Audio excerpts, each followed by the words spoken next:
The following is a presentation of the St. Louis Chess Club.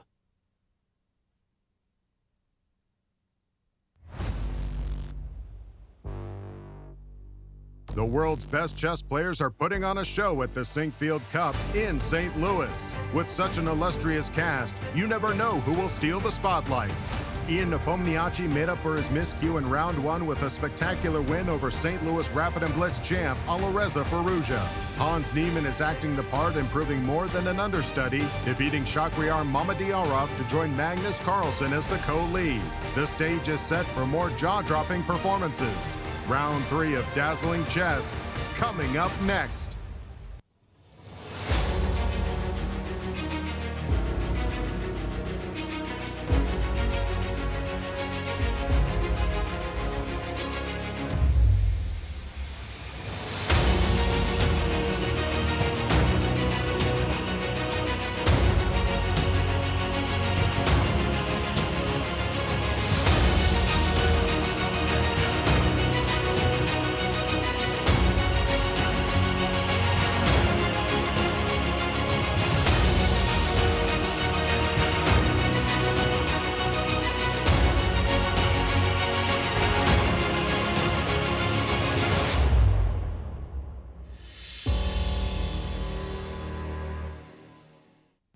Welcome back, everybody, to day 3 of the Sinquefield Cup. It's a beautiful day here in St. Louis, and the players are ready to regale us with their play.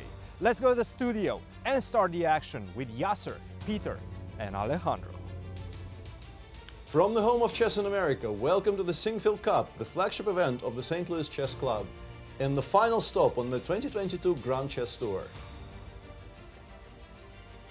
Welcome back. I'm Peter Svidler, and with me is a doyen, I'm probably not pronouncing that right, of chess commentary, Yasser Seirawan. I shouldn't be using foreign words. All of these words are foreign.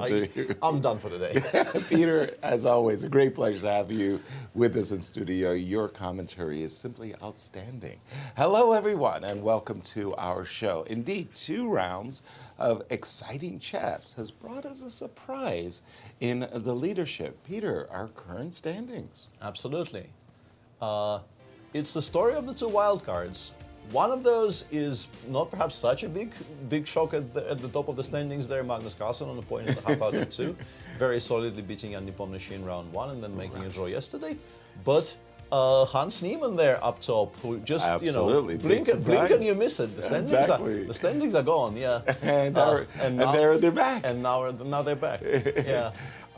And then a lot of people on 50%, right. Most of them obviously with 2 draws, but N Nepomniachtchi there providing the lion's share of the decisive games in this tournament with 2 out of 2 so far. And Alireza and Shahryar bringing up the rear so far. Our format. And there we go. The format is a 10-player round robin with the FIDE time control in place, somewhat dynamic time control. Right. 90 minutes for the first 40 moves, 30 minutes for the rest of the game with a 36-second increment from move 1. A very established time control by this point. Exactly. Draw offers are never allowed in St. Louis Chess Club tournaments, which is a good thing, I'm pretty sure. And the normal scoring system is being used here. And our schedule, Peter? The schedule is fairly straightforward. We play until round 5 today. Day after today. I'm on form today. I'm really enjoying this. And Tuesday, round 5. Then there's a rest day on Wednesday, and 4 rounds in a row until the final round on September 11th. And the Sinquefield Cup playoffs will be played the same evening, but if there's also playoffs required for the GCT points, for the final GCT standings, those will be played separately on Monday, September the 12th. So this is the schedule for this event. Wonderful, thank you, Peter. And we are so pleased to have in studio with us Alejandro. Good to see you, my friend. Yes, sir, Peter. A pleasure to be calling all of these games with you. But you guys mentioned it. We have headliners in this tournament, and they're going head-to-head right now, right here. It's the wildcards. Magnus Carlsen, of course, not a stranger to be leading the Sinquefield Cup, but our newcomer, Hans Niemann, young at 19 years of age, already making a mark in this tournament, beating Shakir and Mamedyarov yesterday. They've never faced each other in a classical game, but they have played throughout the Champions Chess Tour, the Magnus Chess Tour, including a couple of weeks ago in Miami. They played online chess, but they were in the same room, and in that particular match, best of 4, Hans Niemann started blazing hot, beating Magnus Carlsen with the black pieces, but that only angered the world champion because Magnus came back, beat him 3 in a row to take that match for himself. Hans actually took a lot of victories from players in that tournament, but didn't win any of the matches. I know that he considers himself a top player, and a good top player needs to be able to hold with the black pieces against the world champion. Let's see if he's able to do so in classical chess, because let's face it, that is a tall order. And, well, to follow all of the action, we also have Women's Grandmaster Anastasiya Karlovich, who has been gracing us with a lot of content in our social media. Hello, Alejandro. Hello, everyone. It's a pleasure to be here. I highly recommend to everybody to follow our social media accounts. St. Louis Chess Club accounts and Grand Chess Tour accounts are waiting for you for backstage content. Yesterday was a great day. We had many spectators, as well as we are going to have today. And you can see the photos with Fabiano Caruana, Rex Sinquefield himself, and also Levon Aronian. Their fans were waiting for them next to the club, and it was a pleasure to see players in a good mood. They were chatting with their fans, and you can see it also on the video. And I had pleasure of working together with Peter Svidler, and also he had really warm welcome from his fans too. I knew, guys, that you're very popular, but it was really fun to see Peter with his devoted fans yesterday near the chess club. What do you think about it, Peter? Did you enjoy talking to your fans? I think they were just, you know, it's very nice outside. They were just, you know, standing there, and then, you know, yeah. Waiting for hours, you meant to say. That's probably. Peter, do the honors. What can we expect in the pairings for this round 3? We already spoiled the pairings a little bit. With the one matchup. With the one matchup. But everything else is also extremely tasty there on your screen. Shakir and Mamedyarov white against MVL, a pairing that, you know, long history there. Linear Dominguez playing white against Nepomniachtchi. An interesting pairing in that it's not a huge advantage, but I did not expect Linear to be ahead in their heads-up match. And Linear actually leads 3-2 with a bunch of draws there. Alejandro Firouzja against Aronian, and here we have our first shots of the day of people arriving for the game and getting checked, yeah, for watches and wallets and things of that nature. No, pardon me, no electronics at all. And they're going to be fighting, and they are fighting for the next 10 days or so. What are they fighting for, Peter? The prize fund of the Grand Chess Tour is far and away the richest tour in the chess calendar, and as you can see there, a sum total of $350,000 prize fund for this event, with a very cool $100,000 even for the winner, 65 for second, 48 for third, and going all the way down to 10.5K. For the last place finish. And there's also a separate GCT purse for the tour finish, and that awards 13 points for an outright winner of the tournament, 12 if you tie, and that is an additional $175,000 awarded at the end of the tour with 100 up top. Except if the wildcards take all the GCT points. But we are lucky because this Sinquefield Cup has a brilliancy prize, Peter. Absolutely, and we are very grateful to Brian Priester for providing this $5,000 prize for the best game of the tournament. Last year there was a very clear-cut winner in a very brilliant Najdorf victory in a game between Linear Dominguez and MVL, and we hope to award a worthy winner this year as well. As you can see, this will be our job. So yeah. Please petition us. With, Exactly. As we see the players arriving. And there's the matchup that you mentioned. A little surprising that Linear does have an edge over the next world champion. I just wanted to briefly mention, because I think our viewers have seen this happen pretty much every day, but I don't think we've ever mentioned what this piece of paper Score on sheet. on a pad next to the score sheet is. Right. And as I've played in this tournament a couple of times as a late replacement for people who couldn't make it, I've signed those things before, so Exactly. I know what this is. This is a record of who played on which board, because those boards potentially will be auctioned off for charity Exactly. after the tournament. So this is actually a very notable. It's a provenance, a certification, and it's not just the boards, it's the sets as well. Yes. So they have these Sinquefield sets, and you can, just as Peter was saying, own a piece of history by bidding at these fundraisers. And they do have quite a number of fundraisers here in St. Louis, galas that raise money for everything that they do in the St. Louis chess scene. I wanted to mention this matchup, Ali Reza. Now, because of his loss yesterday, he's kind of feisty. He wants to get back. Yeah, And he's playing a very worthy opponent. Absolutely, yeah. They haven't played. I keep on being surprised by how few games Ali Reza has played against players so like young. Levon. But then I remember, yeah, he's only just burst onto the scene, and he hasn't really had much time to get volume in, so to speak. But so far, I think it's just 3 draws, and the vast majority of the games between Ali Reza and Levon have been played online and/or in Rapid and Blitz events. So it will be interesting to watch. And there we have our battle of our leaders. Yeah, with Magnus starting with 1d4. No surprise there. Magnus has been a 1d4 player for the longest time now. And Alejandro, you mentioned in their recent match play in Miami that there was 4 games, and crazily enough, the one game he won was with the black pieces. And what did Hans do in that game to win with the black pieces? What was the... That game actually was a Rosso Limo, so that was a game in which Magnus Carlsen started with the move e4. E4. And in a Sicilian with a very quick bishop takes c6 type of Rosso Limos, it was actually Hans Niemann that understood the structures better. The world champion was very quickly under strategical pressure, and when Hans expanded on the king side, just no chance for white. Wow. And then I think Magnus actually switched to d4. No, but he played some really weird openings in this match altogether. I think in game 3 as well there were some quirky stuff. I think maybe he started with 1a3 in game 3. Yep.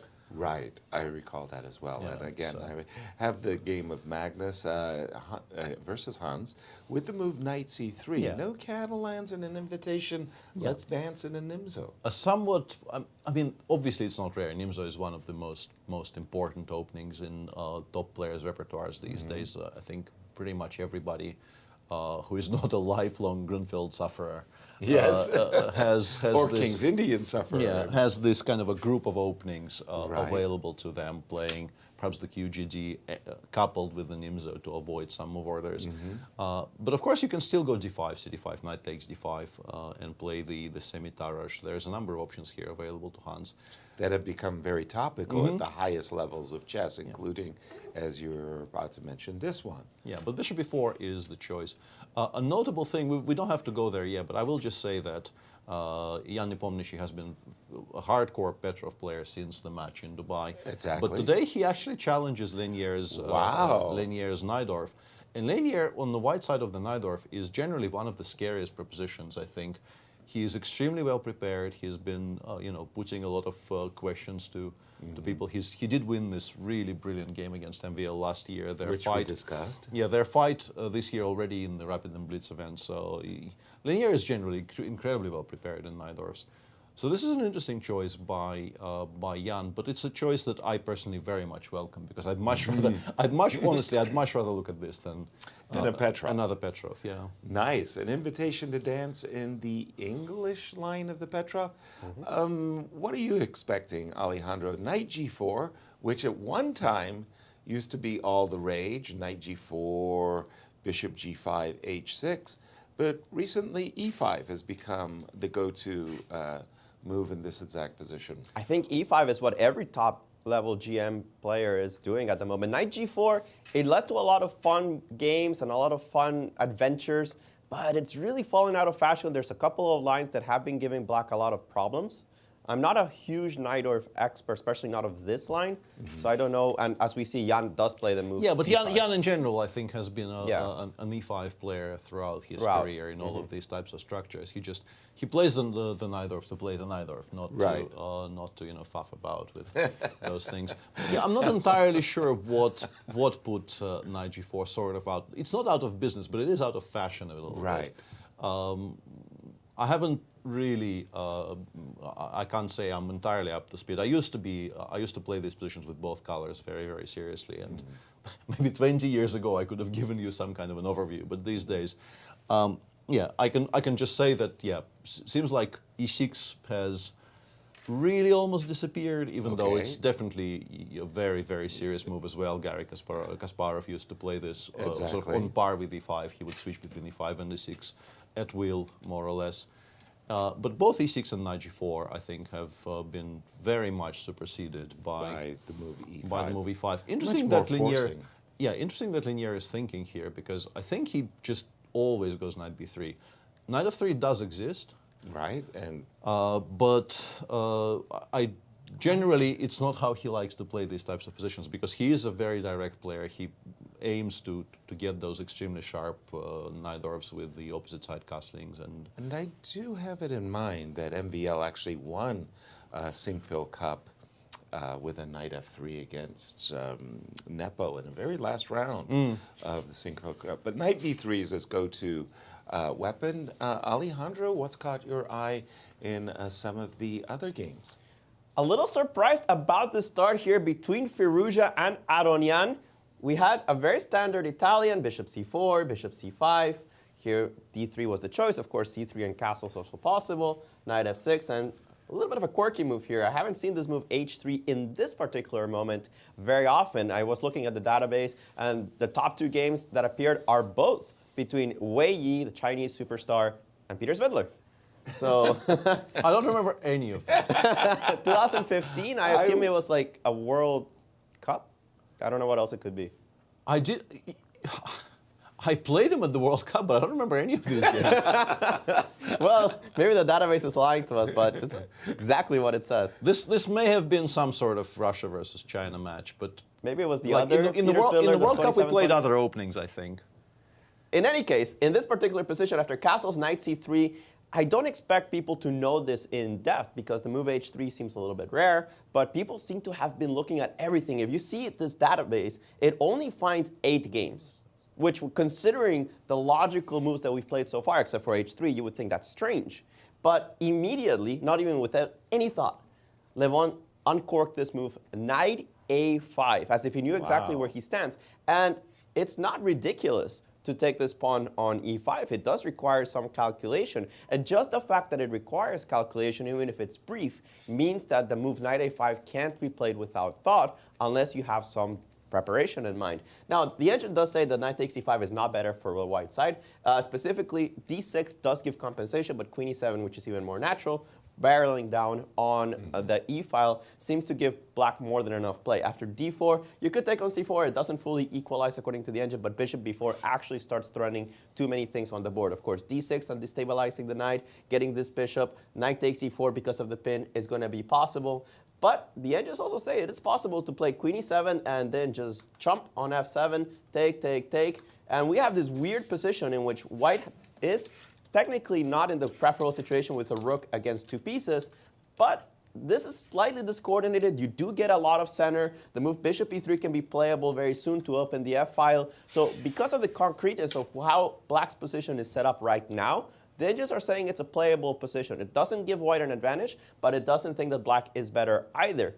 So knight a5 currently on the board. It does capture this bishop immediately, right? There's no way to save it at the moment. And if Levon just gets the bishop pair from the get-go without any consequences, he can certainly think of a good job in the opening. Wow, very intriguing indeed. Tough that I can't go to my residence expert on this line and pick his brains when he can't remember anything, Peter. What can I say? I'm forbidden. I'm forbidden from using the word old, so I don't even know where to go from here. Right. But those were actually the World Cup games, and I somehow only remember it was a really strange match because I kept on getting very good positions and not winning them. And then finally in game 4 of the Rapid, I got a position which looked resignable and won that one. Well done. It was a really bizarre match. I did remember the storyline, but apparently not the openings at all. Nicely done, nicely done. We'll keep an eye on that one. The Shaq, I just wanted to say that in this kind of a Queen's Gambit accepted ending, both players have gone into this position very, very quickly. Could be somewhat boring. And back to the Magnus game for just a moment, because I'm looking at this opening, if you will, between Magnus and Hans, and it's like a hybrid of like 3 systems that you don't really expect. Yeah, I got sidetracked by the fact that I can't remember my own stuff, and and now you're looking at something yeah, that's I looked back really... because I saw knight c3, bishop before g3, and I thought, okay, Magnus is kind of playing with Hans there, because this is not a very popular move order. Romanician variation? Gary used it in his World Championship matches. Yeah, but I think you play knight f3, you wait for c5, and then you play g3, right? This is what people. I mean, this is extremely popular. This is one of the absolute central lines. Yeah, g3 here is by far the main move, actually. Exactly. Above everything else. But playing g3 on move 4 with a pawn still on c7 gives black so much freedom to choose, whichever structure you want. Castles looks castles is fine. Bishop because g2, of course. Yeah. You can switch, as you say, to different structures. Yeah. Even including d5 and d takes c4. Bishop g2, d5, and now Magnus goes a3. I am somewhat mystified by this, but I think what it does is it, very firmly says to Magnus's opponent, I'm probably not better, but he will have to start playing chess by move 6. You're on your own. Yeah, against somebody who is, I think one thing we could have very easily have already noticed from the first 2 games of Hans's in this tournament, he is extremely well prepared. Right. I think he very much relies on a very solid foundation of opening knowledge. Not that Magnus doesn't know any openings. Magnus these days is, arguably maybe the best prepared player in the world. Quite actually, versatile. In fact. which is a far cry from his younger years when he wasn't really putting very much emphasis on the openings at all. But he clearly just says, let's play chess. Let's compare skill here instead of comparing the notes. Can I ask the questions? Therefore, so captures on c3. Yeah, that would be my. What is this default a3? reaction. The same-ish. Move 4, a2, a3. So it's kind of a same-ish. Where you've put the bishop on g2 already. Never connected. Never connected to any kind of. And White's setup has basically cost him his queenside weaken, most especially, excuse me, that was a slip, most especially the c4 square. We can imagine a quick knight somehow knight a5. I'm also landing there. a little bit curious. If we go d takes c4 here, and that was my guess is Magnus will actually play a gambit of some sort. I don't think he's playing queen a4. Queen a4 does win the pawn back, but I think bishop d7, bishop c6 should be fine for black. I think this is probably immediately not challenging the light squares. Yeah, because we get so much control over the light squares. That it's not what you're doing when. I think you're absolutely right, and take us down the proverbial pathway. Therefore, in case of the gambit, I'm not entirely sure. Once again, ideally, I would like to play bishop c8, c6 here, or b5, bishop b7. But obviously, if we play b5, some kind of knight e5 will happen, or a4 first. Okay, I'm with you. Yeah, and in these positions, they are very, very difficult to assess because if White doesn't achieve something by move 20, White probably is just completely busted. Exactly. Because the bishop. the queen side is gone. Right. The queen side is gone. Every single endgame will be extremely problematic for White and so on. But for the time being, there's a lot of activity. You can try pushing for some kind of a quick e4. There's a very nice a3 square for the c1 bishop. So this is not a position, I'm trying to, we're still hanging the pawn on c3, right? We can't really be doing this. I'm going to be picking up a couple of them. Yeah. Let's just put a couple of moves, just for fun. Yeah, bishop a3 or e4, yeah. Let's just go with it. Or I'm going to leave the king. No, I'm not. Yeah. I was about to say, I think it has to be knight e7 actually, because Okay. I think we need to have the option to play f7, f6 and drive this knight away. Sure. Bishop a3, Okay. f6, knight g4. I mean, this particular one I very much like for white. I think this is sort right. of the dream scenario. The knight returns to e3, we go castles, This we go is- even rook fb1 if we need to, we can This play is for f4, f5. The big Yeah. compensation, which This you is like. this is the absolute dream, but I'm not sure we're getting that. Right. But also d takes c4, of course, is nowhere near forced, as you were saying. Knight c6, a5 is very playable. Even simply b6, bishop a6. Let's join. Let's get Alejandro to join into the conversation, and an unusual approach, let's say by Magnus in the opening. But what's the recommended theory of this line, if there's such a thing, Alejandro? It's a rare line, but it does exist. There are strong players that have reached this position. Is, as you said, kind of a mixture, a hybrid of different systems. Looking at this G3 setups, the A3 same-ish, but it has been seen at the top level. We have the games between Mamedyarov and Karyakin. Karyakin defended also against Wei Yi, coming up again today. Topalov played it against Gelfand. So there's a lot of examples from this position. Half the people take on c3, and the other half put the bishop on e7, and then one lone wolf put the bishop on d6 in the database. Now, bishop c3 does seem like the most natural move, and then to immediately chop on c4. Not everybody chooses this way. A lot of people choose the more solid move c6. Some people break in the center with the move c5 as well. This has all been seen before. But let's go down the variations that you were mentioning. D takes c4, knight f3, and now the engine is preferring the moves knight c6 or c5 over holding on to the pawn. Now, c6 has been tried once.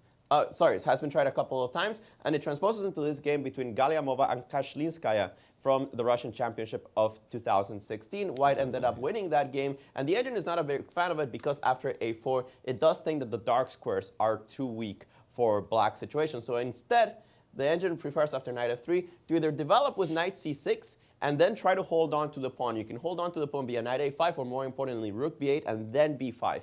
And in that case, you're not giving up as many dark squares, and you're also developing a piece. That's a greedy way of playing. The less greedy way of playing, and the more popular one, is to play the move c5, immediately breaking open the center. The idea being that if you castle, you take on d4, and if you take with the pawn, now I can play a move like bishop d7, knight c6, also perfectly fine, but a move like bishop d7 and start hinting that I will hold on to this pawn, that I will challenge your bishop, and that you're not going to have any compensation for it. You have a couple of moves, as Peter said, to prove some kind of advantage for the pawn before you're just going to be down a protected pass pawn where the pawn reaches b5. So certainly white will be on the timer. Now, as you guys mentioned though, this is forcing Hans to make a decision, and he's gone for it. He takes on c3, takes on c3, takes on c4, and we'll see what the world champion has prepared for this position. The end, just as usual, saying that this is fine for black, that it's about zeros with both knight f3 or the move queen a4, which has also been seen at top level chess. Nakamura beat Federico Perez Ponza with this. Mamedyarov drew Cheparinov in this, so it has been seen at the top level as well. We'll wait for the world champion's suggestion there. In other games, we probably, I have the feeling, won't be spending too much time of our commentary on this one. It's Wesley So against Fabiano Caruana. You guys were saying, oh, I don't want to see a Petrov. Well, too bad. A Petrov you get. Bishop e3, this is the current position. We don't really have to go through the opening. Symmetrical structure, reminiscent of a Rook e1 Berlin, but it's not. And Wesley trying something, I don't really know why white would be too much better here. The engine is saying that the best plan here is knight c6, knight e7 to trade off the bishop on f5. It's a very common and very natural idea in this position. Honestly, I don't think that even after the move c6, black can be too much worse. It's a very typical approach by Wesley. It's sedate. If black gets into trouble, of course, he will try to pressure his opponent. But if black plays somewhat decently, I would say not necessarily perfectly, then black should be able to solve his problems without too much in this Petrov. Thank you, Alejandro. I wanted to turn our attention to the game of Lanier because, as you were mentioning, Lanier almost always plays this move, knight b3 against e5. A little trickery going on here, Peter, with knight f3. I think perhaps there's this interplay because Lanier, for instance, is seemingly always ready to debate bishop e3, e5, knight f3, specifically against MVL. Right. Because he expects it from MVL. Right. So he spends some time at home sort of refreshing the lines, perhaps looking for the new little way to ask a question in some line he has a realistic chance of seeing on the board. And as we mentioned at the top of the hour, Jan used to be a hardcore Najdorf player. It's not like he has no pedigree in the opening. Exactly. But he has become almost an exclusive Petrov player in the last year or thereabouts since the Dubai match. He's getting 50 rating points since doing it, I think. I don't know. And I think Lenier was, I think, to a degree surprised by the choice of Najdorf, and he chooses a much more solid setup today, which is, from my eyes, a bit. I mean, this position is still very interesting. Najdorf in general is a very rich, and interesting opening. But compared to the mayhem we could have gotten here if the knight went to b3, this is much more of a positional approach suddenly. Absolutely. And in these positions, Peter, just kind of refresh for our audience what the struggles are for both sides. What is White trying to achieve? What is Black hoping for? I think generally everything revolves around the control over the d5 square and or the way for Black to sort of play around the fact that White currently seemingly has full control over the d5 square. One thing to start by saying, I think, is currently it's completely irrelevant, but White should always strive, if you put a piece on d5 and it gets taken, you pretty much never want to recapture with the pawn. Yeah, so you always have to keep this diagonal open. preserve the option of playing knight d5 and then taking with the queen or the bishop. Because if you take e takes d5, your entire structural advantage disappears, and in fact, a lot of those positions become suddenly very, very attractive for Black, with plans in the center like f5, f4, e4, and so on. Black's play in the center and on the king side becomes a lot freer instantly. And this bishop's crying. But if we, I mean, nobody's going to play knight d5 here. But just to point out, the way Black generally tries to deal with it is, if you play knight d5 straight away here, I will take, and then the second knight will take its place on f6. Driving the white piece away, and then perhaps we can play b5, bishop b7, or bishop e6 in some cases, depending on how things are. It's also, because the knight on f6 is so instrumental for Black in these types of positions, generally it's often very useful to play h7, h6, unless in these particular positions with knight on f3, sometimes h6 can be really well met by knight h4. So let's say we play a2, a4 here, which is a move I actually expect Lenier to play. I think stopping b5 is pretty much always going to be useful for White. Let's say we play h6 here and we run into knight h4. It becomes awkward because both knight f5 and knight g6, as Yasser is indicating there, are potentially serious problems for Black. The move h6 is really weak in g6. You can play knight c5 here. The game hasn't ended as such, but at least you have to be very, very careful with these types of positions, because if you don't have a good reply to knight h4, you could be in trouble. Yeah, in very, very serious trouble. But this move a2, a4, also more or less, as you were saying, does kind of invite knight c5. Yeah, but this is the point. If you play knight c5 here, I have the option at least of playing knight d5, knight d5, bishop d5, and saying the knight on c5 is not where it should be. It really should be on f6. To such an extent that I'm actually going to suggest knight d7 here. I get it. Not even very ironically, I will actually suggest knight d7 here. And that's what the fights are about. And that's why you're also recommending a2, a4, because more or less, from Black's point of view, an ideal setup b5, bishop b7 would be fantastic. Alejandro, you seem to be skeptical about the things we're saying here. Everything that you've said is correct, and I love it. What I'm skeptical is about Nepo's play. You've explained very well that this is the game, the d5 square. And this position that we have right here has been reached over 100 times in Grandmaster play, including a very painful game for myself, Judith Polgar against Lenier Dominguez of the World Cup 2011, which Lenier won with the black pieces. Now, why it's painful, that's a long story, but basically Judith was supposed to come to St. Louis, play a tournament. She beats Lenier, and actually advances in the World Cup, isn't able to make it, and I end up not playing the tournament. She couldn't make the event. But everybody here plays bishop e6, everybody. Lenier played it, every strong player that's ever reached this position plays it, including Anand, many times, Le Quanglien, Wojtaszek, Morozevich, Karyakin, you name them. Nepomniachtchi played bishop e6 in this position. But Nepo here played knight bd7, and my engine jumped. Knight bd7, clear white advantage because of the move a4. Wow. Knight c5, the Indian thinks is the best move, and everything that you guys explained is actually accurate. And it's thinking, why are you wasting the tempo? This bishop needs to come to e6 right away. Because now that I have a4, b5 isn't really feasible. You could play b6. Maybe Nepo has some ideas in this position, but the engine isn't very thrilled about putting this pawn on b6. If you see my engine, it keeps jumping up and up and up because of the weaknesses on a6 and b6, especially with this bishop on e3 already targeting it. So I'm a little bit confused about what Nepo is doing in this position. He's playing very quickly, and we've noticed that he does that very often. He didn't play it instantly. He didn't play knight bd7 instantly like he was part of his prep. He took a couple of minutes, decided to put the knight on d7, and I'm wondering why he's not following what everybody else does, including himself. Yeah, I was a bit surprised by knight bd7, but you know, the decision to play the Najdorf today, it's obviously his. I want a fighting game. And Linier generally plays knight b3, but has played knight f3 in the past. So, yeah, it's a bit confusing because I don't think this is how you develop pieces in this line very often, and it's a way to, you know, quote unquote, preserve the life in the position. You know, you're not offering any trades, you're preserving the complexities. But I think you're preserving the complexities here very much at your own peril. Yeah. Yeah. And against Linier specifically, who is an incredibly sound positional player, I would be worried about, you know, introducing additional strategic risk Exactly. into the game. Two quick ganders I want to take a look at. First of all was the game between Ali Reza and Levon.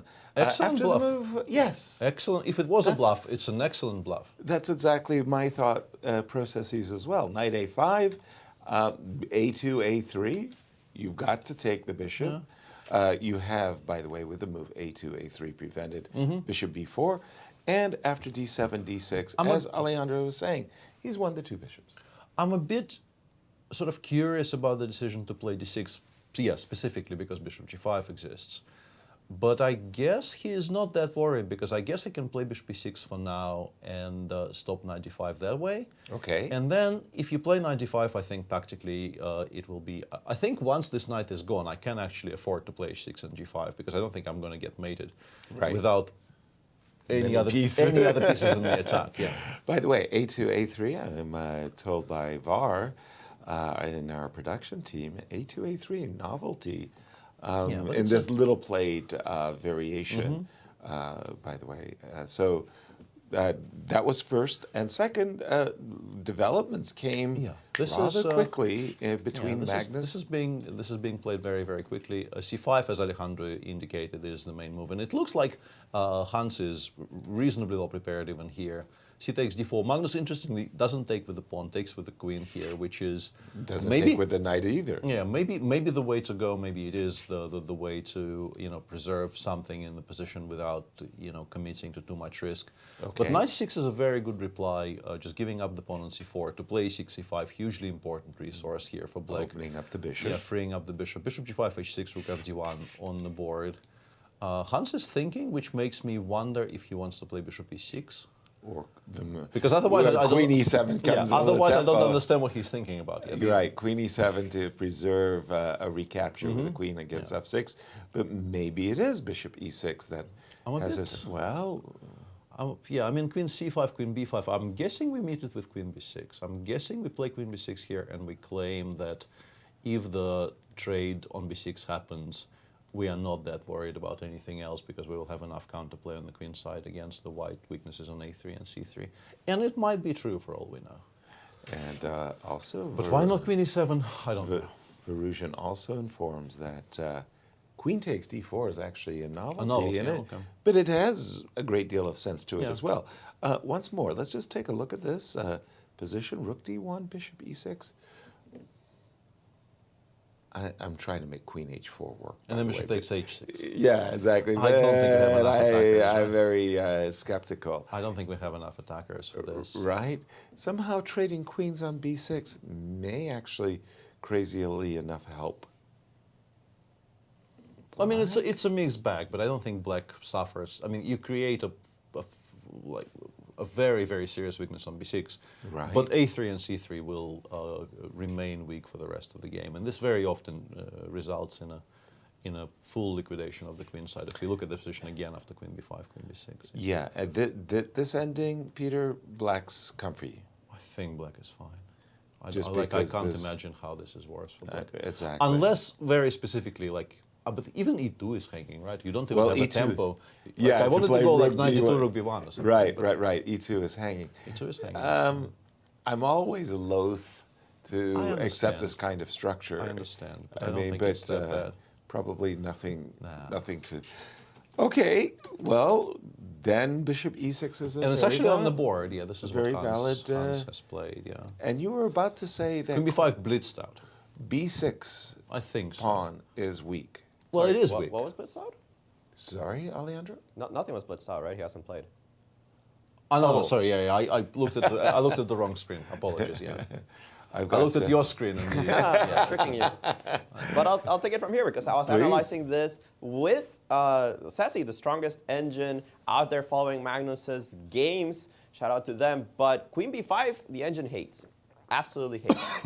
This move. Queen b6 is okay, but queen a5, one step longer, is very dangerous for the white side. If you take like this, then, well, thank you for giving me the c4 square. This is a weakness. We don't have to explain this too long. This pawn, super weak. Bishop is targeted, and it doesn't have a very good square. If you take on f6, I take happily on f6 and cover e5. Black advantage. So you're wondering, why can't I take on b7? Yes, indeed. Rook fc8. Defends this knight. And remember that this bishop's hanging. If you take on f6, this traps the queen. Advantage black. So after bishop e6, I was looking at it with the engine, and they want to go into this endgame. They, by the way, already prefer black. But how practical it is, I'm not so sure. Takes, knight d2. Sorry, not knight d2 immediately. Take on f6 first. Take on f6, knight d2. Hits the bishop. No real choice. You could go to e6, but why not take on e2? Right. Knight e4 hits that pawn. For some reason here, f5 is better than king g7, although I think every human here plays king g7. F5, knight d6, attacks both pawns. F4, for some reason, you don't take that pawn because of, well, not for some reason, because F3 locks your bishop. So you put the bishop on e4. And the engines are saying white has compensation, and it's just some kind of weird endgame. This engine is for now evaluating it at minus 0.3. And that's more or less what Sessi has it at. And they think this is the best continuation for both sides. And explain to our audience who and what is Sessi. Sessi is a super engine, and you can just Google. Sessi is spelled S-E-S-S-E. It's an engine that follows Magnus Carlsen's games, and it is pretty strong. So no matter what laptop you're using, it's not going to be holding up against what Sessi is evaluating. It is currently one of the best freely available engines that well, freely available is a bit of a stretch because you can't actually feel the positions. But That's true. When Magnus is playing, it You will can be see it. showing Magnus's game. And actually, as a kind of a public service, if there is a strong tournament in which Magnus is participating, once Magnus's game is over, if there is something else interesting running in the round, they will switch to other games in that round. So they're not only doing Magnus's games, but mainly it's just a kind of a public service for the people of Norway who are interested in their heroes' games. It is, as I understand it, a pretty standard Stockfish 15, or perhaps 16 by this point, but run on hardware that is not very easily commercially available. And if you will, Alejandro, because I know you're a very computer specialist where these are concerns. So I've got the Stockfish running on my laptop. It's really, really, really good. It's 3200, 3300. Sessi's hardware makes it what?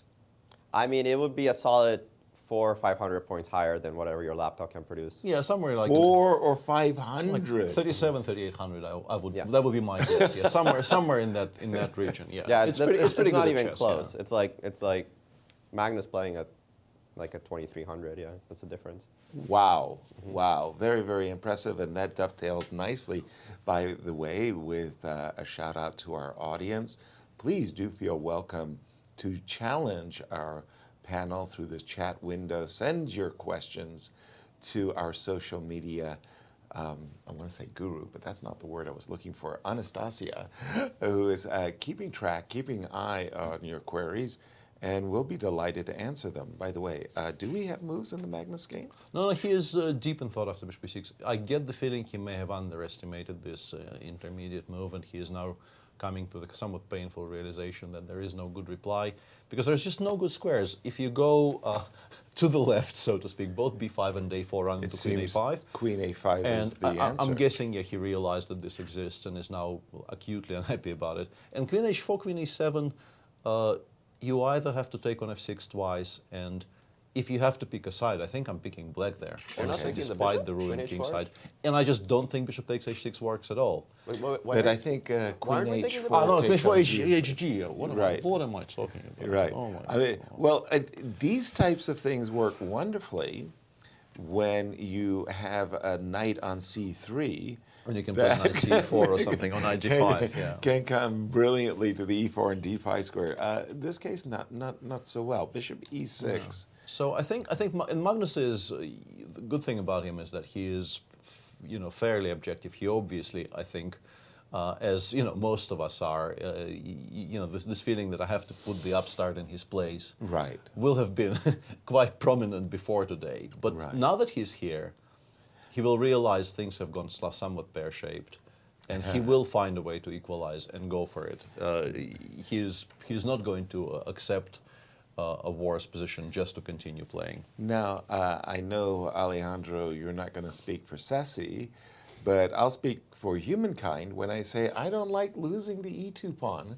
And if I do take the time out to play king f1 to defend it and then pursue ideas I of guess knight rook d2, d8 for now, right? To Rook move the rook away from the pin, so that later I can play knight a5 and b6 quite comfortably. Let's say Without- knight a5 here. without fear. Yeah, knight a5, knight d2, bishop b6. Knight d2 currently is unplayable, but you can start with rook b1 Right. to avoid the forks. Let's just go b6 here. Okay. Knight d2, bishop b6. Edgar 6, yes? Yeah, I mean, black is, I think, clearly very, very comfortable here. The pawn on a3 is just so much more relevant than the pawn on f6 here. Like, if the knight lands on c4 at some point and is Yeah. not getting traded straight away, you're just in trouble. Rook c8 here. Exactly. Just look at this position. I Rook was trying c8. to get in knight e4, Yeah, f4, rook Obviously, c8. if you give enough time for the white probably will equalize. But move by move, like here after rook c8, you might have to play knight b1, and how happy will you be about? No, not at having to all. play knight b1, I do not know. No, those split pawns, Peter, they're Yeah. they're definitely a weakness, very aggravating. Well, for the wild card, Which one? Hans Niemann. Which one? I would say he's probably played about 100 moves over the course of the first 2 rounds, maybe even more. He hasn't been playing very badly at all. No, And on the contrary, he's asking some very awkward questions to the world champion. So far, extremely solid performance by Hans, and he is not, shy of stating his claim. But so far, it's very well backed up by over-the-board play. Exactly. And yeah, We'll nice to see. we'll keep an eye on this, and we'll turn it over to Whoa, okay. Alejandro. Oops, what? The game between Wesley and Fabiano, which we were claiming we will not be boring? watching very much, Just suddenly. has unboring itself somewhat. Somewhat unboring itself. G7, G5 lifting his kimono. What do you say about that, Alejandro?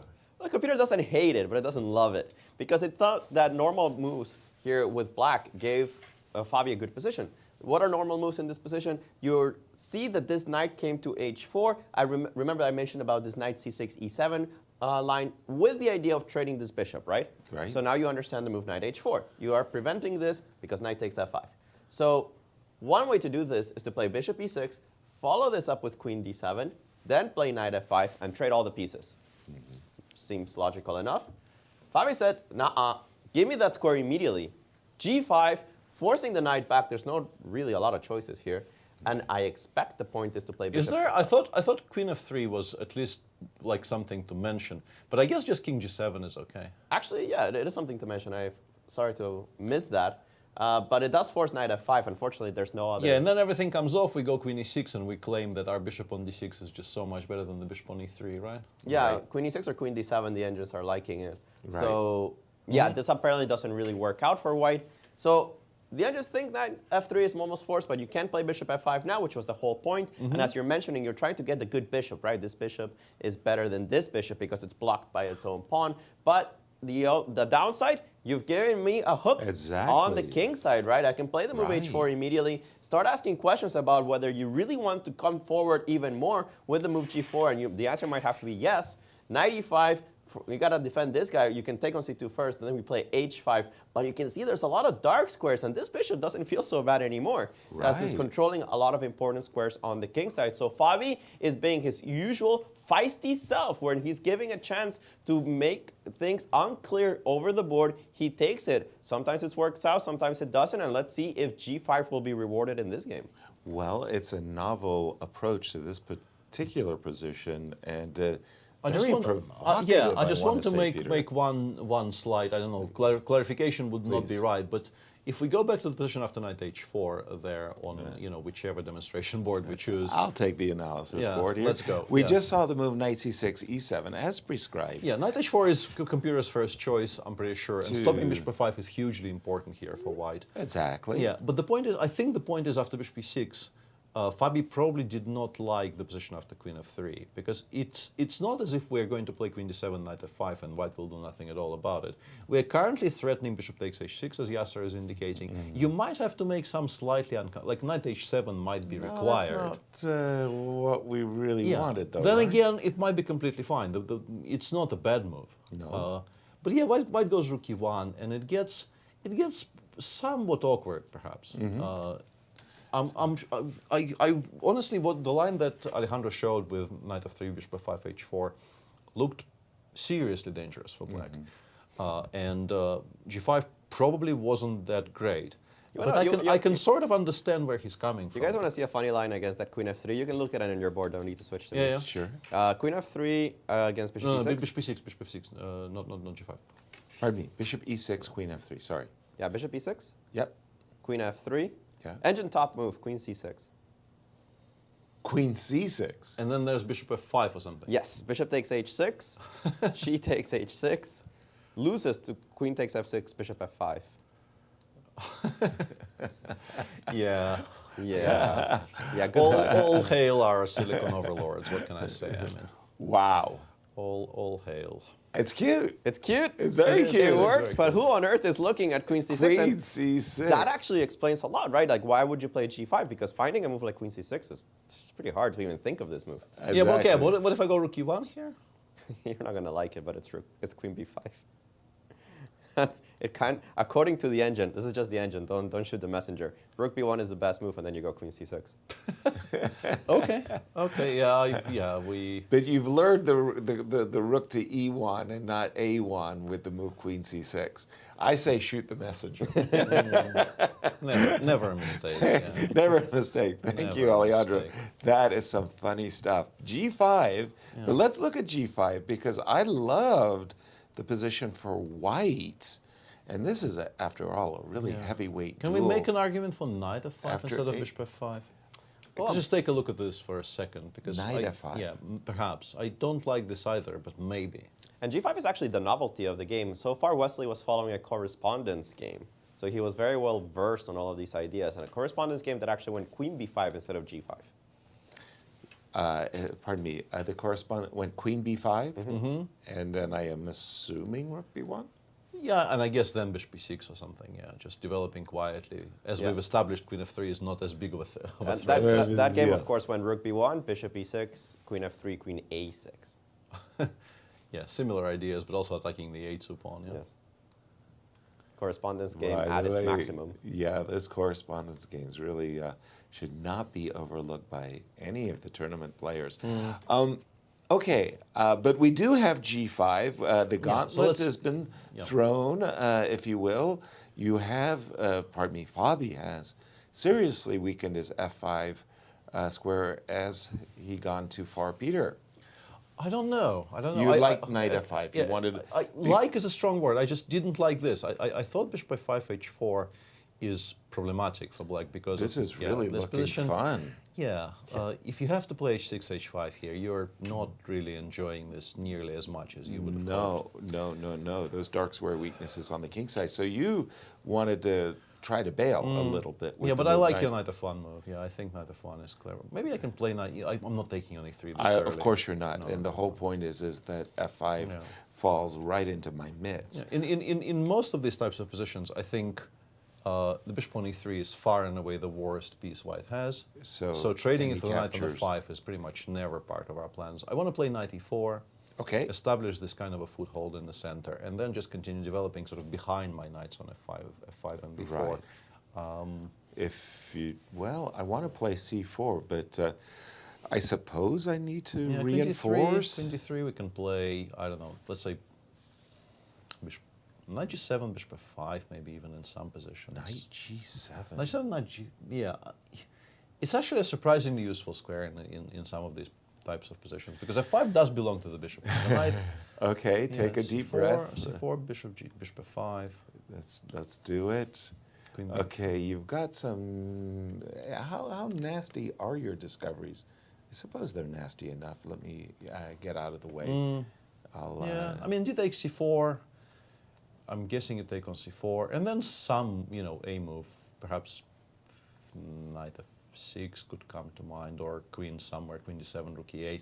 I don't know. It's a strange position. I'm is. not in love with it by any means with black, but it feels playable, and we're not under direct attack on the king side, which I think will be the case if we go on bishop f5. Right. And I would very much like not to get mated by move 20, which is why I'm suggesting this. I remember growing up, there was a Fred Reinfeldt book, Miniatures, I think it was called, Chess Miniatures or something like that. And ever since I had read that book, I never wanted to lose a miniature, for fear I was going to make it into the book, the updated book. We need a kind of a breaking news gong on this show, because Right. We used to have one. This was a quiet round for like 3 seconds, and For 3 seconds Yeah. flat, and then two people decided, you know what? G5 is good. Levon looked at Fabi and said, G5, yeah, that looks like a pretty good move. Let me play it No myself. way. H6, look at this quiet game. You can play anything. H6 is fine, C6 is fine. Most moves are fine. H6, bishop whoops. H6, bishop H4, and Levon said, G5 in this position. Typical idea, but you always have to watch out for a very specific sacrifice. And Larissa thought about it for a little bit, picked up the gauntlet right up here. G5 takes on G5, takes on G5, bishop takes G5. And we have this traditional pin from G5 to D8, and the question is, how do you get out of it? Right. In most cases, when you have a knight on C6, when you don't win the pair of bishops, you play knight B8, knight D7. That's one way to get out of it. Another way, you somehow maneuver this bishop back to E7. That's not happening in this position. Right. So after king G7, which is a natural move, try to get the queen off the diagonal and then move the knight away. White has two interesting options. The engines are thinking that F4 might give White an advantage. It's a very traditional way of opening up things. And the idea is that after pawn takes, you play this move, knight E2. The idea is that you take on F4 and then threaten knight H5. And it's not so comfortable for black to deal with this. Of course, this is very complicated. It's easier for an engine to see it. The other way is to make this a permanent pin, queen F3. And what is your plan? It's pretty much always rook h8, h6 in these types of positions. Yeah, you have to play rook h8, h6, but in this particular position, I'm not castled short. Yeah, I understand. So I will castle long here and then start pushing my pawns in such a way that when you do get your rook to h6, I'll go g5. So I'll go g4 very soon, according to the engine. You'll go h4, g4 very soon, just so that you don't get your rook to h6. You have to play it immediately, according to the engine. You could take on c4, but I think that's a crazy move. Rook h8, for example, castles, and the engines are saying, go ahead, play the move rook h6, but it hates black's position. It thinks takes, g4, h4, g5 is coming, and that, well, material is not really that much better for black. It's still two pieces for a rook and 2 pawns. And in this particular situation, this king is going to get hunted down. Outstanding. I always enjoyed these sacrifices to be on the white side. I mean, I did have my my setbacks as well, but it always felt nicer to have the initiative. But that last line in particular that Alejandro was explaining, usually, yes, unfortunately, I've already castled short, and then I got to go king h1 to get an f4. The fact that you can castle long early, just play h4, And H5, It, Peter, it gives you the feels- types of play which you don't normally see in these Precisely, positions, and precisely. it's obviously in White's favor. Something I want to just mention here Please. is, I mean, Levon is a very strong player. He knows what he's doing, but and a lot of experience yeah, too. what I wanted to say is, Alireza must be so in love with this right now because he had this really bad game, like honest, just a bad game. Game yesterday. against Nepo, yeah. You can't really describe it in any other way. No, he played passively He and got outplayed, and then Yeah. he sort of compounded, getting somewhat out prepared by showing. I feel. Once again, those are harsh words, but Jan in our press conference quoted their conversation after the game, and the fact that he defended it passively until it just collapsed showed, I think, some inexperience in somewhat That's all it typical was, yeah. in some somewhat typical rook ending situations. So, and he also has just a very poor score against Jan, and it's never fun to continue losing to the person you were sort of losing over and over to. Exactly. And he plays this rather quiet gioco piano today. And if Levon doesn't play g5 there, it continues being a very quiet, non-spectacular gioco piano. And then suddenly you get this, opportunity to play a sacrificial game and to perhaps immediately get onto the scoreboard with potentially a brilliant victory. Right. And psychologically, it's just such a breath of fresh air here to be given this opportunity. I'm pretty sure he is. The biggest fan of the biggest fan of G7, G5 in the playing hall right now is Alireza here. Nice, and I do like this Queen F3 castles long idea. It's slowly ready to play G4 as well as H4. And again, if you're if you're not playing bishop takes c4, and if you're not playing bishop e7, as you mentioned, Peter, the only way you're breaking the pin pretty much this, is this. And then we take, we play g4, we play rook dg1, we play, like, the pawns will be on g5 and h4. Black is not entirely defenseless, this is not mate, but it looks very scary, because obviously they will just continue running, like you play rook dg1, you play h5, you aim to play g6, and so on. And materially, let's say if the c4 pawn falls, which we will continue offering it. Nobody really, on the white side, you don't really care to protect it, to spend the tempo protecting it. Black is arguably maybe like a pawn up if we just count the numbers here. Maybe half a pawn up. But the king on g7 is extremely unsafe. The king on c1 will be safe for the longest time. Right. And it's just very easy to play with white. Alireza goes for f4 though. He goes for the more concrete option, which, as Alejandro explained, is also very playable, but a much more forcing way to play this position. f4, so... EF pretty much forced, you can't allow f5. If you allow f5, the knight might land on d5, and that might just end the game. Exactly. So EF pretty much forced, and Alejandro was saying 92 first. Rook f1 also comes into some consideration, I would assume. Yes. But 92, obviously, you could recapture with the rook. I suppose rook f1 is going to be met by bishop e3. Yeah, but I think those might be transpositions, because I have a feeling in that position as well we will be playing 92 anyway. Yes, so 92 at the start. Yeah, 92, and if bishop knight e3. f4 and knight h5 on the agenda. And if bishop e3, I get the feeling rook f1 anyway, or g3, yeah, g3 maybe as well. If I could if I can recapture with the pawn, and also aspire to knight g3, knight f. Yeah, h5. g3 also looks quite interesting. This bishop will fall into a tempo. Yeah, this is now a very, very interesting, very concrete position, which I'm getting a little bit scared. I want to break this pin. Queen c3 might be winning material right now, right? Shoot. There's also this direction. Yeah. This is another good thing about breaking up the forcing EF also generates. Maybe this is actually why we're playing 92 as a kind of a more urgent thing to do rather than rook f1, because queen c3 might be an extremely useful move in a bunch of why we got in f4.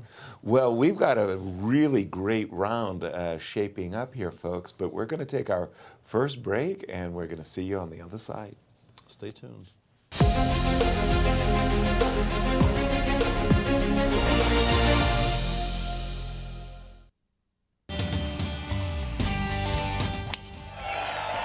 Hey St. Louis, the Ascension Charity Classic, presented by Emerson, is back this September. Don't miss the excitement. When the PGA Tour Champions Best compete again, all for charity, September 9th through the 11th at Norwood Hills Country Club. Pro-Am spots, hospitality packages, VIP tickets, and more. Available now at ascensioncharityclassic.com. We're the Corey family. Welcome to our show. We made it, guys! Yeah! That is my boy! Look at that kid!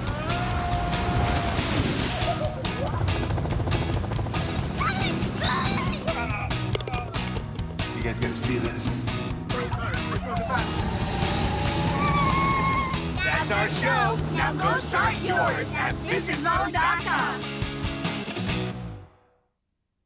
You may have heard about St. Louis's world-class museums. Art, history, science, even magic. But you may not know we have an entire museum dedicated to play, with a 10-story slide and a Ferris wheel on top. Don't let all this family fun slide by you. Whose kids it is?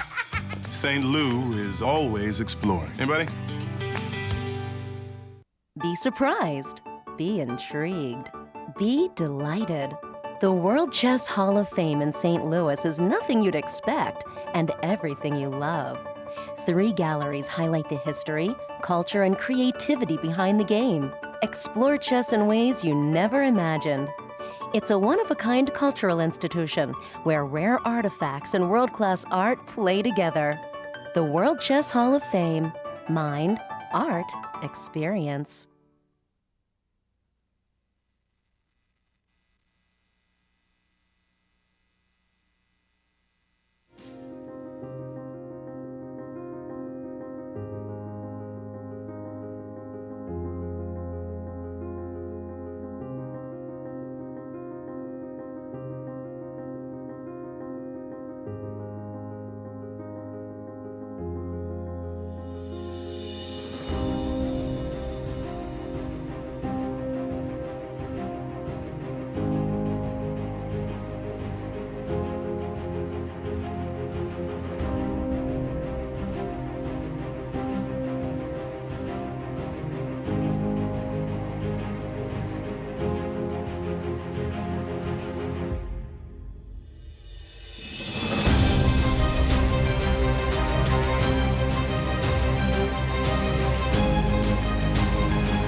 Welcome back to our coverage of round 3 of the Sinquefield Cup 2022. Very, very exciting round in progress. There were a couple of games which looked like they might be kind of quiet. No longer true. They blew up. No longer true. And all 5 positions potentially look like very, very interesting games. And arguably maybe the quietest one and the one in which white is fighting. I mean, fighting for survival is strong, but definitely trying to equalize securely is the unexpected one, where Magnus Carlsen is white against Hans Niemann. Hans continues to impress in this tournament, very, very easily neutralizing a rare opening idea by Magnus Carlsen, and is currently very, very safely, maybe even slightly in control of their matchup. But first, the pairings. So Yeah. here are all 5 of the pairings. As you mentioned, the 2 leaders, Magnus Carlsen and Hans Niemann. A very exciting game between the 2 co-leaders. And before we just jump into the games, first of all, our commercial announcement for everybody. They got to know what's going on with the Q Boutique. Absolutely. Peter. Let's introduce the item for today. And what we're offering today is a Grand Chess Tour T-shirt, a very, very nice item there, as you can see. Celebrate the Grand Chess Tour with a limited edition official 2022 T-shirt, which features, as you can see, all of the stops along the tour on the back of the shirt and the St. Louis Chess Club logo on the right sleeve.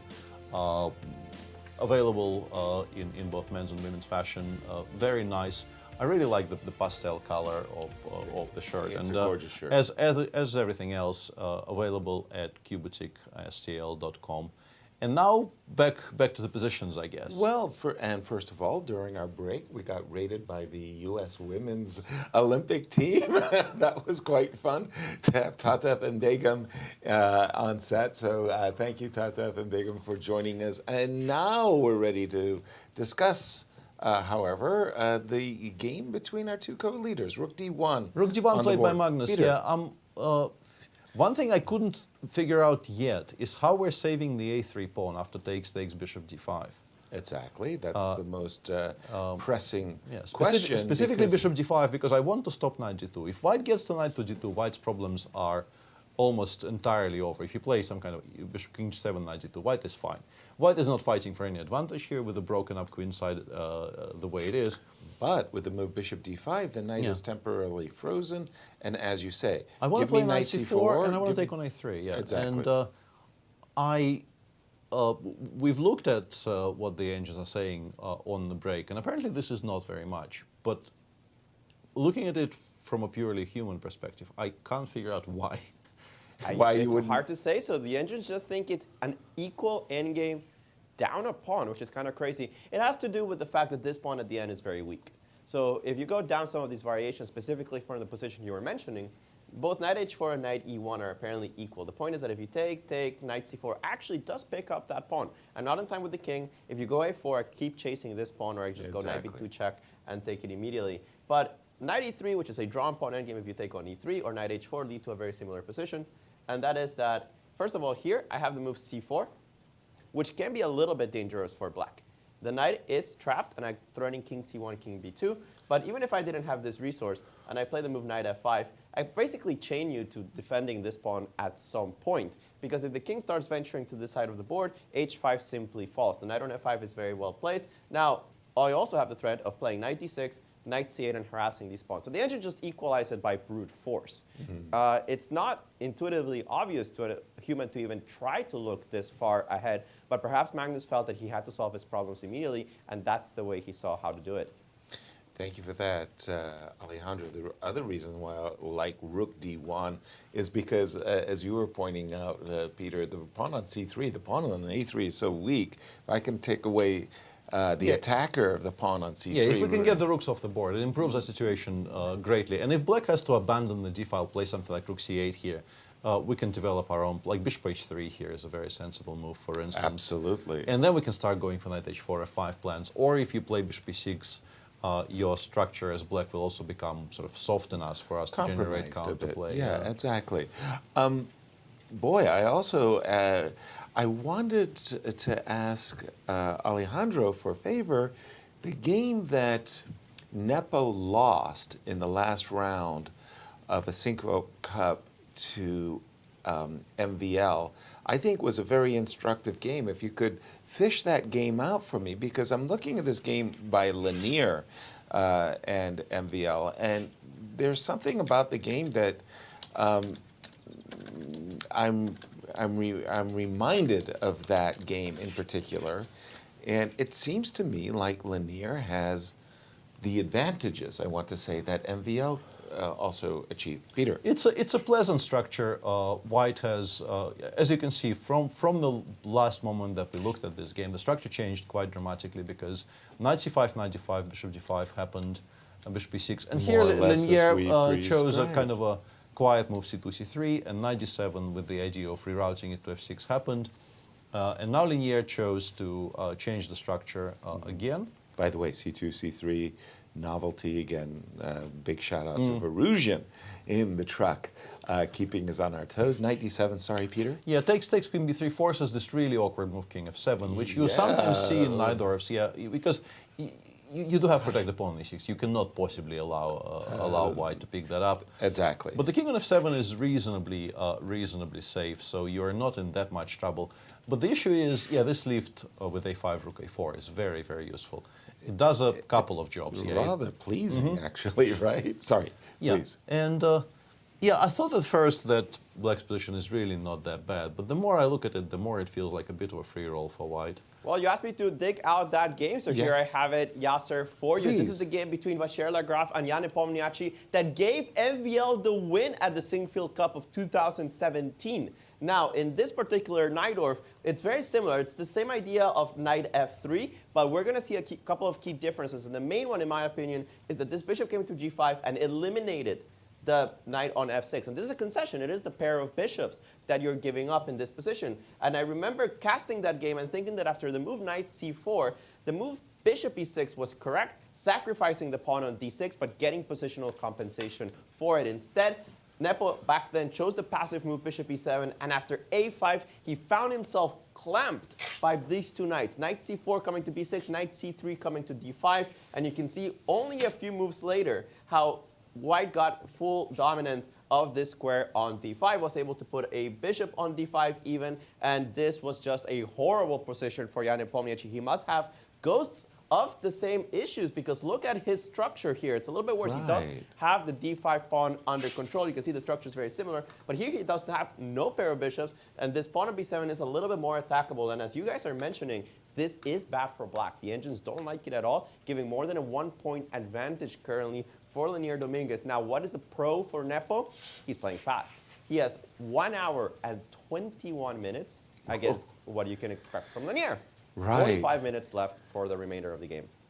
As you mentioned at the top of the show, Peter, Jan's bringing the excitement, all decisive games so far, win and a loss. Of course, it's only 2 games, but still, you do get the feeling he's pushing the envelope a little bit here today. I feel like this is some kind of a weird experiment gone a bit wrong here with black, because I would I'd be shocked if this is what he intended to get when he was preparing for the day's game, because specifically against Lanier as well, I feel like you are opening yourself up to a lot of trouble down the line. Exactly.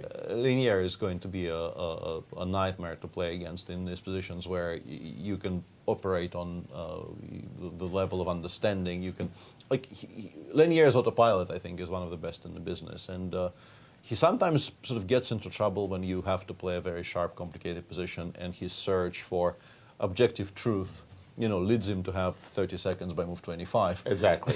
Here it's unlikely to be the case. He is down almost, like, not an hour, 40 minutes, I guess. He's down 40 minutes on the clock, but it's a reasonably simple position to play. You play rook d1, you play, I don't know, h3 or g3, king g2. I guess h3, because you don't really, with the queen on c6, you probably don't want the king on g2 as much. And you keep on shuffling, you keep on, like, threatening to play rook b4 at a favorable situation. Can I just grab the gauntlet for just a quick second? And he did play rook d1. As knight you d2 were f4. Yeah, no, knight d2 for sure. Yeah, and then maybe rook c4 and exactly, exactly. Knight d2 and rook c4. I think maybe he doesn't want to invite d6, d5. I feel the reason he played rook d1 as well, those are both connected with the same idea, that d6, d5 is about the only improving idea black has. Even with the king. Even with the king on f7, it's extremely beneficial for black if you can manage to play this and not lose on the spot, which is obviously a big ask. Let's say I play, I don't know, after knight e4. You still don't really have a threat. Maybe I can play Rook queen d1. e6, for instance. Yeah. Yeah. Unpin myself, and the knight has to go back. Pity. And suddenly, maybe it doesn't look that horrible for black. Which is why we've seen Yeah. rook d1 as a prelim move. Maybe it does preface knight d2. And as you say, and what is it that black is actually looking for? It's very difficult to figure. Yeah, I mean, knight f6. I think would h6, be, knight f6. Yeah, would be met by a killer blow. I think specifically h6, knight f6 is the only real way to improve something in the position that I can name. Because with the knight on f6, the pawn on e4 will potentially hang in some positions. If it forces knight d2, we can once again start dreaming of pushing d6, d5 somewhere. Fair. So yeah, I'm expecting h6. I don't really. I was trying to find a different useful move here, and Not so easy. Not really succeeding at all. No, I think apart from that two-move sequence, Yeah. I'm struggling to come up with anything productive for black. black at all. And how about you, Alejandro? Where have you been producing the good work? No, I'm not going to show any good work, but I'm showing that there is a game that might not last too long.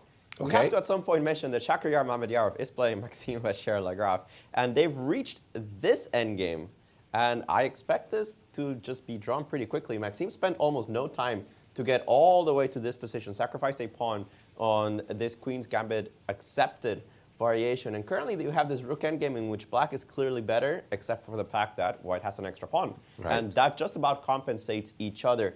You don't have any winning attempt if you let the a3 pawn go, but rook a1 is a pretty sad winning attempt. Right. You won't be able to make any progress on the king side. The structure, it doesn't let you create a pass pawn on itself, and even if it did, it's a very weakened one. So I expect this game to go to a draw.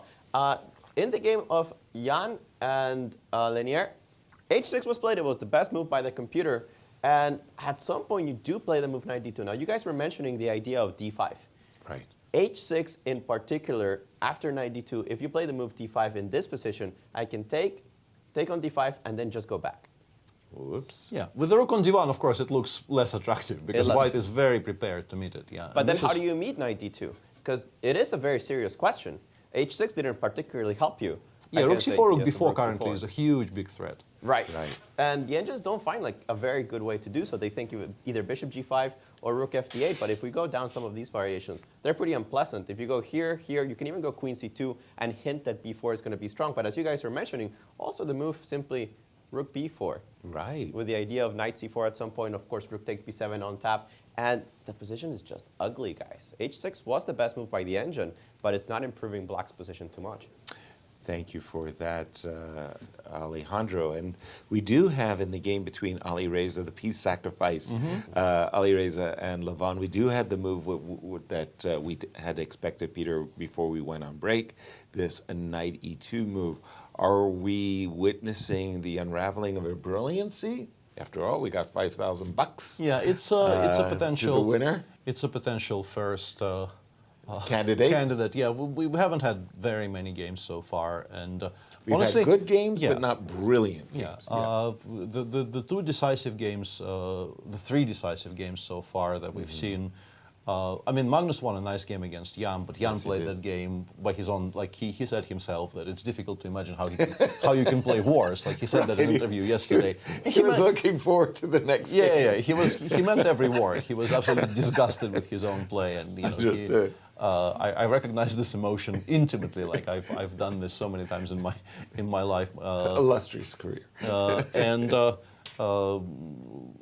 Hans won a very interesting game against Shah, which I think Shah did not play that poorly at all. So I thought that was the front runner of the things we've seen so far. Good but to this know. this looks very, very curious. Now, after knight e2, it's very obvious what Levon is facing, and that is knight takes f4 and knight h5. And by the way, with the potentially open file, and you also pointed out queen c3, I'm seeing a lot of issues for black. How is he going to solve them? I just want to check for a second because Please. It feels to me that Levon is either already very seriously in the tank or he will be soon, because I think this position is extremely dangerous to navigate. It's just very, very, like, if you make one more suboptimal move here with black, you might never come back. It feels like the game might just be over. You might have to play something incredibly weird, like king g6 sometimes is maybe a move that you might be, well, forced is a strong word, but horrifying. I would very much like to try to force you to play bishop takes f4. But not going to do it. But the thing is, even those positions might be quite good for white. But aren't you walking into h4? h4, yeah, I don't know. It just looks extremely ugly. But the fact that you're looking at these lines with king g6 goes to show that you're getting a little bit nervous about the threats. No, I'm very unhappy here with terrified, maybe. Yeah, and Levon spent 11 minutes on e takes f4, which honestly seemed like an only move. And now after knight e2, he's already been thinking for 10 more minutes and hasn't made a move yet. So he's catching up to Alireza quite quickly, and I don't think he's enjoying things very much. No, and already, and also rook f1, rook takes f4. Absolutely. This pin. Alejandro, clear our cobwebs. We don't like the challenges that Levon is facing. This piece sacrifice is diabolical. It's just bad for black. It's just bad for black. Bad for black. The Engines hate black's position, and not only that, but the path to survival. This is very intuitive. I mean, you guys were mentioning king g6 ideas. I'll point out that the second move, best move of the Engine in this position is bishop f2 check. Oh. Just so that after king takes, knight takes e4, you get rid of the pin. Okay. Now, this is horrible, because after takes, you could take on f4 immediately, you could play queen d4 first, but you are just down material with an awful king. Right. I mean, this is losing. So the Engines want to play queen e7. Not immediately clear what it's for. But after the move rook f1, then they want to play the move king g6. Whoa. Yeah, I know. Good luck with that. The idea is that if you play king g6 immediately, then with the rook here on h1, the move h4 is winning. And in certain situations, yes, you do play for g5. So for h5, sorry. So very concrete, difficult things to see. This is an Engine idea to play queen e7 and king I think g6. the point is not that the rook is on f1. I think I figured out why it does that. If we put the queen on e7 again, yes, rook f1, king g6, the idea here is to play bishop takes c4. Like you play h4 here, and because there's the queen on e7, we can go bishop takes c4, and after queen takes c4, for the time being, we have queen takes e4. Yes. And suddenly this is a much, much improved version, because we've returned material, but we've unpinned ourselves, opened up the king on e1. The king on g6 now is not getting mated anymore. This is just manageable for black. It's actually zeros. Yeah, this is fine, but obviously white is not obliged to be so helpful. After king g6, there are better moves. Yes, there are better moves than h4 for sure. The Engine is saying that both bishop h4 or bishop even takes on f4 are better for the white side, simply because of the weakness of the king. Now, if Levon does find queen e7, rook f1, king g6, the Engines don't think it's so terrible. They don't like the black position, but it doesn't really cross the +1, thinking, well, yeah, this is unpleasant, the king is weak, probably I'm going to have to shed some material eventually, but it's not like you're going to have to shed the entire chess set to defend the king. So they think it's manageable still. But Levon has to find some tricky moves in order to just keep alive. Diabolical. I'm looking at this position after king g6, Peter, and I'm kind of stunned there isn't a checkmating pattern. Yeah, because the king will have to continue running forward. If we play knight takes f4, if we play knight f4, it goes to g5, we play queen g3, check, and I'm assuming something goes to g4, and we don't, like bishop g4 probably, particularly here with the introduction of the idea of queen takes e4, check next move. Right. But it's all extremely touch and go, because if you didn't have that resource there, you might just be getting completely overrun. Yeah, and so rook takes f4, king takes g5. Similar ideas, I guess. Again, right? I guess, well... Queen g3, we go knight g4, bishop g4, whichever one you like best. Right. Oh boy. I mean, Levon's, I'm sure his heart is pounding in this position. And we do have our first result of round 3 as the draw. Not unexpectedly, yeah. As expected, in fact, yes. Okay, well, there. And the other G5 game I wanted to go to, Fabi versus Wesley.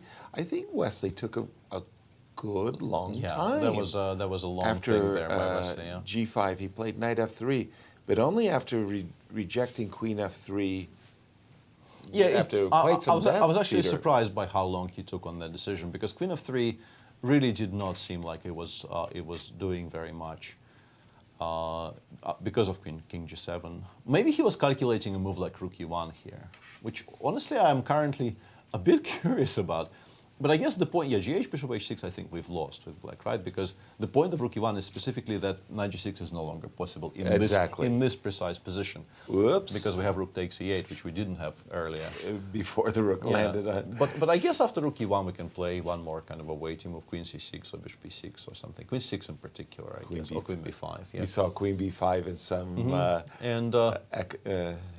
similar position. Exactly. And the point is, eventually white will still probably have to play knight f5 check, and that solves so many of black's problems. You get to trade a lot of pieces. You are including this undeveloped bishop after a knight f5 check. Yeah. Sorry, Peter. Yeah, so we're left with the very nice bishop on e6 against a very restricted bishop on e3. The queen will come back to d7, we'll play rook e8. We have absolutely zero issues here.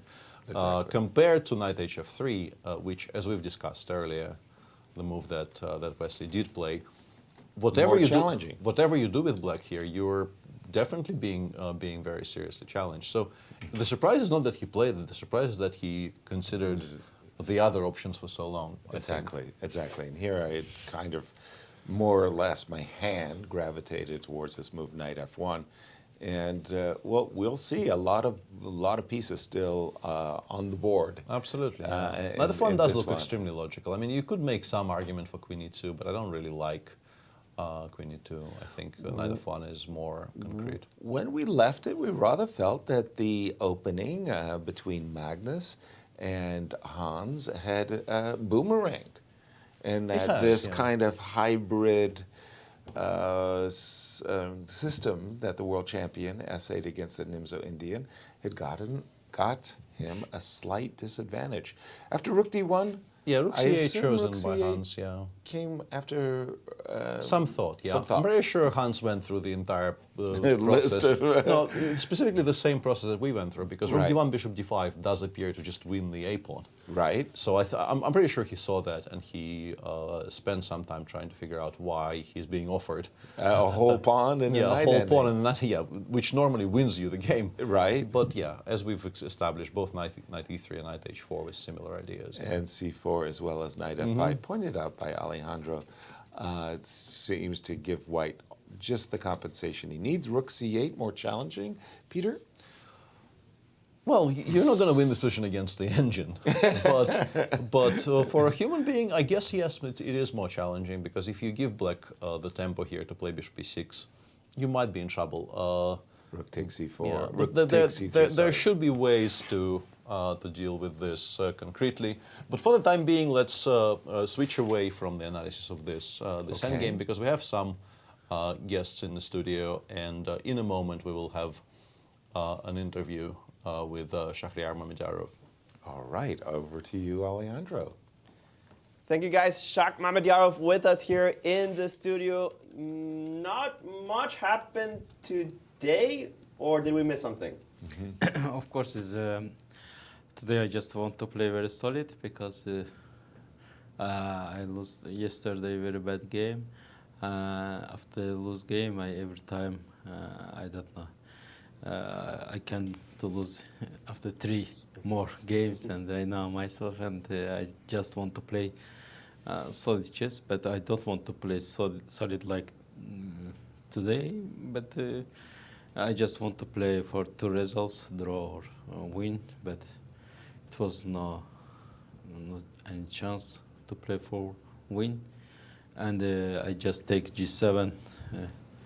I mean, I want to play very solid draw, but this moment, Alireza take knight g5. I think, okay, I will take also bishop g7, free pawn, if he give his knight, but I can take free pawn. But after bishop g7, f6, I start to think how to play draw now. And he was playing very quickly. It seemed like he was still within preparation. Alireza? No, Maxime. Maxime is, of course. I remember this position, but I mean, I know this typical position take f6, but of course, is black is okay. I just try to play, not miss anything. Yesterday, I played a really bad game. I mean, not very bad. I just played very bad move a5, and after this, I lost very easily. And today I just want to play very solid. Talk us a little bit about yesterday's game. We were a little surprised about your decision in the opening to play this move b6 instead of the normal b5. What was your thought process there? Okay, I just want to play for, of course, for win, and it was a good chance, good position to play any interesting move. You can play b6 or any move because we are humans and it's easy to miss in these typical positions. I just play b6. Of course, I remember this b5 move, but b5 is he played very fast. Queen e3. Of course, b5 he was preparing well. I just want to play b6 and just to play chess. I mean. B6 is just to play chess. I mean, it's, of course, I think 10 minutes before to play B6 or not. But it is move A5. It was shocked me because A5 is back inside of. Well, yeah. And here you play this move A5. Yeah, because you know, it's like I think I analyzed this position and my. When you say analyze this position, you mean like prep or you during the game? Yeah. No. When it's after queen e3, its problems is queen e3 move back queen e3. Yeah. Inside queen e3, if not play queen e3, is white can play is one of the best move queen g3 here, and rook e8, bishop d3. Queen e6, rook e1, b5, it's the same position. Oh, wow. Yeah, I remember this position, of course. So you actually got it from transposition? Yeah, transposition. I remember it's my home preparation after b5, because queen g3, it is bad move. After queen g3, I can play b5, it's the minimum, black is very good position. I remember this my analysis, and I remembered everything here.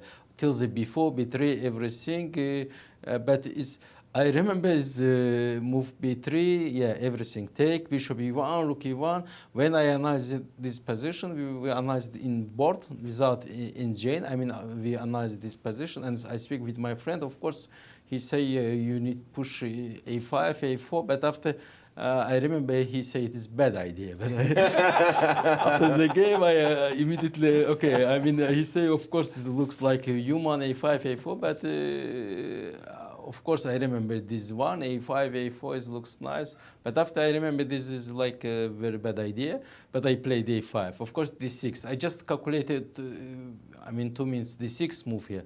D6, take, and rook e3. I think this is a very bad position for black because of a very strong attack, queen h4, rook g3. Right. I absolutely missed d5 move here, and after d5, yeah, after the d5 is very good position, is close to win for black.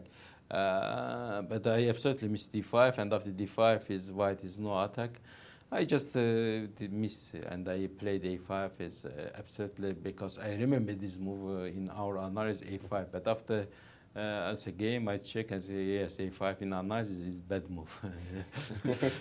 And yeah, it is just bad move. Yeah. Shak, 3 rounds already gone in the Sinquefield Cup. How do you feel your form here? Of course, I'm not very happy with my results, but it's a very strong tournament, and everything can happen here. I mean, you can lose also many games. It's not first, it's not last. And I know it's every day is. I can lose and I can win, and of course, for this reason, when you play in this tournament, is most important to think his life is beautiful. And as you know, you need to just think everything is good, and you just play in this super tournament, and you must be very happy to be here. And to lose or to win, okay, is obviously is possibility every day. I mean, to lose a game and to win. For me, it's lose one game or 2 games or 3 games is not surprise me. I mean, it's absolutely normal, and for this reason, I am ready more for more games, more fighting chess, more interesting chess, and also for more results. I mean, to win or to lose. Well, always in a good mood, and hopefully you don't lose 2 or 3 games. We want to see you win in that crazy attacking style that you have. Thanks for joining us, and good luck in the rest of your games. Thank you. Thank you very much indeed, Shaq. Don't worry, be happy, Peter. Yeah, it's just such a sunny outlook. I'm so envious. Exactly. Honestly, like it's so unusual to see. I think this is something you should be striving for, but very, very difficult to attain. This kind of a mindset that allows you not to get bogged down with your results and not over focus on your results, because I think this is a topic that has been discussed in like the field of sports psychology. Exactly. The idea that your losses bring you more pain than your wins bring you joy. Exactly. Is kind of well established. Right. And if you can somehow defeat this mindset, or at least get close to defeating this mindset, it will stand you in great stead. And Shach appears to be sort of on his way, and this is very, very nice to see. Yeah. And we have a social media graphic that we'd like to share with you. Ask the commentators, Peter. The question from Brian Locken, what do you guys think about having rapid chess or 50 or 30 minutes for games in the World Championship? Does it ruin chess history? I mean, the question of sort of legacy concerns and that type of things are always very difficult to judge. Right. It will be different. I feel that abandoning, quote-unquote classical chess altogether is not something I'm very much looking forward to, for sure. But there is also this feeling that it might be something that is eventually unavoidable. Right. Much as I might hate it or dislike, maybe hated is a strong word. I've become, over the years, I've actually become a lot more. I enjoy resigned. No, this it's not even that. It's that I actually enjoy playing faster time controls more than I enjoy playing classical now, which was definitely not the case. Let's say 15 years ago, maybe even 10 years ago. But I still feel that if all chess eventually becomes rapid or blitz chess, it will be a pity, because there will be definitely like skill sets which will be entirely lost. Because they will just become unnecessary, and other things will come to the fore. But yeah, I don't think we're there yet.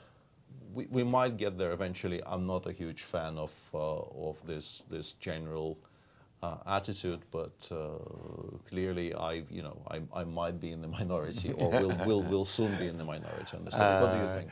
Yeah, well, first of all, let me get Alejandro to jump in there with his own take on the role that 15 minutes or 30-minute chess is going to play in World Championships, and your take. Are we talking about next year's World Championship, or are we talking about 30 years from now? Because think about it. Eventually, we are going towards faster and faster time controls. What was the time control in the 1920s, 1930s? We're talking about Germans.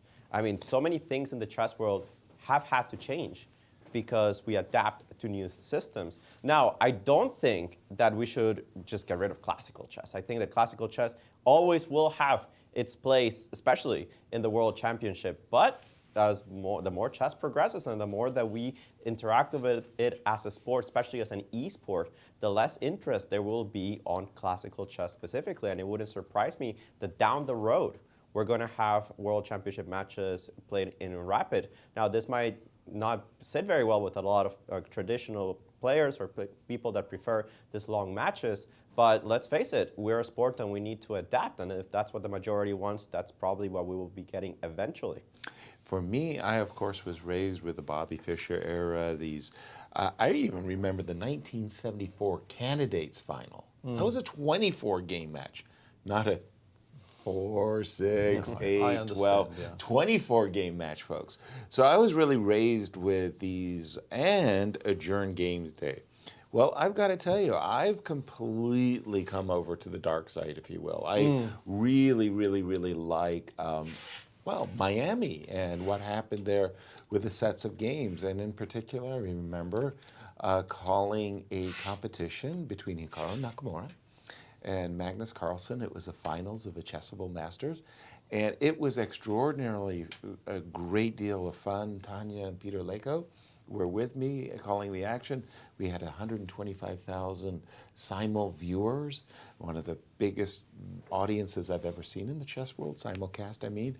And I got to tell you, I just thought it was the cat's meow. It was just so much fun. Comparing that, if I will, to the recent match in Dubai, which was tough, and that game 6, was it, the marathon game that lasted 7.5 hours? Yeah. I needed 2 days to recover, Peter. So yeah, I see 15 and 30 minute taking on a greater role. It's inevitable. Yeah, I mean. greater and greater role. Yes, entirely replacing classical chess. I wouldn't be a fan, but I understand that this is the direction that we're moving towards. And also, I think you know, the 7 hour time control is probably going to get phased out. Even that, I'm slightly torn on this because I think. Oh, you grew up with the Germans too. Yeah, absolutely. I caught the back end of the Germans era for sure. I played in some tournaments with the Germans as a kid, and by the time I hit my teenage years, they were already disappearing. Okay. I mean, there's clearly, even though I was about to finish the sentence with, there's clearly no market for, you know, a 7 hour live chess broadcast. Right. And just as I say that, you know, Norwegian TV loves these broadcasts. It live streams Magnus's games for 7 hours. And millions of people watch it. Yes, they do. So I think if you package it properly, and of course also if you have Magnus as a star, which obviously, you know, generates a lot of interest in Norway in particular, you can do that as well. But I think, yes, I mean, 7 hours is probably a little bit too long, but as I mentioned, I'm sort of resigned to the idea that this is where we're going towards. But I don't have to like it. Exactly. Good question from Brian. Thank you for putting us on the spot there. We'll see how it evolves. One thing I do want to mention, of course, is that the World Knockout Championship, that was at one time the World Championship itself, features rapid chess, yes, as well as blitz. I'm not a purist in this respect. I don't hate rapid chess, but I just feel that, as with everything, I've always been a proponent of, you know, exploring more and more things without abandoning what we already have. You can like, as I said, maybe 7 hours is too long, and the time control that we're playing here in Sinquefield Cup produces like 5 hour games generally, maybe 5.5 if you have some kind of a long technical endgame, which lasts until move 110 or something. And this is, I understand some people will still think this is way too long, but I don't think it is. I think this is fine. Let me interrupt you and bring us back into a game, because we're talking about long thinks, and ironically enough, I think Levon, this is half an hour already. Alejandro, we got a tank, 33 minutes by Levon here, and we know what he's dealing with, and probably even considering the bailout with Bishop F2 check. It's not a bailout. Bishop F2 might not lose immediately, but it'll lose eventually. You're just down a pawn with the worst position. I understand. I'm just thinking, though, that those... I guess we didn't really refute Queen E7, Rook F1, King G6. No. We said that both Bishop takes F4 and Bishop H4 are dangerous for black, and that's what the engine says, but the game continues.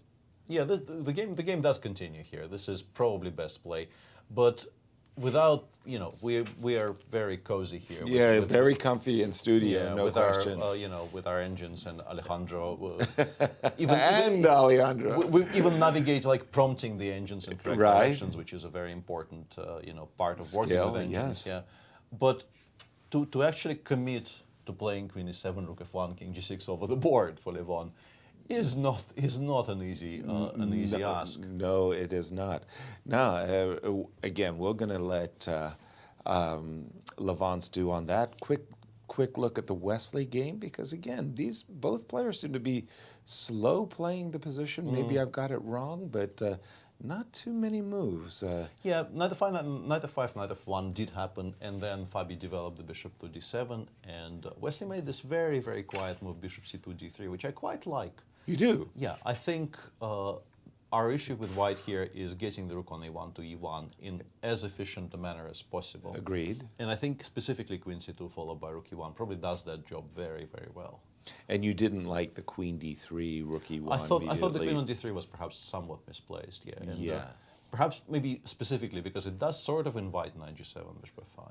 Knight g7, rook e1, bishop f5. I very, very much want to trade the pair of bishops off the board. I understand you completely. It's one of my dreams in life in this position as black, is to get those bishops off the board. Well, one player, on the other hand, who did seem to be enjoying, dare I say, a significant edge, was Lanier. We do have this move, bishop g5, maybe the most challenging probably on the board. Is, yeah. Peter, take it away. And yeah, if the bishops come off the board, the knight will come to c5 unchallenged, and it is, despite the structure looking extreme. Actually, bishop g5, knight c5 immediately, right? That was the problem, right? Take, if you go hg, maybe, who knows, I go back with the rook. Yeah, but this is pleasant. Yeah. But maybe I was a little bit more fearful of the immediate knight c5. Sorry. But of course, you play rook c4. This is why we play knight g2. At least one, not here. I mean, on the previous. Sorry. Yeah, this is why we played knight g2. We played knight g2 to play rook c4. Agreed. Here. Queen b5 exists, but it probably, there's a bunch of issues. Yeah. First of all, yeah, I blundered queen e2 originally. I thought rook b4 was just winning. But we can take on b5 and play, let's say, rook b4 here. We are probably going to have some kind of you also talked about structure a moment ago. There's some real issues here for black. It's a very pleasant choice here for white, because I think we will be up a pawn regardless of what we do. Exactly. The question is which one we prefer. The d6, g5. I think I prefer rook b4, but this one also is quite promising. Right here. Just go rook b4 here, bishop b3, fe. The b5 pawn falls.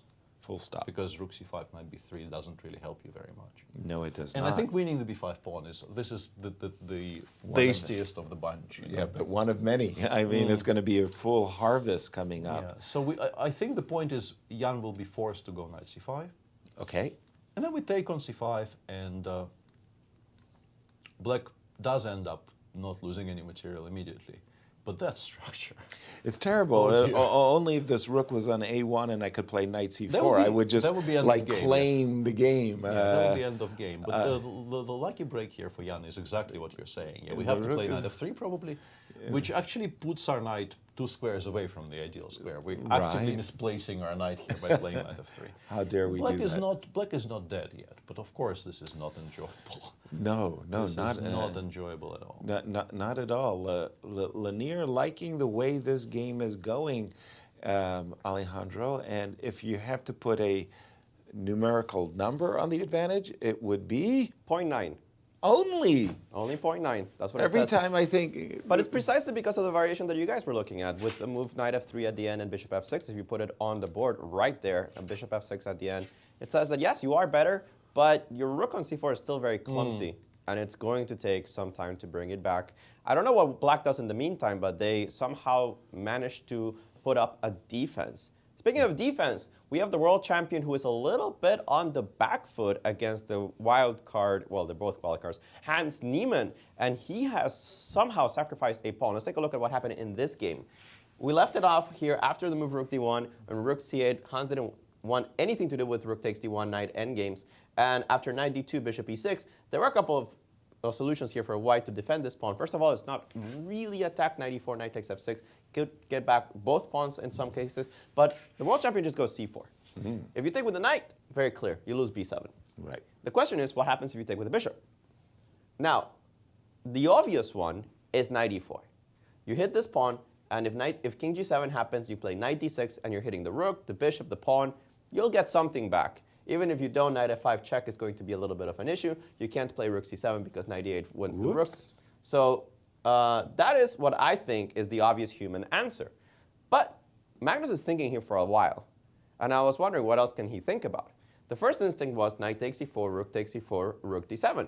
Now I'm going to get my bishop to d5. I'm threatening to take on b7, but unfortunately, this runs into rook c1 check, king d2, knight b3 check. And since this knight can get back to c5 now, hit the rook, defend b7, and this king is extremely awkward on e3.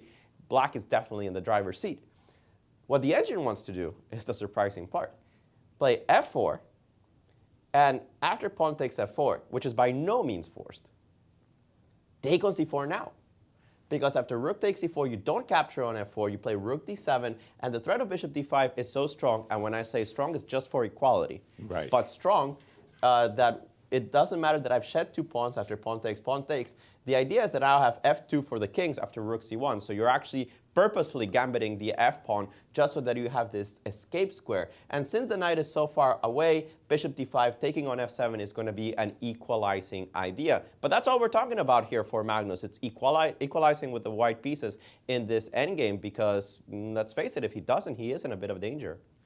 Indeed. And Peter, I want to say that that's an extraordinary quality that I've seen in world champions time and time again. They're in a bad position. They're in a bad position, and they seize that moment to force a draw, and you didn't even realize that you were so much better at the time that they're making draw. Yeah, a 2-pawn sacrifice? Knight c4 played, by the way, and this is neither of those 2 choices that Alejandro was mentioning. Magnus could be headed towards some turbulence because well, just a second. f4 doesn't force f4 anymore. I can go, I don't know, maybe rook c7. With the knight on d2, I'm not playing knight to e4. Yeah, we're not getting the same. You're not obliged to capture and allow me to. I beg your pardon. Yeah, we're not getting the same position. Even rook d4 maybe is a move because a3 is quite weak. Although this takes bishop d5, maybe I shouldn't be doing that. But your rook c7, your initial instinct there. Yeah, rook c7 for rook c7. But I wanted to say that a lot of these world champions, they do find these ways of making a defensive combination, because that's what you would call this, good enough for equality. We're always looking for white to move and win. But how about those white to move and draw variations? Knight takes e4, rook takes e4 on the board. On the board, yeah. For me, among the people I played a lot against, a very, very striking example has always been Vachier. Vachier, no. Because from a certain point I stopped getting good positions against him, but when we just started playing in the mid-90s, I did get a bunch of very promising positions against him. I won 0 of them. Not a single classical victory over Vachier over like 25 years of trying. Damn. And I noticed very early on his ability to recognize danger. Like the moment he understood that something has gone wrong, he would very often go into a very serious tank, figure out the exact way to defend from there, the best plan of defense from there, and then he would sort of zero in on that and start playing extremely quickly. Like it was both a combination of unique chess understanding. He's a very, very deep chess player, understands game excellently well, but also this recognition of where to switch gears, where to switch to sort of full-on defense. And he also was an extremely, extremely good practical player and remains an extremely good practical player, which meant that once he's established his best, in his opinion, the best choice of defensive plans, he would start playing extremely quickly, also putting a lot of pressure on you on the clock, making it as awkward and as difficult for you to convert your advantages as it's possible. And in the meantime, we have a very interesting move there by Levon Aronian, which I assume just kind of loses, but it does not. It's a 42-minute, that came after a 42-minute thing. And it doesn't lose right away. C7, C6, that looks like a terrible move, Alejandro. That's not a terrible move. It's not a terrible That's an idea. Move. What's the idea? Queen A5 check. Queen A5 check is the idea. The idea is Queen A5 check. It's understandable, actually, because there is no particularly great reply to Queen A5 check currently. Meaning that, let's say we play knight takes f4, black replies with the check, before bishop takes b4, just straight up loses, not because the a1 rook is hanging, but maybe even more because the g5 bishop is hanging. Bishop, the one that was doing all the damage to and then black gets a tempo to play something like knight h7, let's say we play king e2 or something here. My question would be what happens if we castle long, but at the very least it gives us a tempo to play bishop e3 check. Yes. which protects the pawn on f4 and also gives us a move to play maybe queen a5 next move anyway. Right. So yeah, the one that's puts me off is queen c3. I queen like c3, bishop f2 check. Oh no, this is still pinned. What am I? I'm so dumb today. King g6 maybe. I remember. Were you in Manila in that interzonal? No. Where it was. I wasn't born yet. It's true though.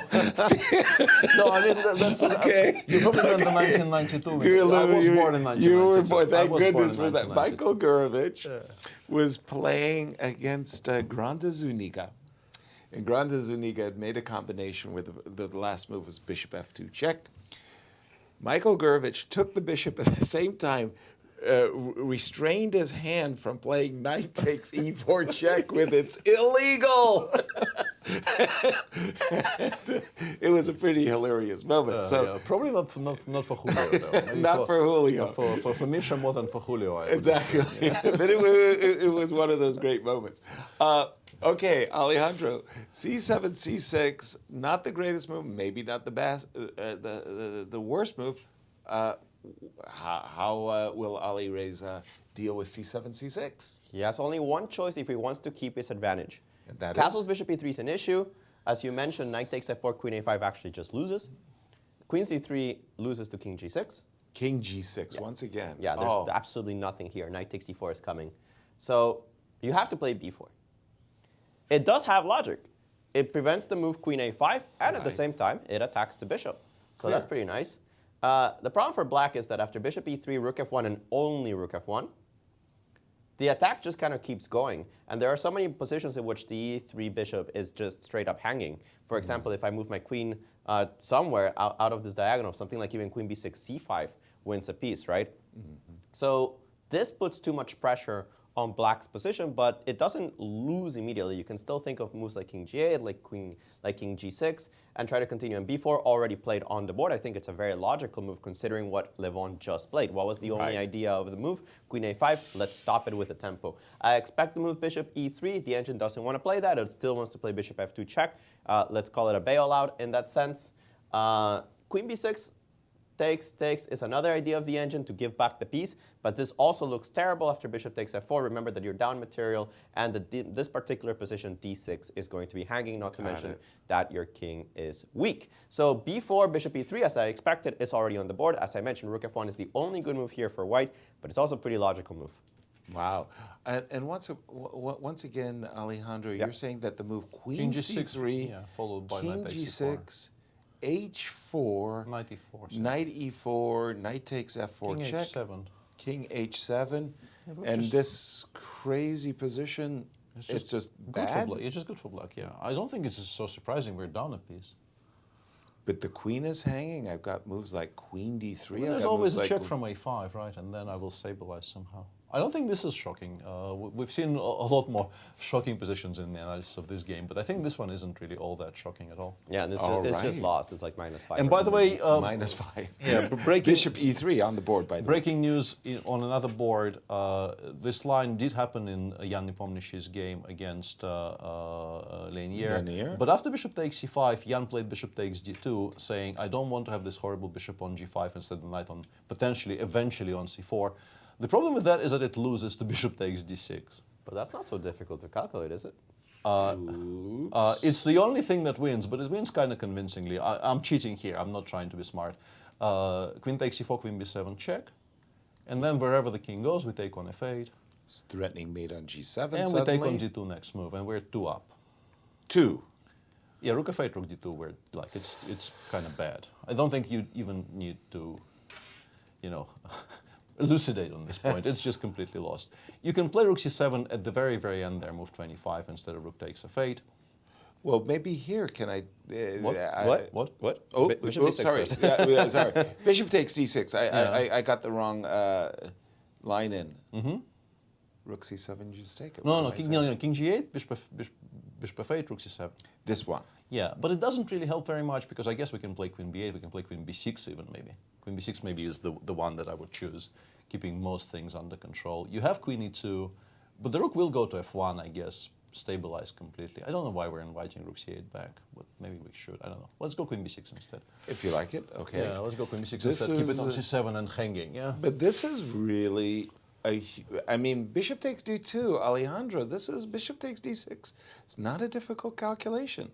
It's just that I'm attacking. It should be manageable. I'm attacking the rook on f8, and I'm just trading, and 2 buttons. Ooh. Yeah, it's not hard. Not I mean, bishop takes, queen b7 is very obvious. This just loses. I'm attacking the rook, so you have to exchange the queens. Queen e7, I take, rook takes, rook d2. That has to be a lost endgame, even if you get one back, right? Right. Like, let's just go through that line. No, this is. I mean, this is just lost. You'll get a5. Congratulations, you got a5.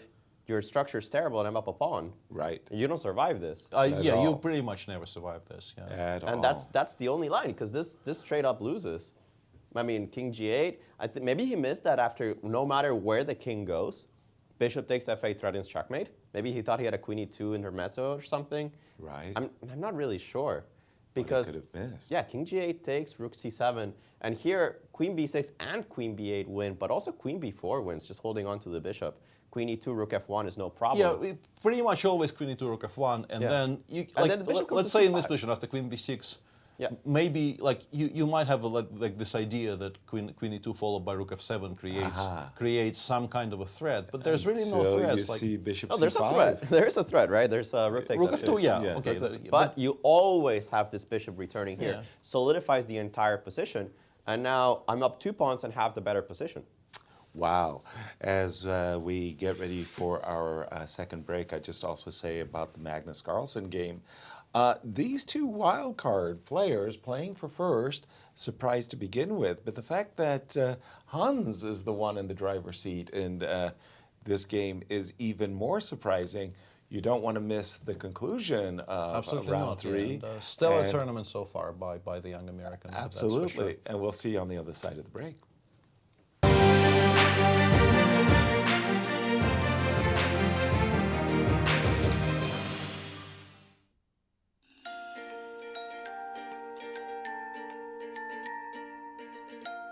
Welcome to the chess capital of the United States. The St. Louis Chess Campus in the heart of the vibrant Central West End has established itself as a premier global destination for chess and is comprised of 2 unique nonprofit institutions. The Chess Club and Scholastic Center of St. Louis is recognized as the top chess facility in the world and plays host to all major tournaments, including the U.S. Chess Championships and the Sinquefield Cup, one of the strongest chess tournaments globally. Tournaments are broadcast online to more than 150 countries, led by an expert commentary team of grandmasters. The Chess Club is an educational organization committed to promoting the game of chess, with a specific focus on bringing the benefits of chess.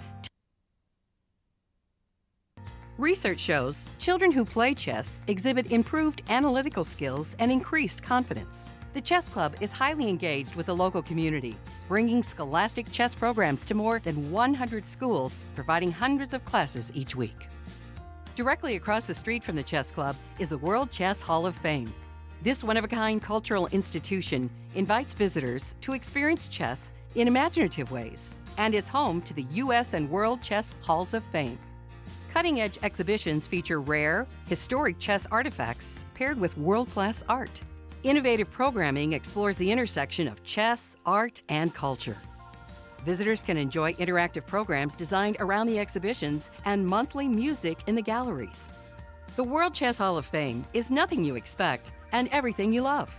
3 different galleries and a premier gift shop highlight the culture, history, and creativity behind the game. Come visit, play chess, leave enriched. To learn more about the St. Louis Chess Campus, visit stlchesscampus.org.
Welcome back to our coverage of round 3 of the Sinquefield Cup with plenty of very, very exciting positions and lots to discuss. And we went on the break with this idea that Jan Nepomniachtchi is trying to solve his problems tactically and should now lose should Lanier find the right continuation.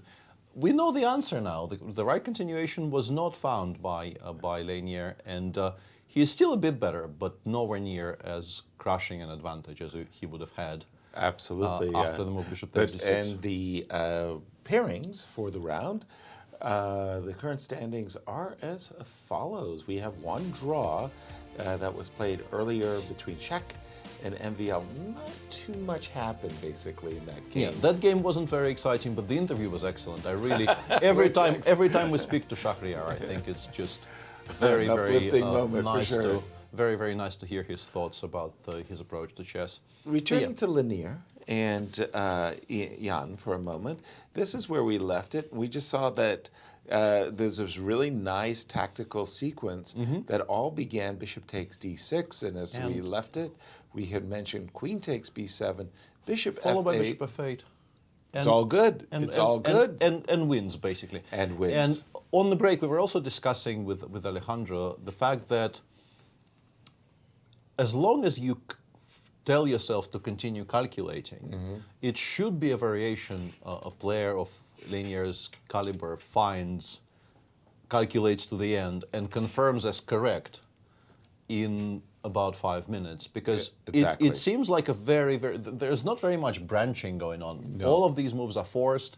You take on d6, queen takes c4 is very easily identifiable as the only chance. We take on b7 with check. Next move we take on f8, we pick up a full rook. We create a threat of queen takes g7. Right. We know that if we get to play rook takes d2, we will win. So rook c7 really is the only thing you might be worried about. Right. But then, as we've established, pretty much any sensible queen move, b6, b8, even b4. And then you get to some kind of a position like this. You get to bishop c5. And here I think you can stop. Exactly. You're 2 pawns up, e6 is hanging, f2 is very, very safely protected. You think? I mean, every piece I've got is protected. Yeah, pretty much. Yeah.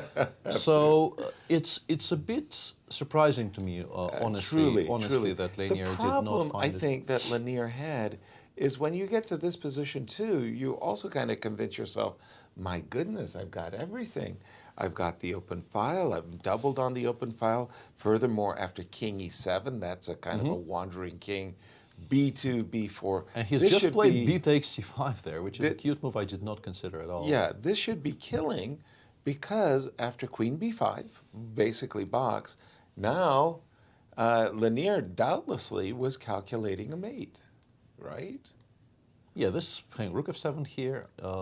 This is the mate I saw. Yeah, I'm not sure this is what he's going to like. If we reach this position after king e8, I get the feeling it might not even be queen d6. It might not be queen d6. Sorry. Because queen d6, rook f7. Oh, rook you f7. You have a queen ending, but I'm not sure it's winning. I have a feeling that maybe rook takes. No, but that also doesn't work.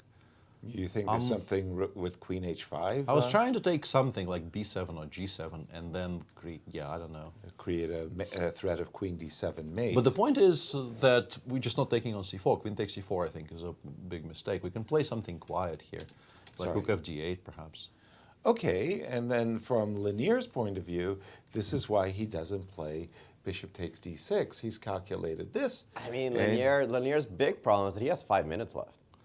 He's calculated a lot. This is his big problem. Yeah. But this move, b takes c5, was he right? No. Alejandro? No, absolutely not. He's right if he takes the rook, but you don't have to take the rook. As Peter mentioned, rook fd8, fighting for the control of the d file. Good enough for equality. Another move that's good enough for equality, rook c7. Just hold on to your position here. You can take on a5 at some point. If you play rook b4, I've already defended the pawn on b7. So this is, according to the engines, not a big deal for the black side.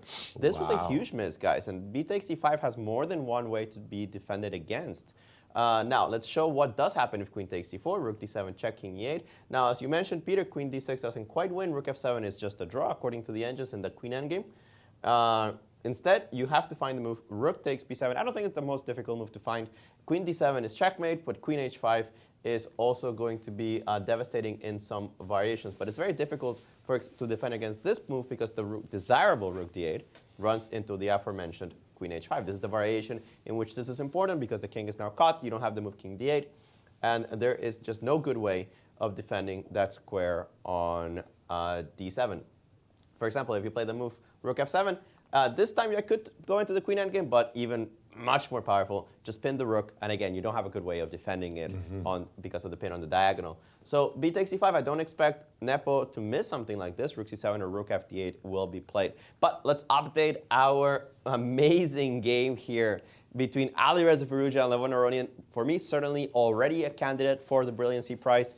And one of the things that makes, in my opinion, a great Brilliancy Prize is not just that one side rolled over the other, but that they put up the best resistance, and that still it was a very interesting and fun game to watch. And that's exactly what Levon is doing. After the move bishop e3, rook f1 was found by Alireza, and instantly king g6 was played. Now here the engines did prefer the move bishop h4 over what Alireza played h4, but not by very much. h4 is a very logical move. It just holds on to the bishop, and now it's difficult to even find a move for black because e5 is going to be a threat in many positions. The queen leaves randomly, bishop takes f6 and queen takes e3, let's remember, is still on tap, regaining that piece, and not to mention that, of course, all the ideas of knight takes f4 are still available. So what did Levon do here? He sacrificed his bishop back. Bishop takes c4, queen takes c4 with the idea of d5 and trying to regain some space, trying to create some threats of his own. Because remember, this king is going to be stuck in the center forever as long as this bishop is on e3.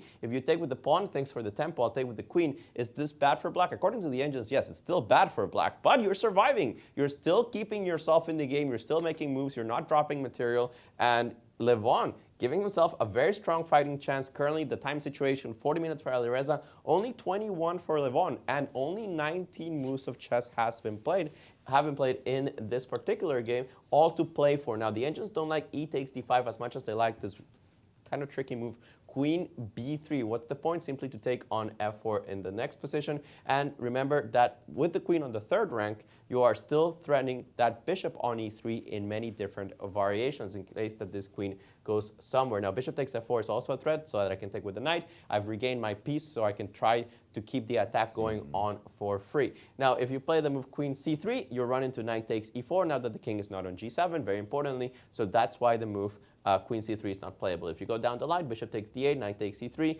you could take my knight, but I'll take your bishop. This simply does not work for the white side. d5, great move by Levon. This bishop takes c4 and d5. The engine's still loving white, but he's creating chaos on the board. Continue the line, please, Alejandro. Absolutely. Queen d5, queen b3. Yes. Yeah. And if you take on e4, then I'd go rook d1, right? And then you mean with the pawn? Another foot check, yeah. I think is winning. Yeah, in this case, no. Rook d1 does not win because look at this beauty. Boom! Ooh. Check. If you play knight d4, you're actually worse. Right. And if you do this, that is just a perpetual.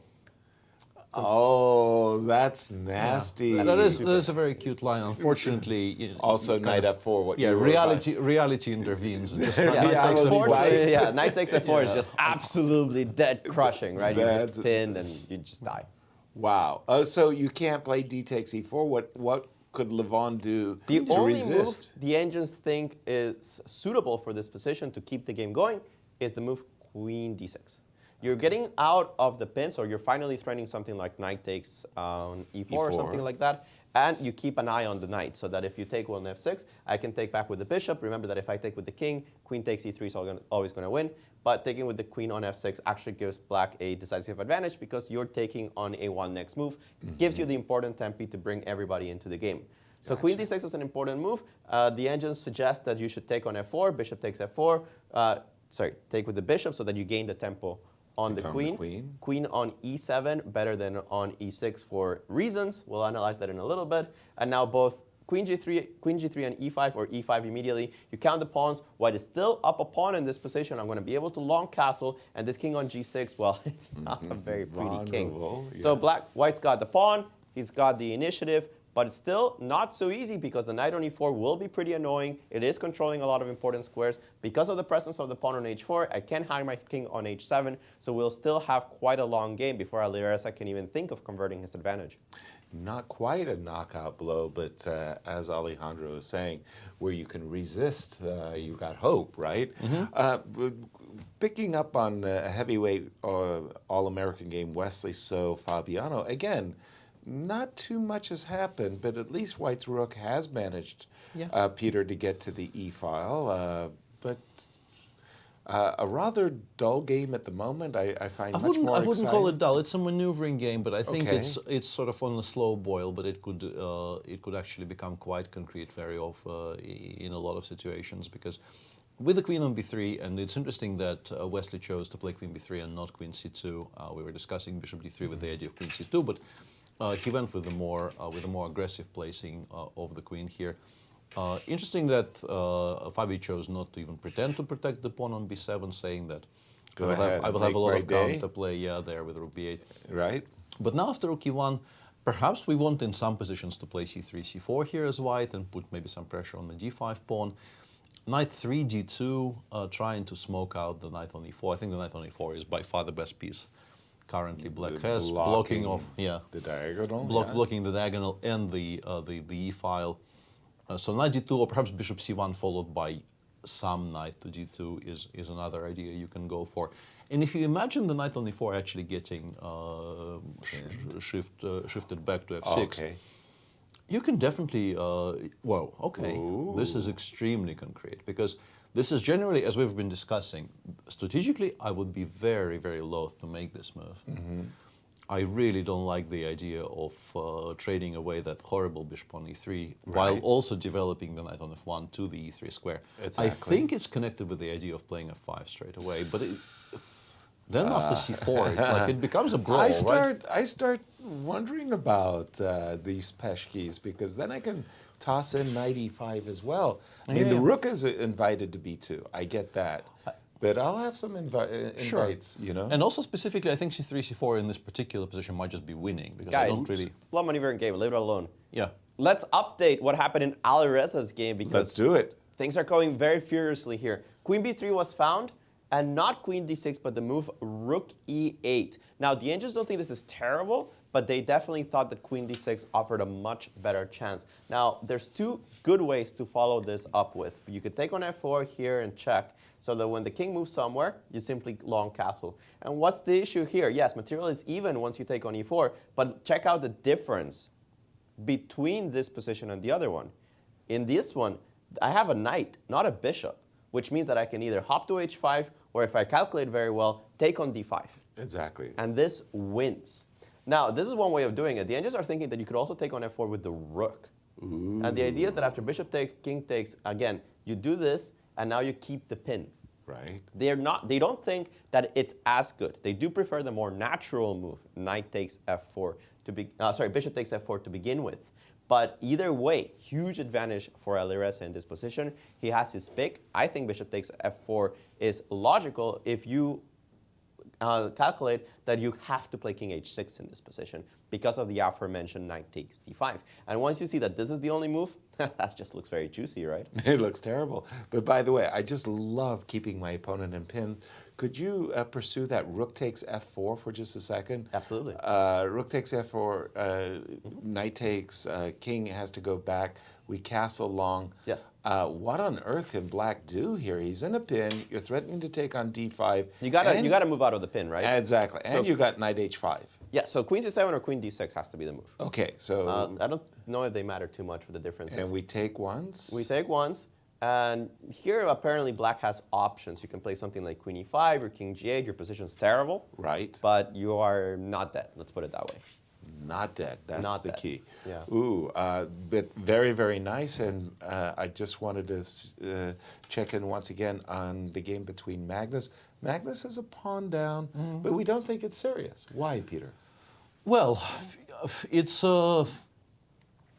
I think it's mainly because of the dominance of the bishop on d5 over the knight on a5, and the pawn weaknesses that Magnus is currently beginning to kind of gently massage here. Rook e8, I think, is a very good indication of where his mind is at, because if black goes king f6, which is the most natural move in the world, you just go rook h8 here.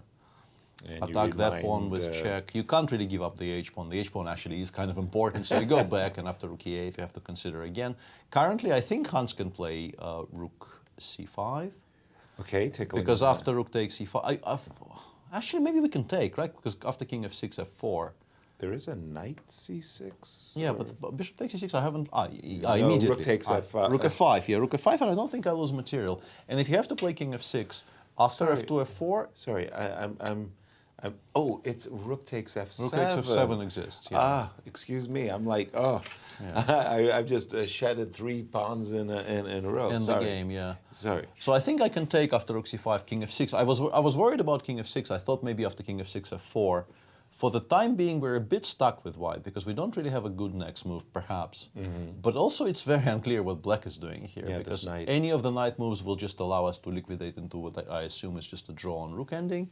With the rook on h8, can I do all of this stuff with the rook on h8 now? No, I think I can take on h6, right? Because I have rook d6 there. And now you have rook... I have rook d6. And I really don't think you can play king e7 and play for a win. I think that's a little bit too much. No, that's not what I was aspiring for, most certainly. Okay, a little bit dull. I agree. White's got White's probably bishop okay. on d5. Yeah, White's probably okay. Jan's position... He did find rook c7. He did find rook c7, and now after rook c7, rook b4, queen c5, queen b3 has been played. Linier is playing on 5 minutes here against 55. So, you know, the one thing that Jan has going for him in this game is extreme speed of play, yeah, right. which did bring some, let's call them inaccuracies. But yeah, he got what's the word? Amnestied. Pardoned? Pardoned. Yeah. Pardoned. Pardoned. Okay. Which again brings us to the Alireza game. What's the clock situation here in this one, Peter? Half an hour for Alireza against 22-ish, 21 and a half for Levon. This is only move 20. If they continue thinking, and there is plenty to think about here, which could be in for a very interesting time trouble potentially. Wow, this has got a lot of action. You see this position for the first time, like bang. You're looking for a whip. Yeah, I mean, white is clearly much better. The question is whether you can find something that puts the game instantly to bed, right. Or if you still have to play some position which will offer some hopes for black. But yeah, with white, you're very, very happy. Okay. And I think, as Alejandro said, I think the position after bishop f4, the only move is bishop takes f4. You can't possibly, you know, rook e4, bishop e3 will never work. So you have to take on f4. Knight f4 check. Yeah, the only square is h6. Even realizing that is not the... Yeah, we just castle queenside here. You take on e4 with whatever you like to take on e4 with, I guess, knight maybe. And this is where you calculate knight. Knight d5 works less well if you don't have rook takes f7 with check next move. But let's say we just play g2, g4 in this position. Probably not the best move by far, but even this very simple idea. g4 followed by g5 check, followed by knight h5, knight f6. We know we have a free roll here with white, right? We might not be winning as such just yet. Oh, you are. But we know we have a very, very pleasant free roll. Right. So it's a happy situation here for Alireza. He can spend some time looking for more. Right. Because perhaps he is, you know, if he calculates very precisely, he can find something that absolutely puts it beyond any doubt. Right. But he has this very, very nice fallback. Right.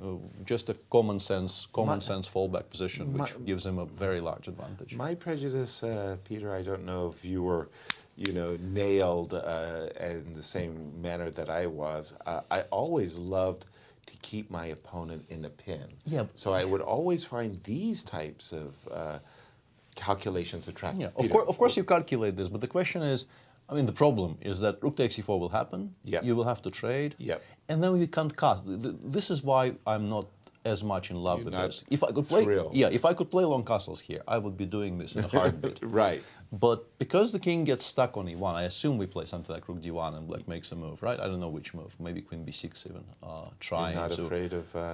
trying to pretend queen g1 check is a threat. I don't know if it is. I might just take a walk. Like maybe you just call my bluff here and win. Yeah, it's very possible. Well, again, rook d6 taking advantage. Yeah. Okay, let's go queen c7, I guess. And I thought that was well, queen c7 I thought was kind of required because otherwise queen g3. But all right, shall we? Queen c7. Sure. You get this far rather quickly. In fact, rather in a snap. Yes. And then, do you pull the plug and say, "Well, I don't have a win"? You spend some time looking at queen moves in this position. Like you look at queen e3, queen c3, all of those moves. Queen c3, like black goes, I guess, knight h5, and start threatening to stabilize via maybe some endgames or f7, f6. Yeah, knight f5 maybe not the best move because after g4 I don't have a good reply. Right. Knight g4, maybe. Knight g4. I understand this looks extremely dodgy, but then again, like if I get to play f7, f6, my pieces around the king will start looking a lot more consolidated. Like, give me a move here, and I will play f6 or rook e8, or maybe even e4, e3 with the idea of queen g3 check. Gotcha. And it might become a bit double-edged. So I think if I have to choose between this one and the one after bishop f4 and long castles, I want my king on c1. You want your king I want my king on c1, nicely. I want my king on c1 and the attack to continue. Alejandro, over to you. What's caught your eye? Let's take a look at a game that you guys were mentioning might heat up. It's getting there.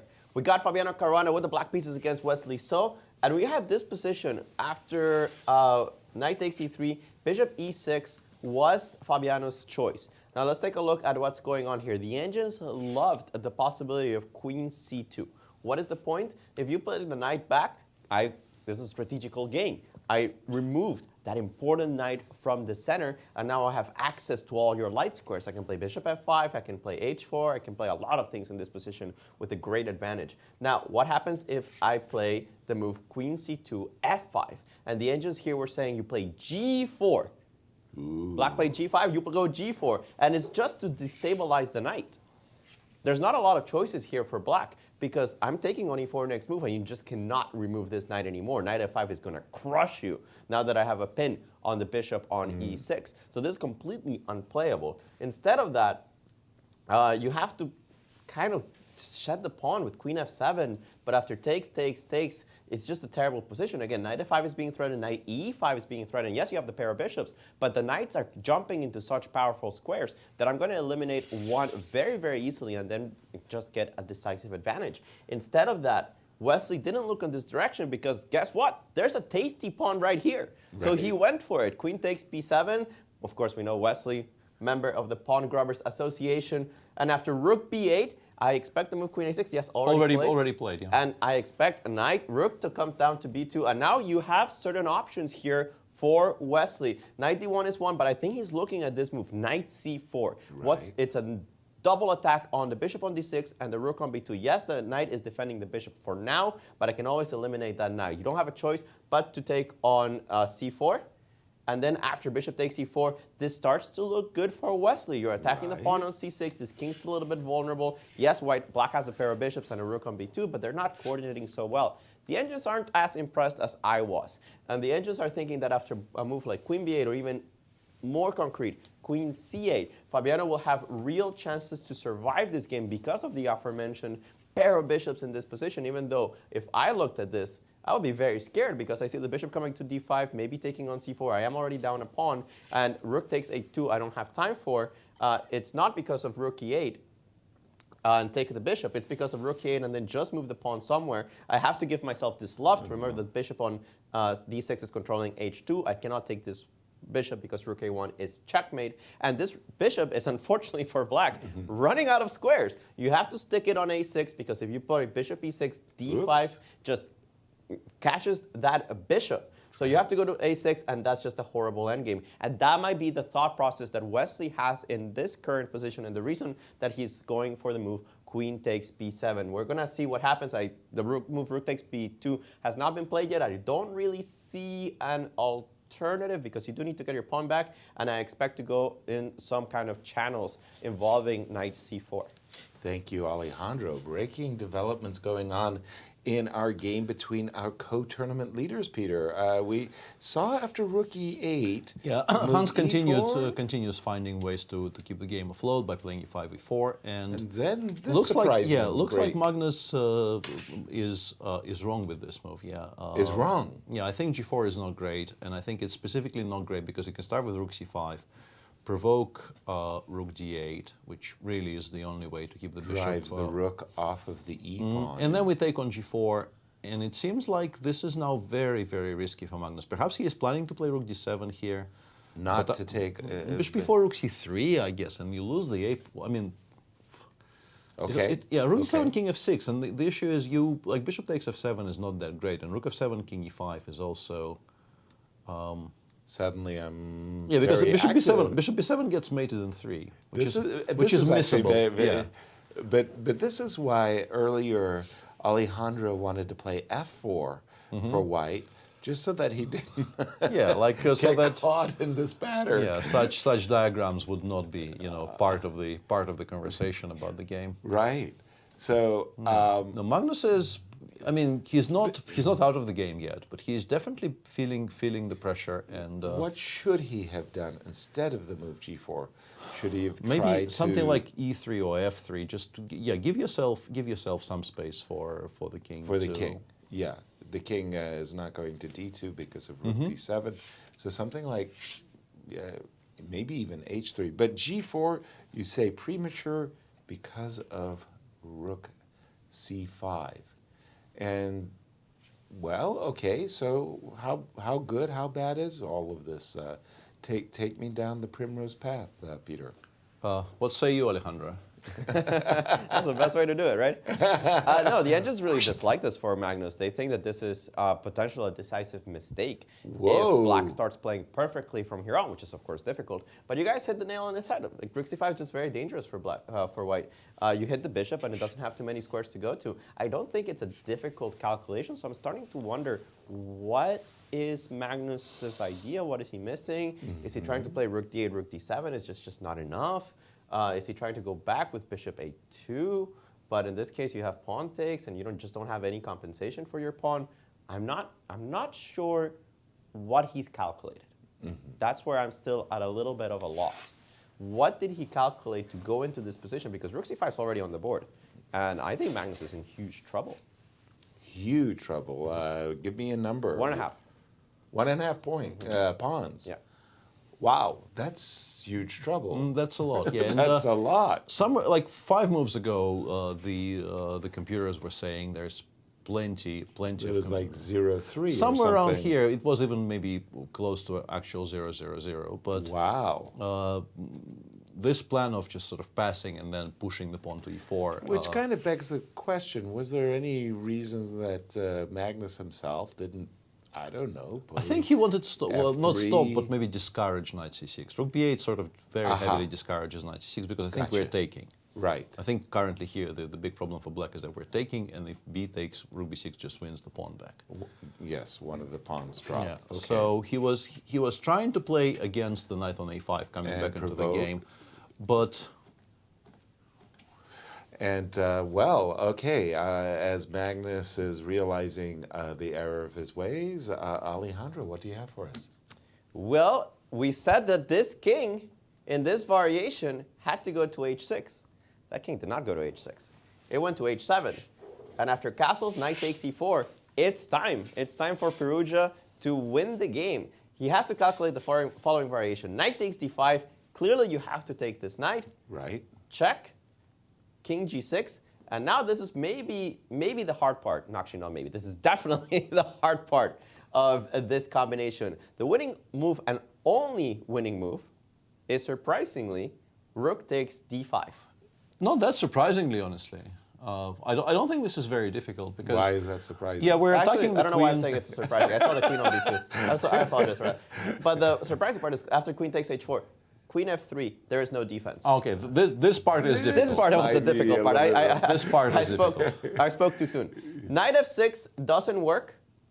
This looks like a very logical defense, bringing the knight back, cutting off the coordination of the queen and the rook. But here you have this move, queen h5, king g7, and rook g5. You win the queen. Right.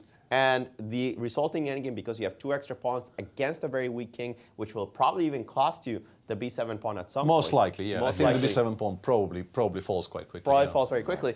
It's just lost. Wow. So it's a very forcing line. It's probably not the most difficult line to calculate, but you just have to make sure that against queen takes h4, which is the only move in this position, because you have to keep an eye on the king side, that queen f3, there is no good defense here for black. So that's what you need to check out. There are a couple of checks you need to calculate, like queen h6, queen h1. You have to calculate knight f6. But I think this is all within Alirez's grasp. He'll find knight takes d5 and transpose into a winning queen versus rook endgame because of, oh, he has way too many pawns. Wow, that would be a nice rebound win for Alireza for sure.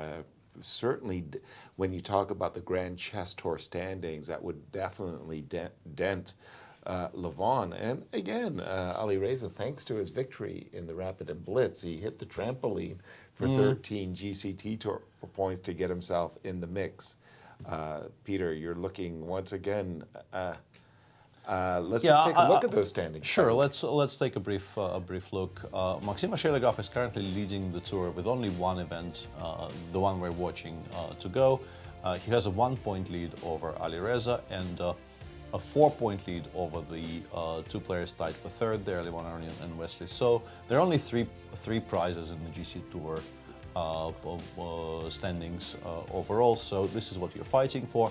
Fabi is not out of the running. But needs a big result. He probably needs to win the tournament. And he's not doing himself any favors today. I'll put it that way.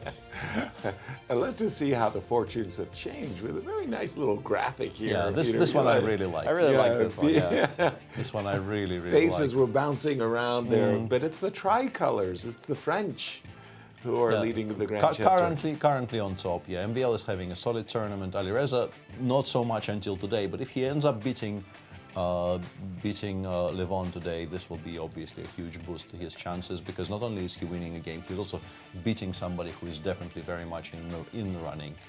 Rival for sure. And you were saying that Fabi is not doing himself any favors, Alejandro. Well, I said that he had to take a pawn because a pawn is a pawn. And after rook b8, queen a6, I was just going through the lines after rook takes b2 and wondering what's going to happen after that. Right. Even if you get a bad endgame, you still have to take the pawn. Right. He didn't take the pawn. Played f5. It doesn't actually have a threat, so Wesley defended his pawn. And now he's down a pawn, and white is definitely better. Not just because of the extra pawn, but I've shattered your structure on the queen side. This queen on a6 is particularly annoying because it's attacking a7 and c6. You have exposed your king here, so any further advances, if I get a queen here, you're just going to suffer, right? So you have to be very careful on how to advance the pawns, and I don't see a concrete plan. A move like f4 immediately loses to knight c4. It's a horrible move. Or knight g4. Knight g4. I like knight g4 too. But if you're not playing f4, like, are you playing g4? Is this the idea? Because this loses kind of similarly. Here, knight e5 is winning, bishop takes e4 is winning. This really doesn't make a lot of sense. I don't understand the point of f5. I guess he just disliked rook takes b2 so much that he chose to just play basically like anything else. F5 here is a move that you can describe as not rook takes b2. And yeah, we are watching Jan and Lenier shaking hands there because everything got liquidated. Yes. And a big let off there. Yeah. For Jan. And Jan's kind of like shaking his head like, I was a condemned man and I got the pardon and I thank you. Yeah, as is often happens, I get the suspicion that maybe he played bishop takes d2 and then went away from the board and started calculating bishop takes d6, and now he knows. Is it the day of pardons? Oh no. I mean, in this position, I get it. You don't find knight takes d5 and everything we talked about. Understandable. Knight h5 is pretty strong. You put the knight in an attacking square. Right. And then you're threatening rook takes f7. You can maybe think of rook f5. And maybe when the queen gets in, you'll threaten checkmate. Right. Right. And if queen takes h4, I assume it's knight f6 check, right? Queen takes h4, knight f6 is winning, but rook takes f7 is more winning. It's even stronger, yeah, okay. Yeah. But knight f6 is good enough. But why retreat the knight? Yeah, that is a very, very strange choice. That's peculiar. That is a very strange choice. I don't really understand this move, yeah. And according to the engine, Alireza has destroyed most of his advantage. Still gives it like 0.4, 0.5, but we're talking about winning the game. just like black resigns type of winning the game. Yeah, I mean, knight d5 was clearly winning by force. Knight h5 maybe slightly less so, but also you can understand how it will be very, very strong. And yeah, knight e2 wouldn't really have been on my list. No, I mean, knight d5 clear, knight h5 clear, even queen f3. I guess he wanted to stop queen f6. I think his point is he understands the knight needs to go somewhere so that queen f6 doesn't land. But yeah, if you're choosing a square for the knight, first of all, I'm pretty sure he calculated knight takes d5. I think he missed queen f3 in the end there. I'm pretty sure he got to the position after rook takes d5, queen takes h4, and rook f7 first. But okay, we can get there via whatever move order we like. Right. Yeah, just to show our viewers. Rook f7, king h6. So you get here, and you realize you don't have sensible checks. All of your checks lose a rook in one move, and you think, black is about to start giving me checks from like e1 or some square, and the king on g6 appears to be somewhat safe. And you could sort of give up here with white. You could stop calculating. I think you kind of... I think it's possible just not to believe that queen f3 is fast enough. I mean, you might not even want to go any further because queen f3 is a quiet move. Black has like 3 checks to choose from and also knight f6. So maybe he just didn't believe this was winning. But if you're choosing a square for the knight, choosing e2 over h5 is peculiar. Really, really peculiar. By the way, just on this note, I'm looking at the sacrifice more and more, by the way, and it really looks like, okay, sorry, just to go down the primrose path once more, queen takes h4. You were saying, you know, you don't find queen f3, you find some, but if you did find this move?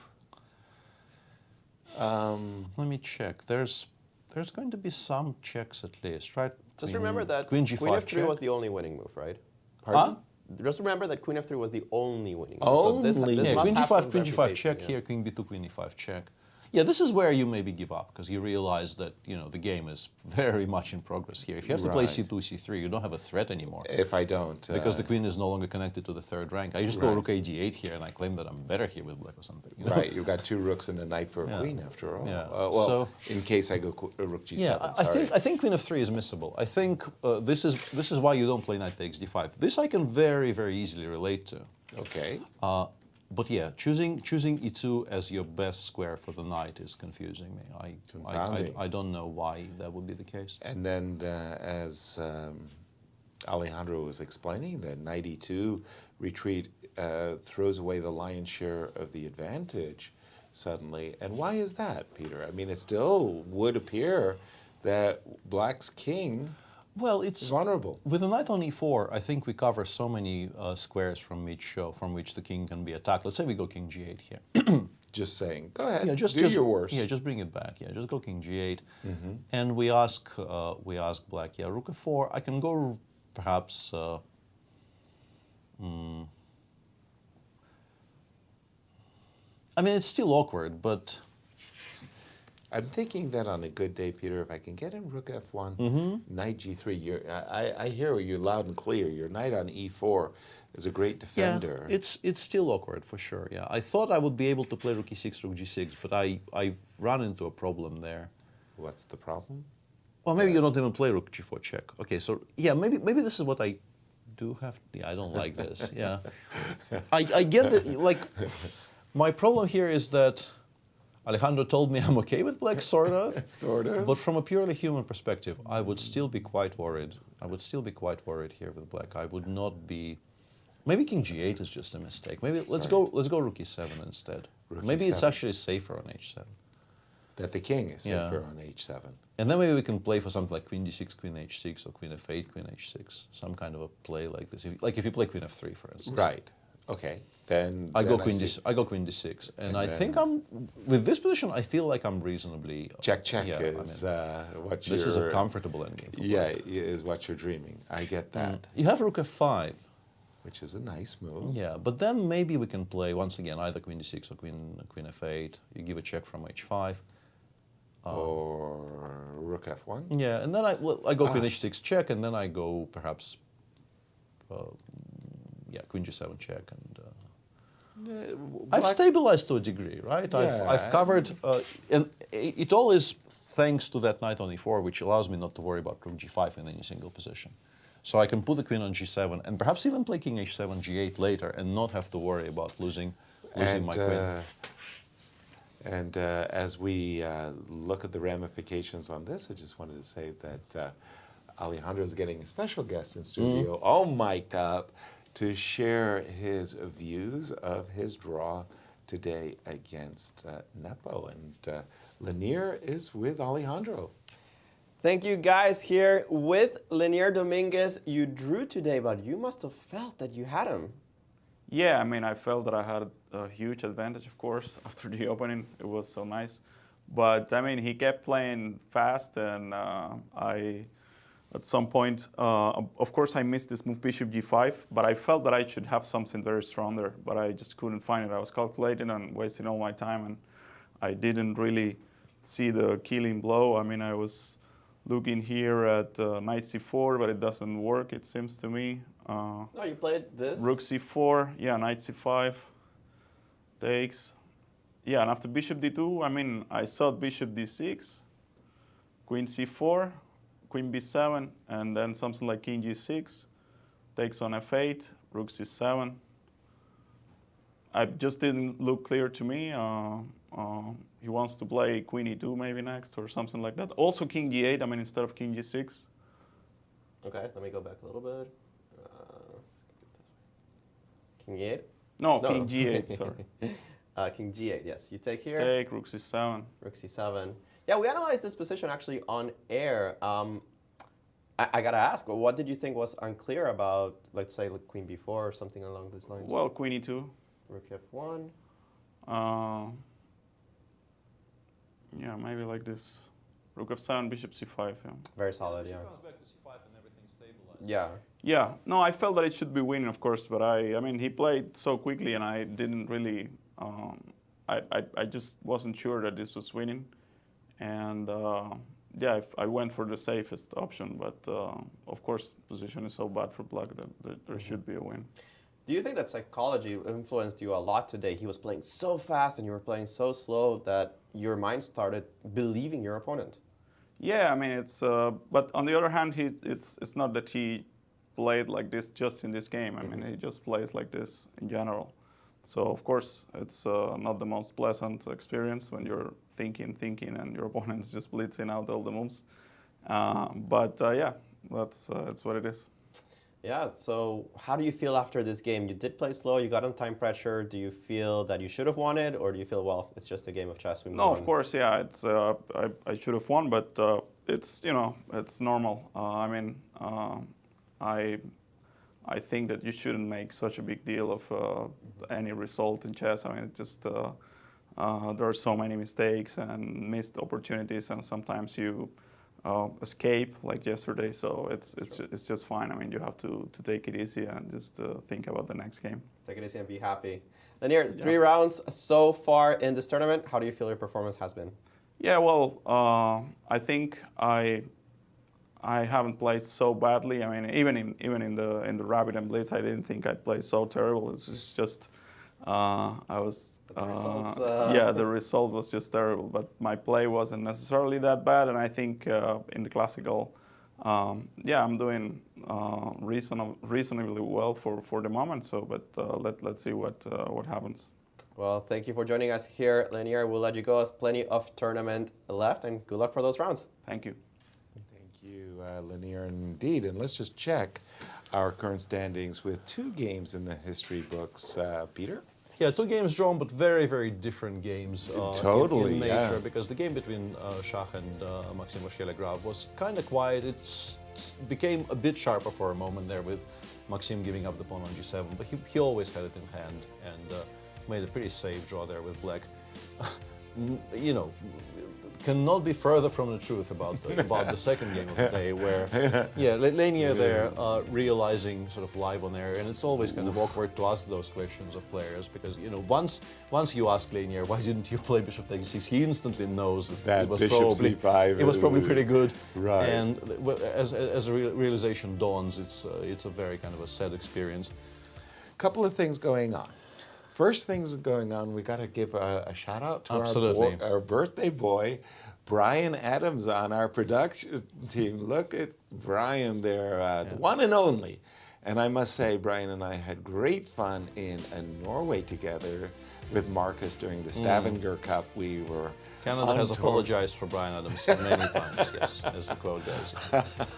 Okay, congratulations, Brian. Secondly, Magnus in our lost. thank you, in our matchup of the wild cards and the fight for first, shockingly enough, with the white pieces, Magnus Things are going sort of to hell in a handbasket. Well, when we left it, there was this knight stuck on A5. The next thing we saw is a knight on D6, and we go, whoa, whoa, whoa. But actually, whoa. it wasn't supposed to be on the board anymore. This is the striking part, is that Magnus, who normally understands sort of changes of structure, changes of material balance so well. After the knight C4. After knight C4, you just snap it off the board. You go GF. Yes, you lose the A3 pawn, but like rook A4, you go rook B8. Right. B5, you go rook B6. Rook takes A3, and you make a move.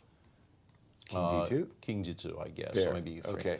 And I think you can see the outlines of why this isn't really winning for black, because it's very, very difficult to move those pawns without the inclusion of the king in the game. And the king is not really going to get included because it's very stuck on G7. Agreed. The rook on B6 controls absolutely everything. So this is one part of the equation, and the other one is you play A4. Oh, sorry. Yeah, as he played in the game. You play A4, knight D6, you play rook D8 here, I assume this is what he was planning. Right. And you get hit by E4, E3, and you are kind of not doing very well. I think he just missed E3, but... That's painful. He seems rattled by how this game is going, frankly. He just does not seem confident, seems to not be enjoying himself at all today, Magnus. When we talked about the lowest rated player in the field, Alejandro, coming into this tournament, we imagined this biggest bullseye target anybody could ever draw on the back of a single chess player's back. And Hans Niemann saying, why do you guys think you can target me? No. Hans Niemann is targeting them. Are Wow. you kidding me? Look at this. E3's coming. I think Magnus completely missed it. I asked Ceci about this position. -4. It's -4. Be serious. Rook D8, E3 takes 94 is just crushing. I mean, mate is coming against most rook moves. Rook C1, Rook D1 is met with takes, knight C3, so it's an actual threat. And what do you do? What do you do in this position? The best move, according to the engines, start running and start giving up pawns. That's tough. Not to mention, Magnus in this position has 9 minutes left. Guys, this might be a huge upset in this tournament. I couldn't imagine a bigger upset, actually. Yeah, it's Hans really is showing some remarkable chess here, and Magnus is. I mean, both things can be true at the same time. I'm sitting here remembering our discussion from 2 days ago, which basically I asked ourselves, can Magnus reach 2,900? You don't reach 2,900s if you lose a game to a 2650. Well, he's 2686, but... You're 2686. But, I mean, the point sort of stands. Right. He won't be 2686 for long with this kind of display. Performance. You know? Yeah, wow.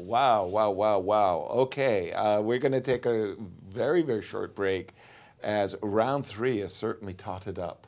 I like them, huh? Totted up, huh? See you on the other side.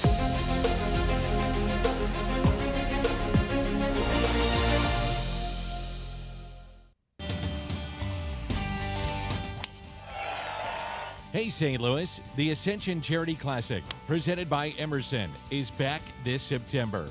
Don't miss the excitement.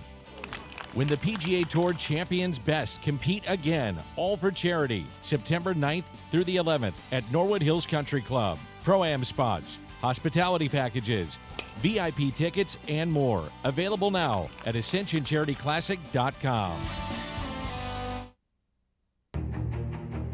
Founded in 1839, the University of Missouri is steeped in tradition. The recently founded Mizzou Chess Program is a partnership between the University of Missouri and the St. Louis Chess Club. Collegiate chess has been experiencing a meteoric rise at the national level. Through its tradition of excellence, Mizzou has always strived for the best. Mizzou Chess is working towards raising the bar by bringing our institution's ethos of respect, responsibility, discovery, and excellence to the chessboard.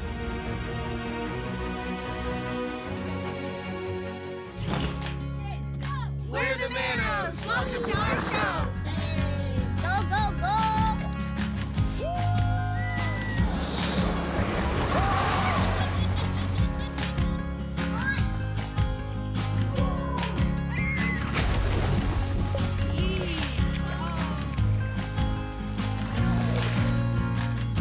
That's our show. Now go play yours at visitmo.com.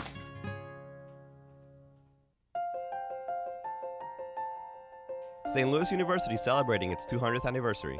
Offering world-class education in the heart of St. Louis, SLU attracts students and professors from around the globe. In 2015, SLU partnered with the St. Louis Chess Club to start a top-tiered collegiate chess team. On the very first year of the team's inception, SLU obtained second-best university at the Pan American Intercollegiate Chess Championships. Higher purpose, greater good. St. Louis University.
welcome back. The summer of chess continues well into the autumn. Yes, The it Sinquefield does. Cup does conclude the GCT part of the summer, but there's more events coming up.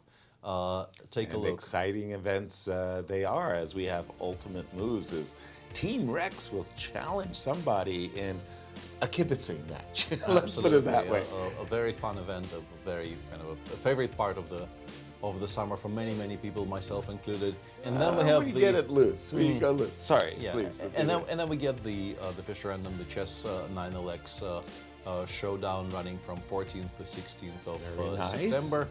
And after that, there's a small break, finally. And then the national championships will once again be hosted by the St. Louis Chess Club, both the men's, the open and the women's Exactly. championships. Women, of course, are eligible for the Open Championships, and that will be one worth watching October 3rd through the 20th. But jumping back to this round, we're seeing a very stunning development. I think we're watching it in a kind of a little bit disbelief as Hans is completely winning. Magnus is... What? Not anymore. What? Not anymore. Not anymore. Not even anymore? Well, not completely winning, but Hans still has a strong advantage against Magnus. Yes. But he didn't play accurately. We got to this position, and we had left it off right around here, rook e7, with the idea of this e3 coming out. Now, f takes g4 was what Hans played. Not a bad move. Rook c2 was stronger according to every engine, but after pawn takes rook d7, he still had this idea of e3. Pawn takes knight e4, king f1, and now he has a choice. He can check on c1, he can check on f5. Now, if you check on f5, you defend your pawn and you can play b5 next move. The engine's thinking that was a completely winning variation. Now, with this move, rook c1 check, king g2, rook c2, bishop takes f7, the engines aren't thinking that it's such a big advantage anymore. Now, of course, you'll take on e2, king g1 already played, and the problem is that you still have some things hanging. Bishop d5 is hanging, rook takes b7 is hanging, so not such a clear advantage anymore. It's still very dangerous for Magnus, because after king f6, let's say rook takes b7, you have ideas of knight g5 coming in with knight on f3 or knight on h3, but there's this key move, bishop h5. It's not an easy move to spot from afar, but it just about holds the position surprisingly. Yes, I understand knight f3 looks very dangerous, but because the bishop is attacking the pawn on g4, it seems like Magnus might hold on. I'm gonna call it right now, but it doesn't seem like Hans has played the most accurately way in the last couple moves. Okay, but even having said that position with the bishop on h5, that just looks terrible. It does, yeah. If you could go again to that position for just a moment. Yes. Knight f3 check. I need to put my rook on. Yeah, the rook can go to c2 or h2, and then h2, h4, I think, is the trick. Yes, this is the key. h4, you can't take en passant because your knight is hanging. You have knight h2 doesn't really help you. g3 doesn't work because I still take the knight. So it's an important find. I missed that move. Easy to miss. Easy to miss bishop h5. H4. Easy to miss h4. Because I was about to go king g5, I was about to go knight h2. Oh, it all looked very tempting, right? H4. But you could actually play it this way. Knight h3 check, king f1 check, king e1, king g5. Do it this way. The problem is that you've uncoordinated your pieces here. Agreed. And after bishop e8, you cannot take on h2. Well, you can, but you have this check, king h4, rook h7, hitting the pawn on h6. All computer lines. Right. They just don't care about the danger of the king. They calculated it perfectly. Now, the lucky thing for Magnus might be that he doesn't have a choice. If he doesn't many of those moves will be absolutely forced. Absolutely forced, because if you don't put the bishop on h5 in this position, I think you kind of resign, right? Right. Yeah, knight f3 is just coming. It's too strong. It's terrible. It's terrible. You have to play bishop h5. In our remaining games, Peter, though, I'm seeing a lot of decisive games. But very... Let's jump to Wesley, if you don't mind. Yeah, sure. The Wesley game, honestly, optically, this looks like an improvement for Fabi. I think at Really? some point... It was so bad. I thought it was even worse than this, yeah. Okay. But a tactical skirmish ensued on the king side here and in the center. And now we have this position where there is this weakness on e5. White, of course, has a very beautiful knight on e3. White, they steal a pawn up for the time being. And the move queen a4 here indicates that there are still weaknesses you can aim against for white.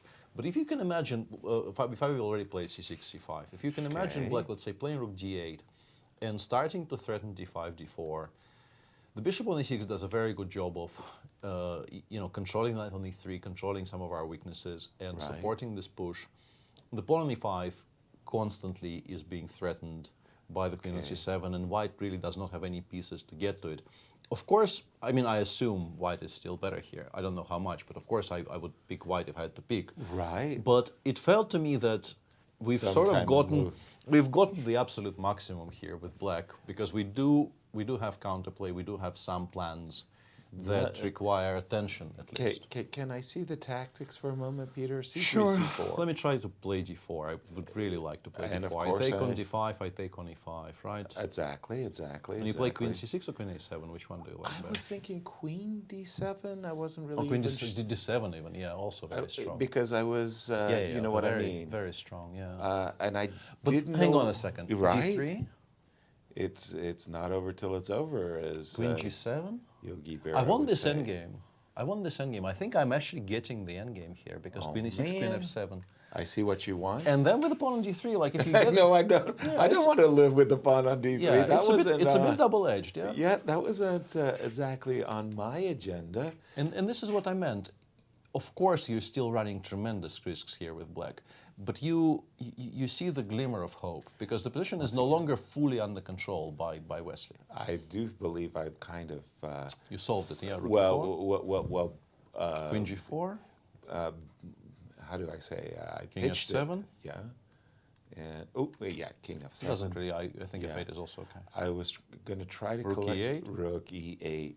That's what I wanted to say. You might have a draw with the perpetual, but maybe not even that, honestly. I may blow it with the pawn on d3. You may have lost this game, actually, by this point. I was trying to force the tactics. Didn't quite work there. Yeah, and I made, once again, a mistake of glancing over at Alejandro's screen. So, should never do that. Like, it's just always a mistake.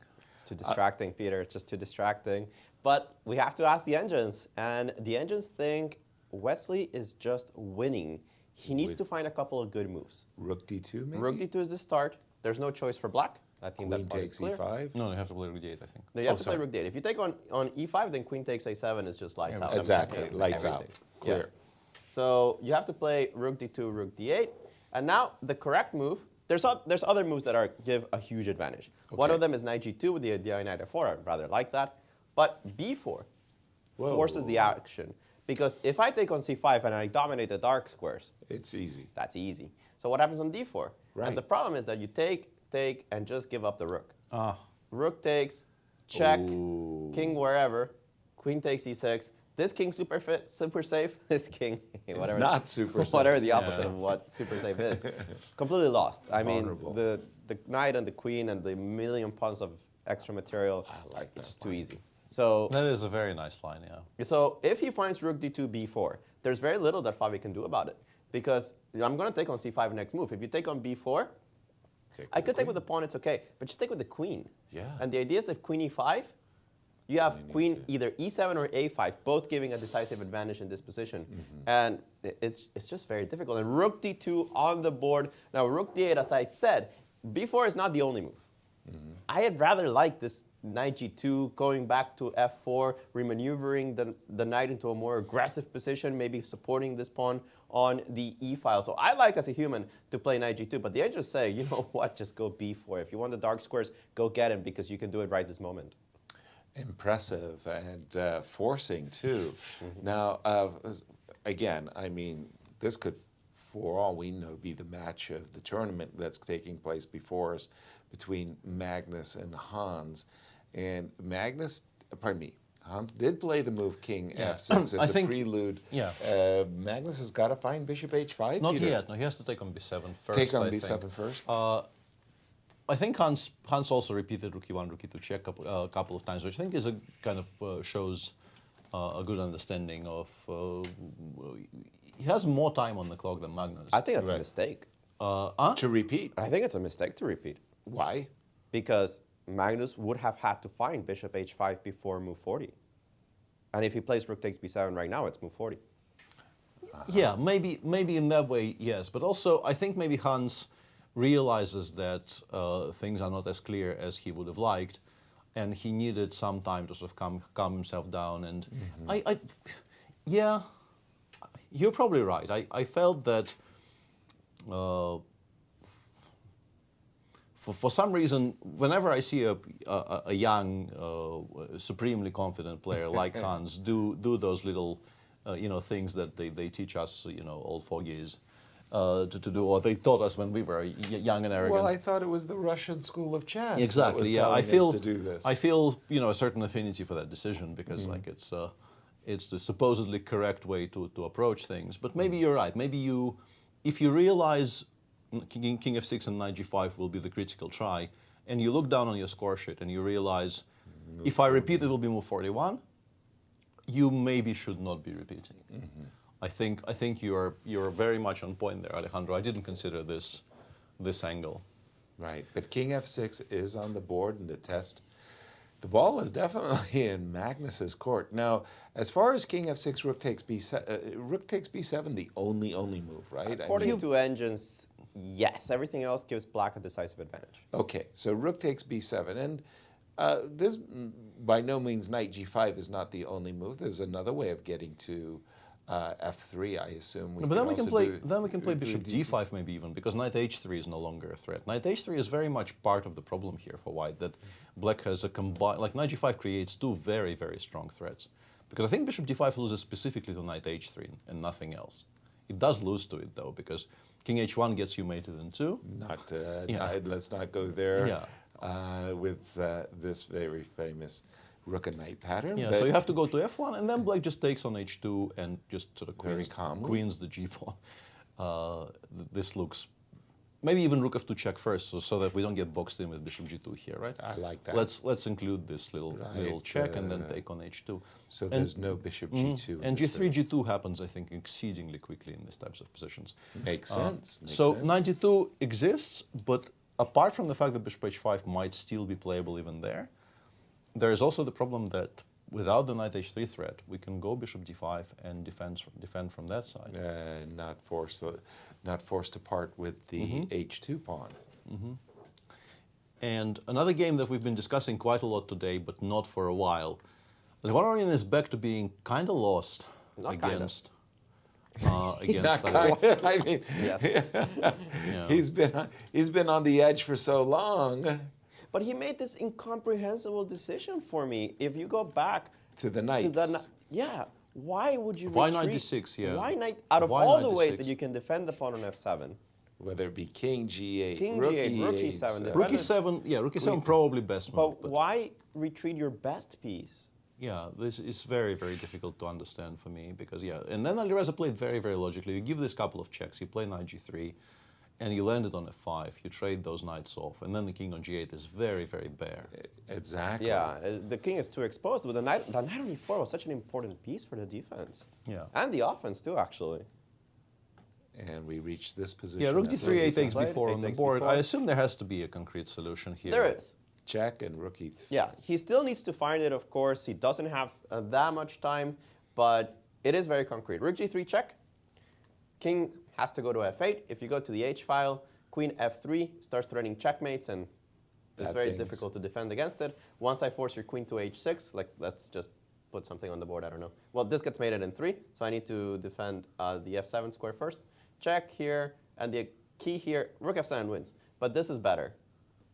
And rook g5. And just rook h5. Yeah, this is always going to be clean. made, yeah. That's a clean one. So king f8 is played, which makes sense. Now the engine thinks you play h5. I don't think anybody's playing h5. Rook e3. I like rook f3 better. Rook e7, force move, and then queen d4. And now you're threatening this attack on the h8 square. And he just played the move rook f3. I expect rook e7 to come quickly. Now, by that point, queen d4 doesn't need to be found. There are other ways to win. Rook f6, I think, is maybe a more natural way of doing this because you evict the queen from the defense of the f7 square. And for queen e5, rook takes f7, king g8, there's no immediate mate, but the attack kind of rages on after rook f5, and you still don't have time to create the immediate threats on the queen side. So the engine's giving a decisive advantage for Alireza again. Nice. And Magnus did not take on b7. Wow. Whoa. What? Whoa. He must have not found bishop h5. Yeah, I guess he missed that. And after King F6, an immediate bishop to D5, and as you were explaining, pardon me, Peter, Knight G5. Well, Knight G5. Maybe we don't take on B7 now. Maybe we do something smarter. Maybe after Bishop Knight G5, there's Bishop G2 perhaps is a marked improvement over Rook B7. Okay, my biggest concern here would be something like either Knight C5 or Rook D2, but. Now, my engine was saying decisive advantage for a second, and then I let it run. And then it was thinking, well, maybe it's not that bad for white. So I opened Sassy, which is much stronger. Minus 0.6. What? Yeah, it's currently saying this is holding, which is kind of surprising to me. It looks like this shouldn't hold, but yeah, the current understanding of the overlords is that this is still okay somehow. It's still holdable. Okay, might be a little much, but holdable, yes. Okay, from that point of view, then, Peter, what would you think is the most challenging for Magnus here? You mentioned Knight C5. Would you be avoiding Rook takes E3? Would you be avoiding Knight G5?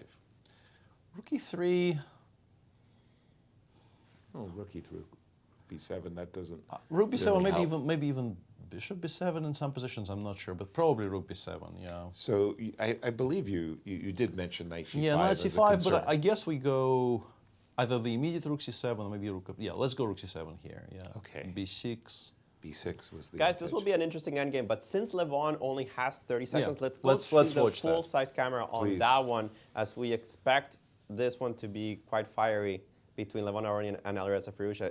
He goes King G8 immediately, after which we can even take on F7. Queen G3 check will be a bit of a threat. So yeah, this one is not long for this world.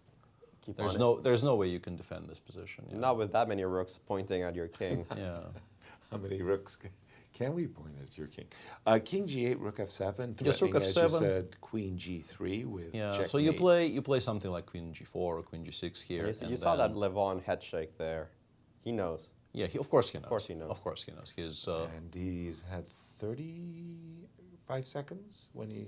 So he had 5 seconds when he made his previous move, King G8. I guess he goes Queen G4 because Queen G6 is, among other things, allows H5, H6, which will be even worse. Additionally unpleasant. Yeah, exactly. Rook takes Whoa. A3. That was the point.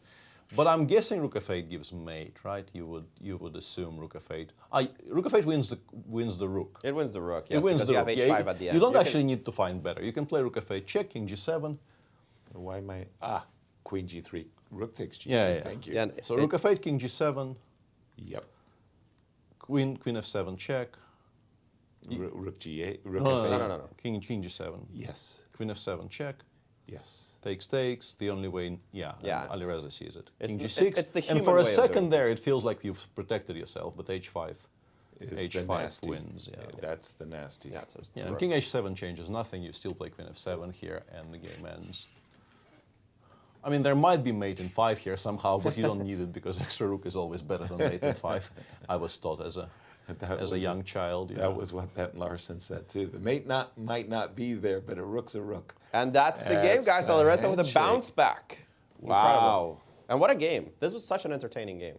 Truly. It was a very, very interesting game indeed. The move G5 was quite the challenge by Levon. I mean, there was no reason he had to give Alireza that. It was a bit of a strange decision for sure. Yeah, I don't know why he chose to provoke, this sacrifice. Call fire on himself. But we enjoyed it. Absolutely, of course, no question about it. We appreciate. I'm sure Alireza enjoyed it. We'll see him soon. Wesley So. Yes, let's go to Wesley. They're low on time, guys. Knight G2, and the times are.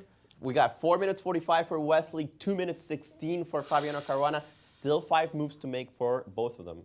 And we did, Wesley did like your approach to the position, which was a nice, clear one too. Knight G2, Bishop F7, Queen B5. Still going after those dark squares. D5, D4 played here, and you still feel like it's possible here to lose control. It's possible to to suddenly find yourself in a position which is not entirely one-sided as you wanted it. Yeah, but you also feel that you have to be winning. He does have a cute line. He can play E6.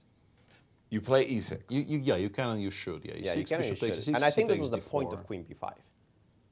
That you now can take on d4, and you don't have a good way to recapture this. Because Why is c takes d4 so horrible? I assume that I get there's something. a check on the back. Oh, pardon me, back here. Immediately. No, e6, bishop e6. With so you include e6. Yeah. Sorry, Bishop Peter. CD, CD, and something I assume wins, but I'm not entirely sure what. Yeah, check. I go somewhere. Well, let's say f7. I don't know. f7. Like knight f4. No, this looks terrible. Yeah, this looks horrific. Yeah. Yeah. Yeah, it does look really, really bad. And sorry, once again the times and then the It's move 3 number? minutes 10 seconds for Wesley, 2 minutes 16 for Fabiano. And move number is 35. So about to make 36. 35. Pardon me. So right here, this is our moment. D4 on the board, and is E6 necessary? Is it the White only is move? better if you don't do it, but it's better not winning. E6 probably is just winning on the spot, where everything else allows Fabi somewhat back into the game. Really? Difference being that if you include CD here, Queen C1 check starts being a threat, so you have to dedicate some. Yeah, but he's playing E6. Yeah, it's Wesley. Wesley doesn't miss many short tactics. I was even looking at the move Queen E2 prior to E6, by the way. Queen E2, gift me the pawn on G4. But, as you say, E6, bishop takes E6 on the board, CD, and Wesley saying, if you want to give me the opportunity for Queen G5. Sorry, yeah, Peter. if you want to generate some kind of hope for yourself, maybe you play Queen B6 here and at least drive the queen away from good squares before recapturing on d4. But then you will have to recapture with the rook. After Queen E2, c takes d4, Queen takes e4 looks absolutely horrendous. So you take with the rook. And then your structure is so broken up that I can play. I mean, no, one thing we don't do, I think, is we don't take on d4 here. We go, I mean, d3 probably is winning, but maybe even keeping the rooks on is quite good. Let's say we play rook c2. Rook c2 followed by knight e3, and then this entire structure is like it just starts falling apart. So safe. The king on g1 will never be challenged in any way, shape, or form. Yeah, True. So, nice game by Wesley, but a really mystifying decision by Fabi to not take on b2 earlier, I think. I think you was a put turning your finger on the pulse as well, Peter. The decision to capture that awkward bishop on e3. That was also that knight. Yeah, that was also I thought F5. kind of a that was kind helpful. of a strange choice. Yeah. Yeah.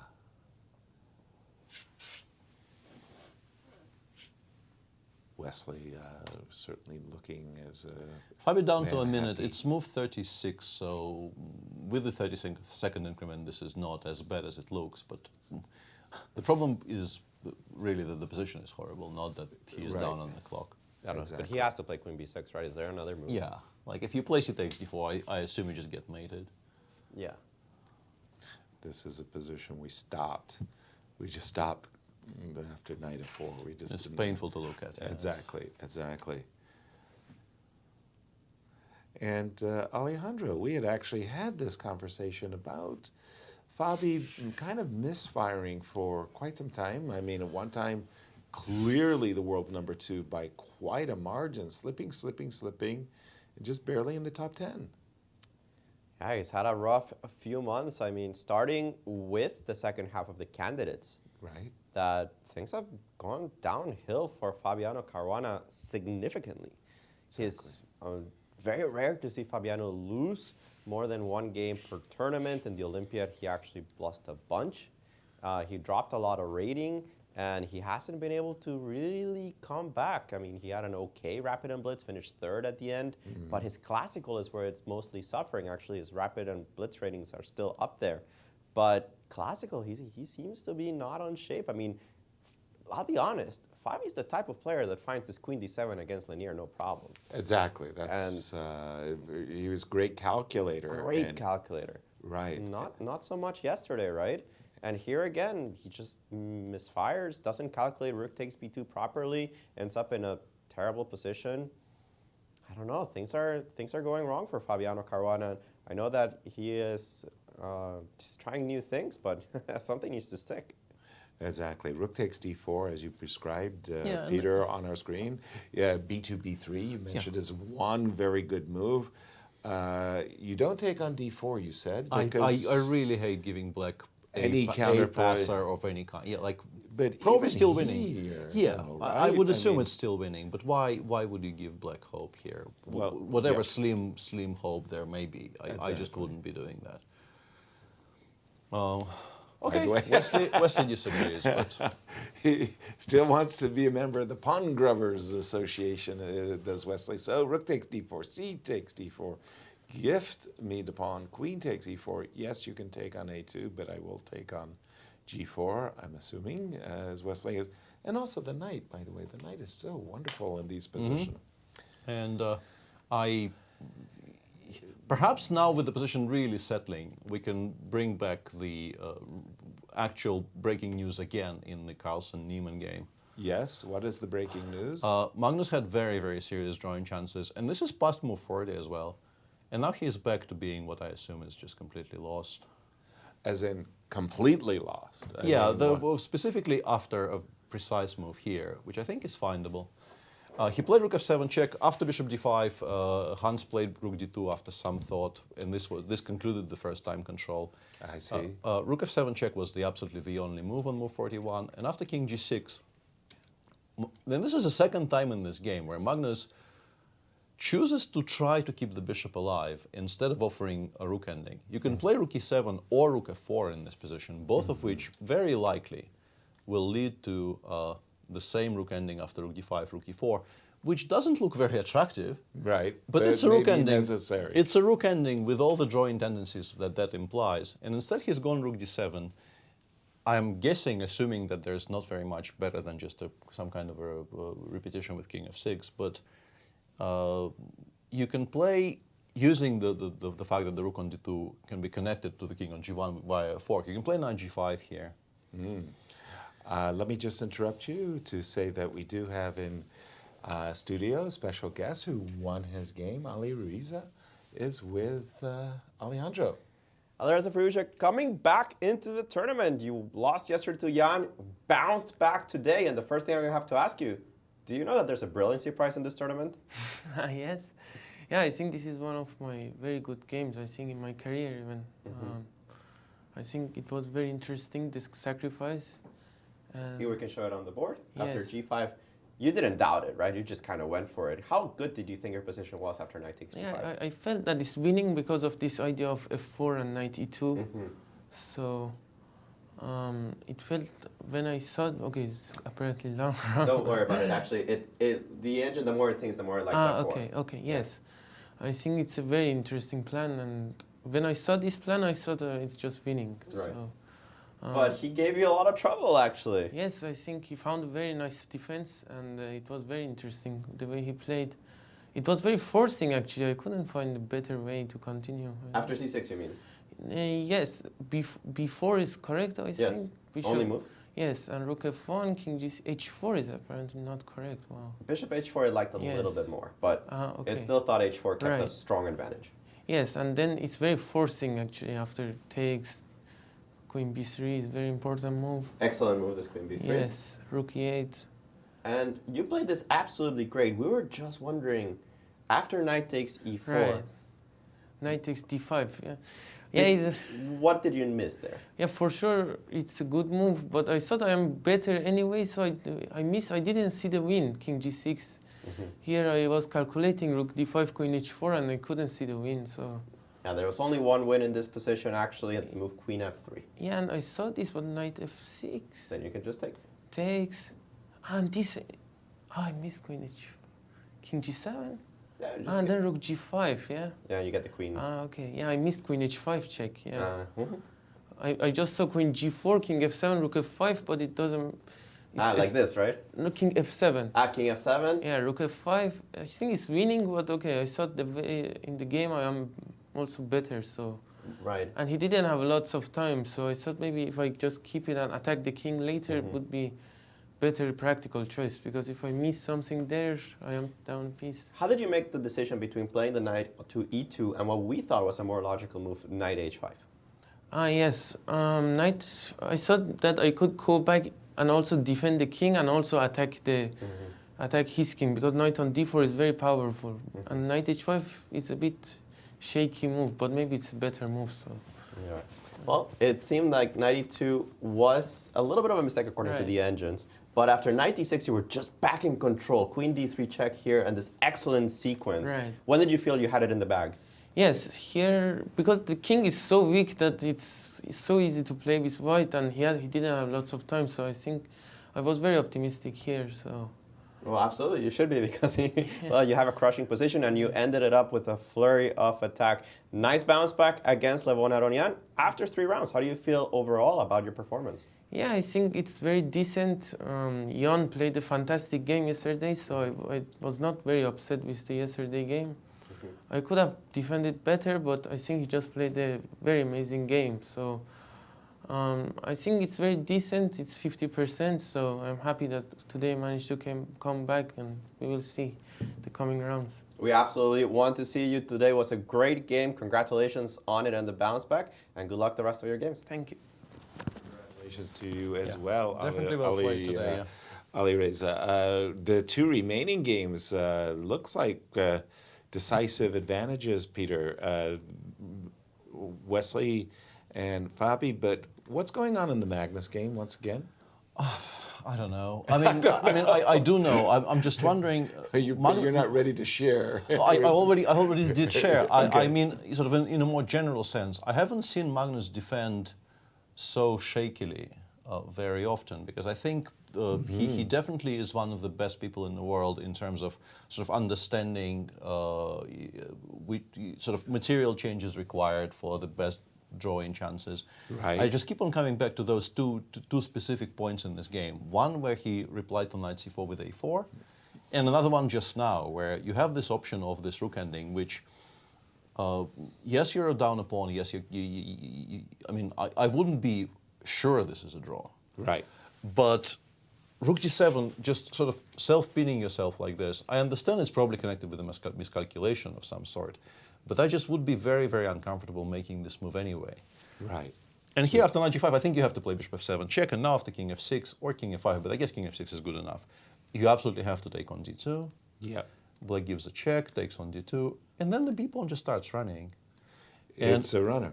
And I think this is sort of very, very optically obviously bad for white. Like you don't really expect to save this position, I don't think.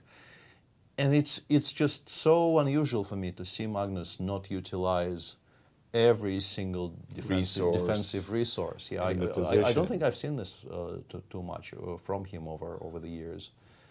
Weigh in on this one, Alejandro. A misfire.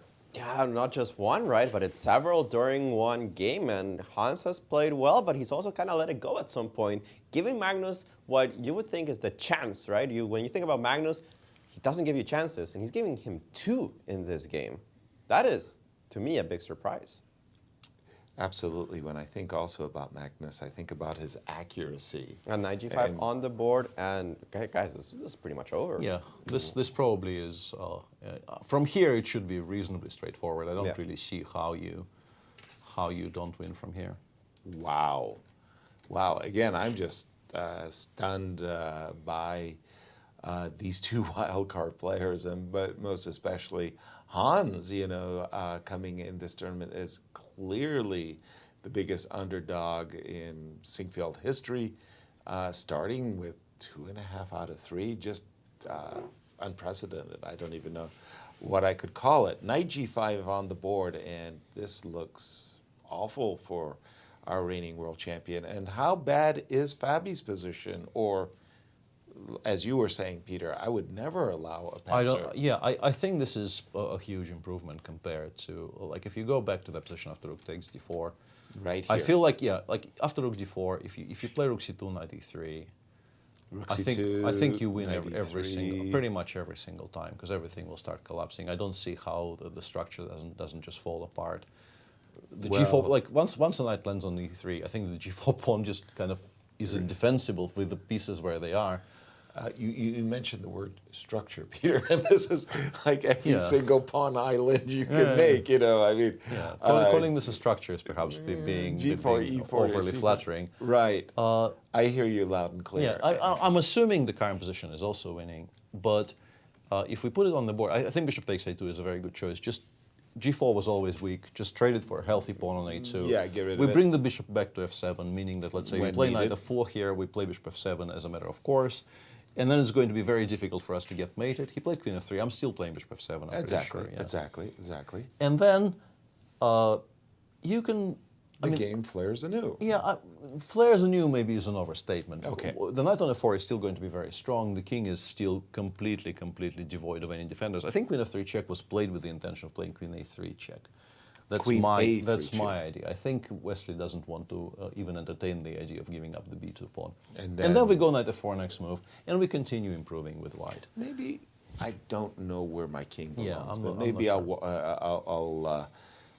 I'll take the walk, walk the walk over to the queen side, pardon me, and just still bad. Still bad. Still bad, Maybe but terrible. I think the other one was even worse. Yeah, even more worse. certain.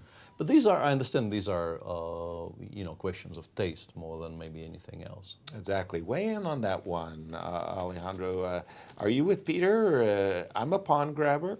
I would probably certainly have done what Wesley did, but he's making a really good argument for rook c2. No, rook c2 was much better than rook takes d4 according to the engines. So that's what I can tell you. Okay. I like this position if you had no other options, but the other one was just so safe. And in this one, the problem is that you always have a draw in the back, but how are you going to deal with the passed pawns? You have a knight, you're never going to lose, but to win, you have to push your pawns forward. Now, you're not going to mate the guy, right? The king is not super safe from checkmates. From checks, not safe, but from checkmates, you're never going to get there. So how do you eventually defend from this pawn rolling forward? Because I'll sacrifice this d pawn for my b pawn somehow. I don't think that's so difficult to do.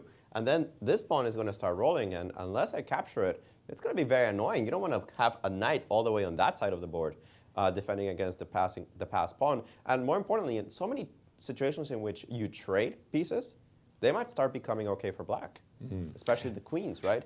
Once they take off d4 and b2 off the board. The irony going on here is yesterday we were having this conversation at dinner as what were the biggest myths that we were told and we had to unlearn them. And one of them was that the queen and knight was stronger than the queen and bishop. Heresy. Were you told heresy? I'm not listening to this. I'm not listening. But the queen and knight shows up against the queen and bishop in this one. We'll keep an eye on that. Again, it's really, really, really bad that Magnus's position. Bishop f7 check. Sorry, king f5. And since I did have to listen to this, I will defend the the myth, the old wives' tales there by saying it has to be qualified, right? There are definitely positions in which queen and bishop will be stronger than queen and knight. Okay. But queen and knight, I think, are stronger when there is an unsafe king in the mix, right? Queen and knight are much better at creating direct attacks against the king. And queen and knight will be stronger in like semi-closed positions where the bishop doesn't have operating freedom. But I mean, bishop is just a stronger piece than the knight, so it would be somewhat illogical if it was entirely overridden by adding the queens in the mix. Good point. Knight g5 on the board. Time a factor? Probably not yet. Right? Not No, yet, because they've just made the... What is the factor is that the position is bad. It's just very, very bad. Rook takes the position g2. is bad. Okay, I knight found f3. a glimmer of hope, I think, for white. You play king somewhere, let's say g2, and I think we're supposed to play... If you play king g2, I think we play a5 now. a5? Yeah, this is my glimmer of hope. Because we're currently controlling both b3 and c4 squares. Well done. Meaning that bishop d5 is a very, very legitimate threat. Right. And liquidating the queenside pawns will certainly help you achieve the draw.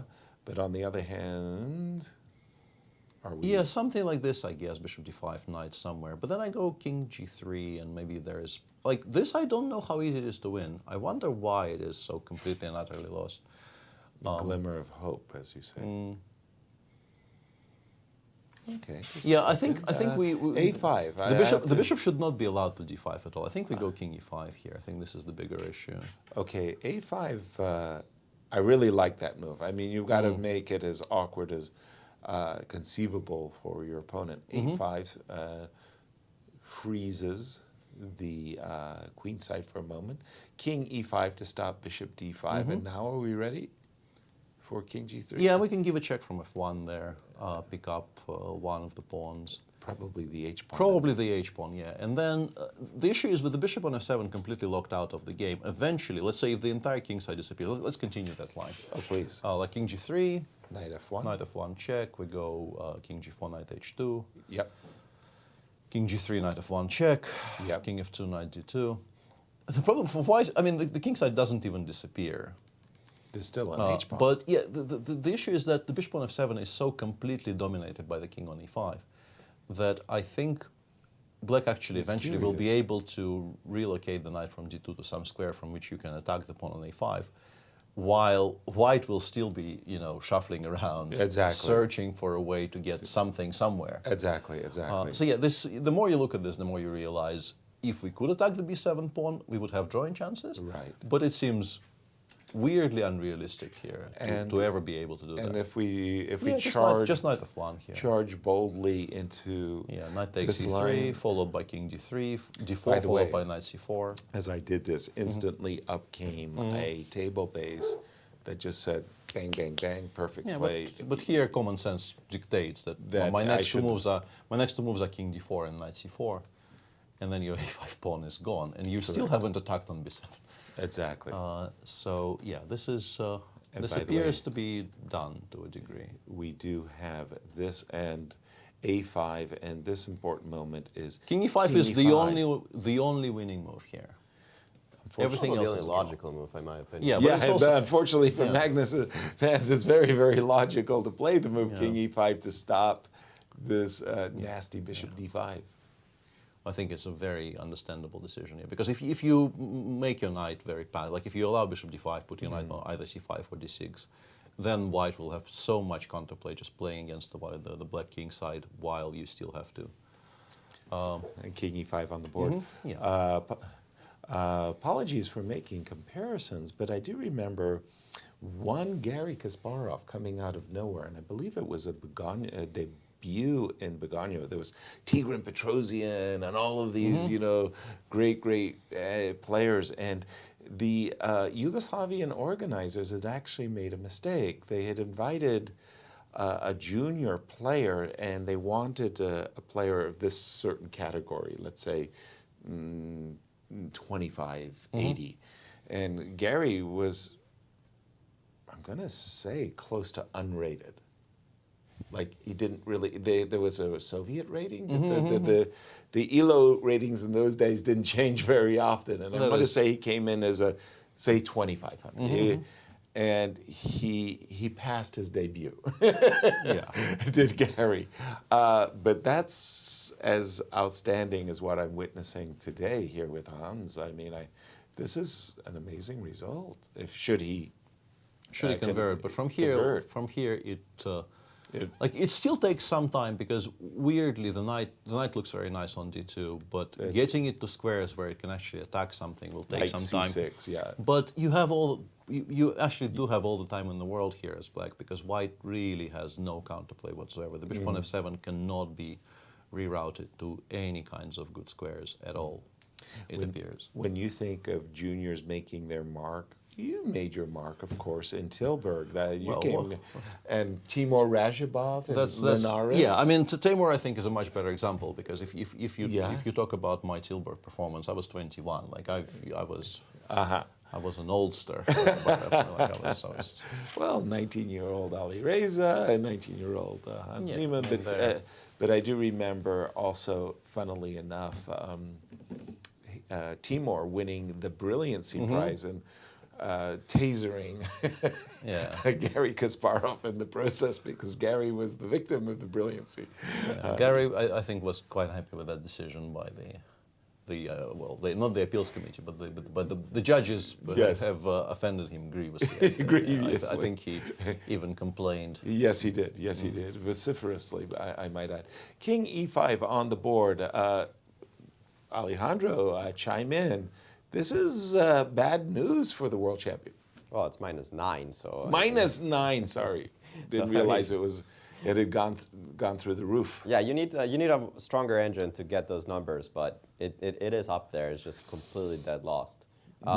There's just nothing that White can do. There's no active plan. There's no way to save the pawn on the A file for the long run. And this, as you mentioned, Peter, the king on E5 is brutal. It just dominates this bishop on F7. This lone king in the center is putting a kibosh on any hope of counterplay of bringing this bishop to C8. And in this one, I announced it for a little bit. This game is going to go on for a while, guys. Like, this one is not even close to an easy win here. This king is actually kind of unsafe as well. I started playing around with it, and this bishop going to D5, this queen starting to harass things on the light squares. We're on for a long game here between Wesley So and Fabiano Caruana. I still think Wesley's favorite to win, but I wouldn't be surprised if Fabi escapes this one. Wow. It's definitely imaginable, yeah. It's certainly something that could happen.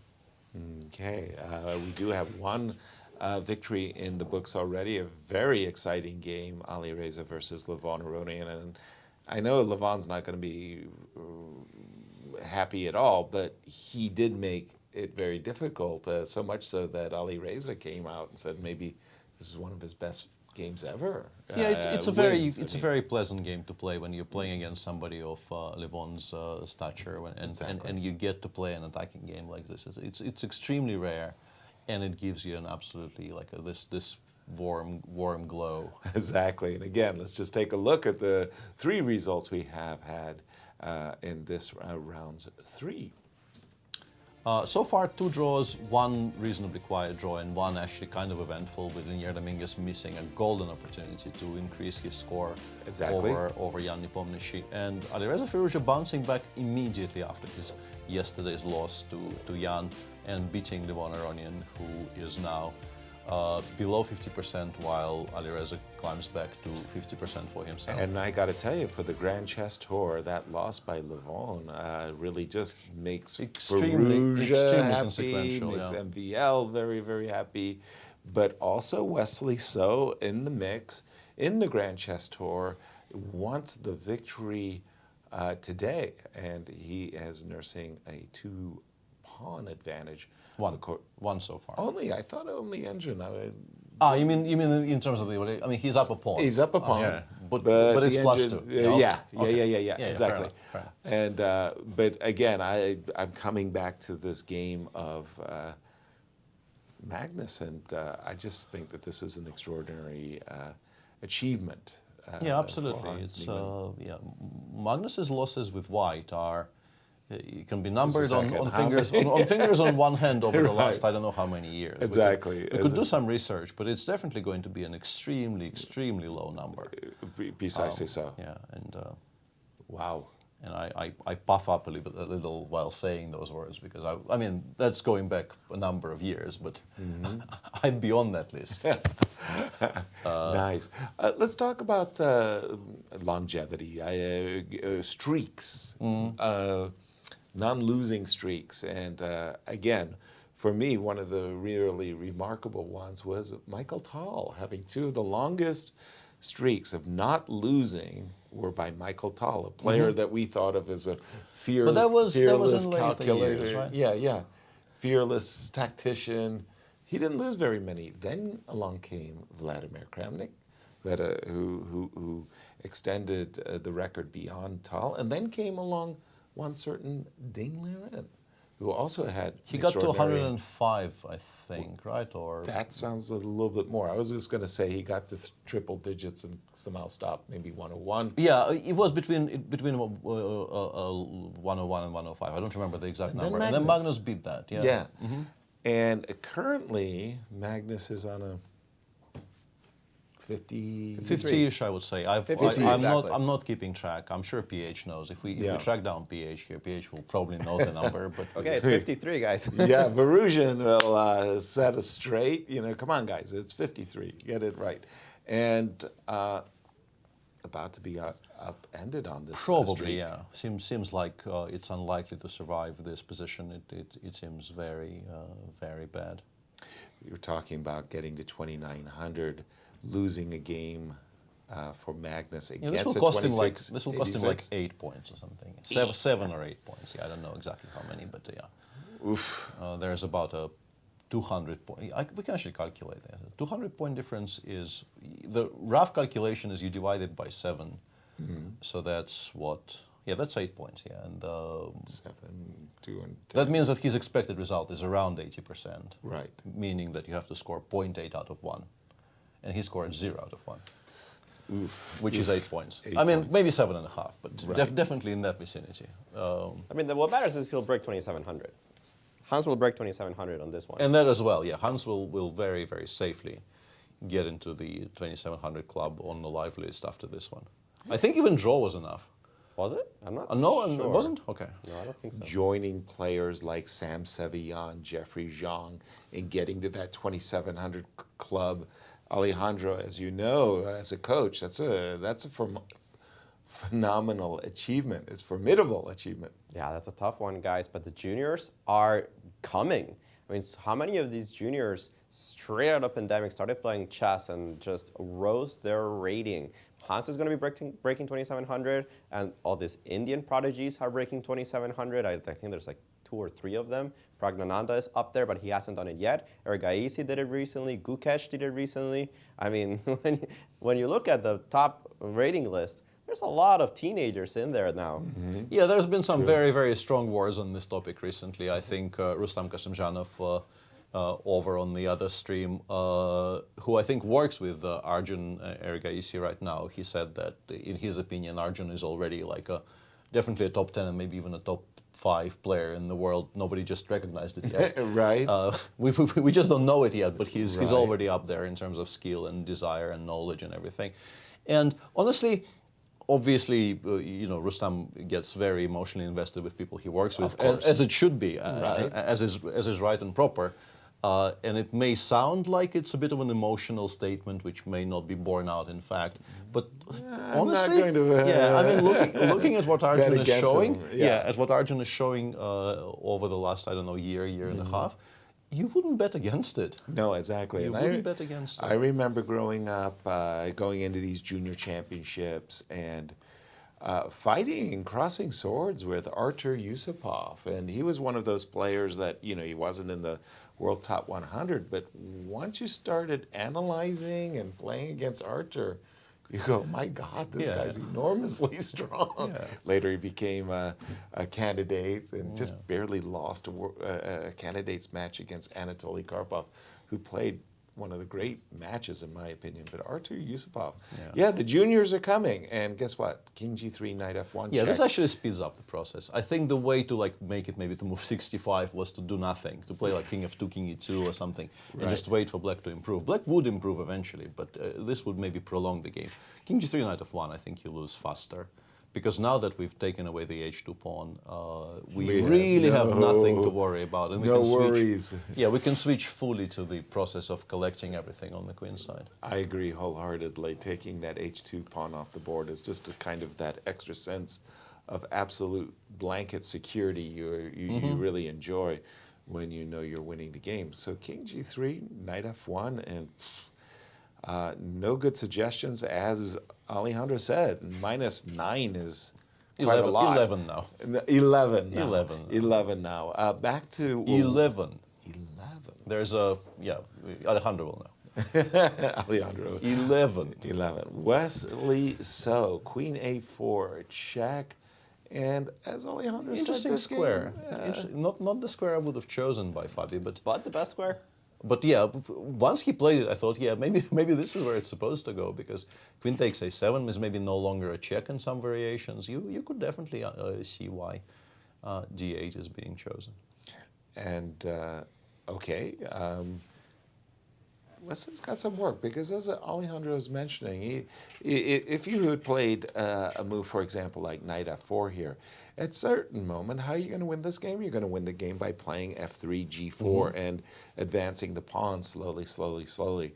And that's going to take a long process. What's this all about, Peter? Why is the queen good on a4 as opposed to where it was? I'm not sure. Yeah, I don't quite understand what this move achieves. It surprised me when I saw it. Yeah, I want to see the next one because I mean Wesley clearly did not just play to play a move and give a check. You know, right? It's a bit more sophisticated than that. I think we can safely assume. Right. But until I see what his follow-up is, I'm not entirely sure why this is an improvement. What's the ideal setup? Would the ideal setup be the queen should belong on d2, the knight should I belong liked it on a3. You did? I thought a3 was a good square, and another one of those situations where you don't think of it until you see it on your screen, and then you realize why it's good. The engine actually was suggesting, at least at some point I saw over on Alejandro's screen, because you automatically put the knight on f4 here, right? Exactly. I don't. But even in think fact, about on it. f4, it is sort of, I mean, saying that the bishop on f7 controls the knight on f4, I think it's rather the other way around, right? Right. But the bishop on f7 does cover a lot of the squares the knight can jump to. For sure. So it's not obvious, like it's a very nice square, it's solid, it stops the d pawn from progressing, but it doesn't really do very much on f4. So the engine was actually going knight h4. Knight h4. Which I think is, like, it's extremely possible to never consider it for 1 second. Not on my radar But then, like, whatsoever. if black allows either knight f5 or knight f3, it's possible to imagine situations where you actually fail to protect the d pawn.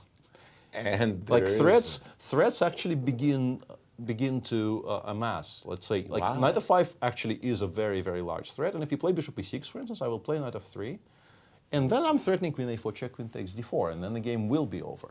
We may be seeing this because okay, so queen he a4 check. repeated. Okay. Yeah, queen I was a4. wondering if he just meant to repeat, to be honest. Yeah, okay, after check, he played queen a4, and then he went queen a3, and he said, look, I would like to check you on the f8 square, and no way, Jose, king e8, and we might see knight h4. And like you say, that wouldn't have been on my radar, and just simply allowing the bishop to d5. But then after knight f5, suddenly, you know, the fabled queen and knight actually does start shining, because queen e7, like a very, very straightforward idea of queen e7 mate, is difficult. Like queen e6, knight g7. Right. Hello, hello. Queen f6, queen a4 check.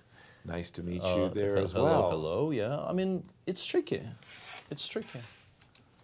All right. Knight h4, Alejandro. Rather a paradoxical move, but it works. It's the best move, especially now that the king is back on e8. So knight h4 is the engine recommendation. Knight f5 is strong. The engine is thinking you should play queen c7 or bishop d5 in either one of the move orders. Knight h4 actually already played by Wesley. Good recognition there by him. Bishop d5, for example, knight f5. The knight is great here. Queen c7 does threaten a little bit of counterplay, but it's all under control. If you play g4. And then we start running. So this is going to be still a very interesting game, guys, because queen c1 apparently is no good. It's just Fabiano keeping up the chances, and this is what we talk about a lot. Keep up your chances, start making threats, and yes, the engines still think that he's lost, but it's not so clear yet. All right. And Magnus has found a way to give up all of his material somehow. Okay. Okay, I understand what he wants. This is actually quite cute. He found a way to create counterplay. He will lose, but he found a way to threaten bishop d5, and after king takes e4, he will play bishop e6, and he will get that bishop to c8. Okay.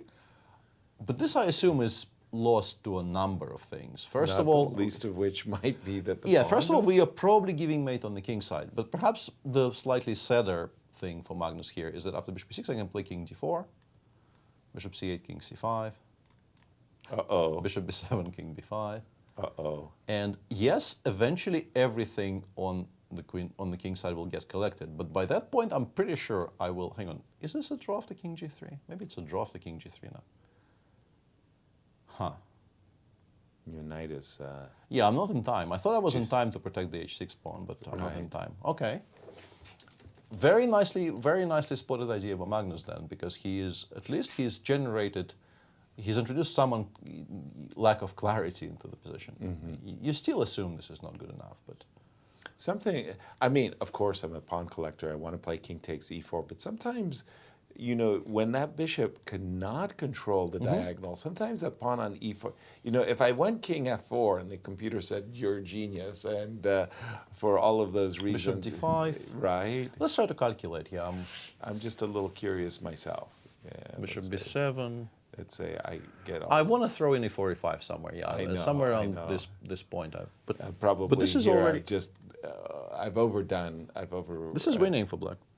Winning for black. I think so. What a luck sack. Or maybe not. Why is this winning? This is a draw. King e2, right? Why is this winning for black? King e2, because king g1. I think we're in time. King g1. I think knight f3 check wins. I understand, but king e2, right? But king e2 is a draw, yeah. King e2, and the point is, if you play g2, I can play king f2. Check. No, this loses. This loses because of h2 check. King g1, king g3, bishop takes g2, h2 check. h2 check. h2 That's check right. wins. Exactly. Why is any of this winning? I don't understand. What? This is winning? Yeah. h2, yeah. You pick up my pawn somehow? But like, why am I doing any of this? Why don't I? Yeah, well, just you can take bishop takes g2 earlier. Yeah. Yeah.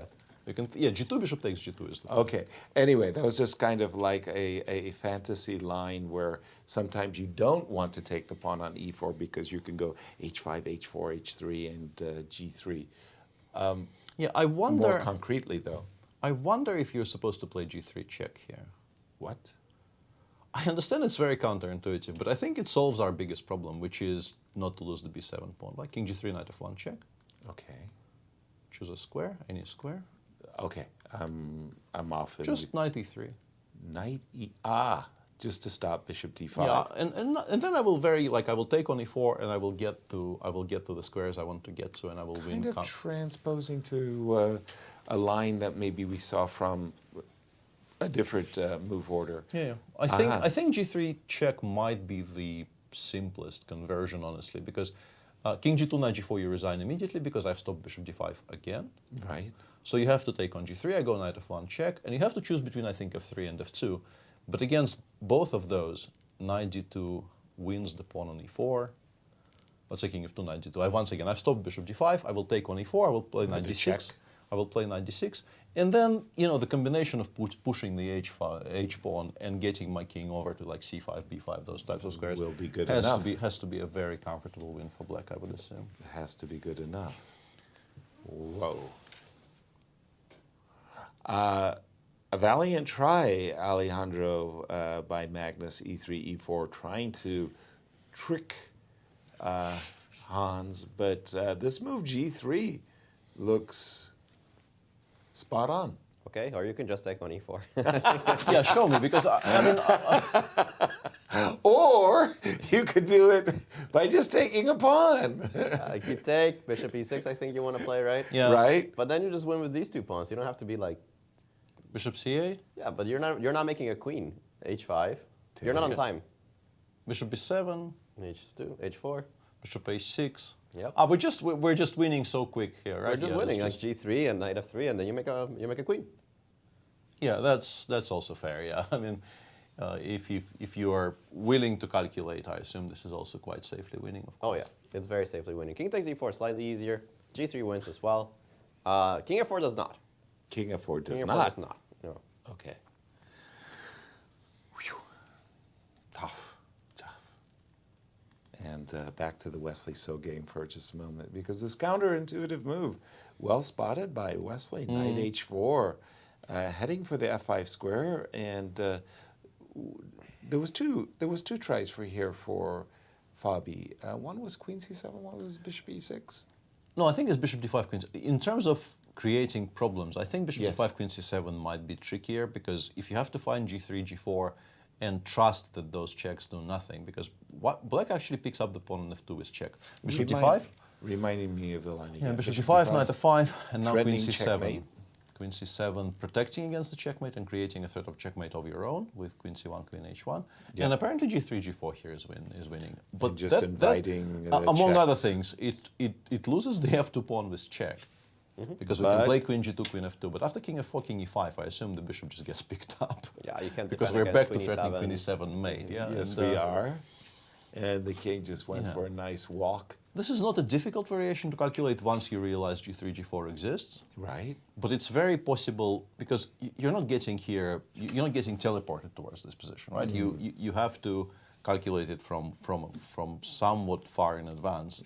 And then you might like stop at queen c7 and think this is awkward because, you know, queen c1 is a threat, perhaps queen h7 is a threat as well. Right. If you make some kind of an indifferent move. Queen so why, a1, why am I subjecting myself to this? Right. Like queen a1, queen h7 and like what the heck? Who knows what this is? Yeah. But why am I doing this? Exactly.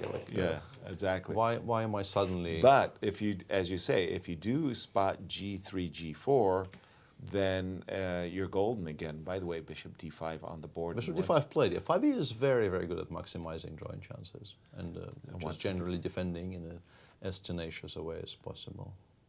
What makes Wesley such a good player? I mean, he's won the Grand Chess Tour.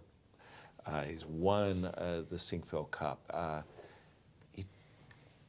What makes him such a great player, Peter? I think very, very low number of outright mistakes.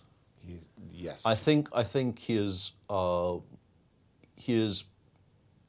become. I think if you remember the glory days of like the mid tens, when he was winning super tournaments for fun. Yeah.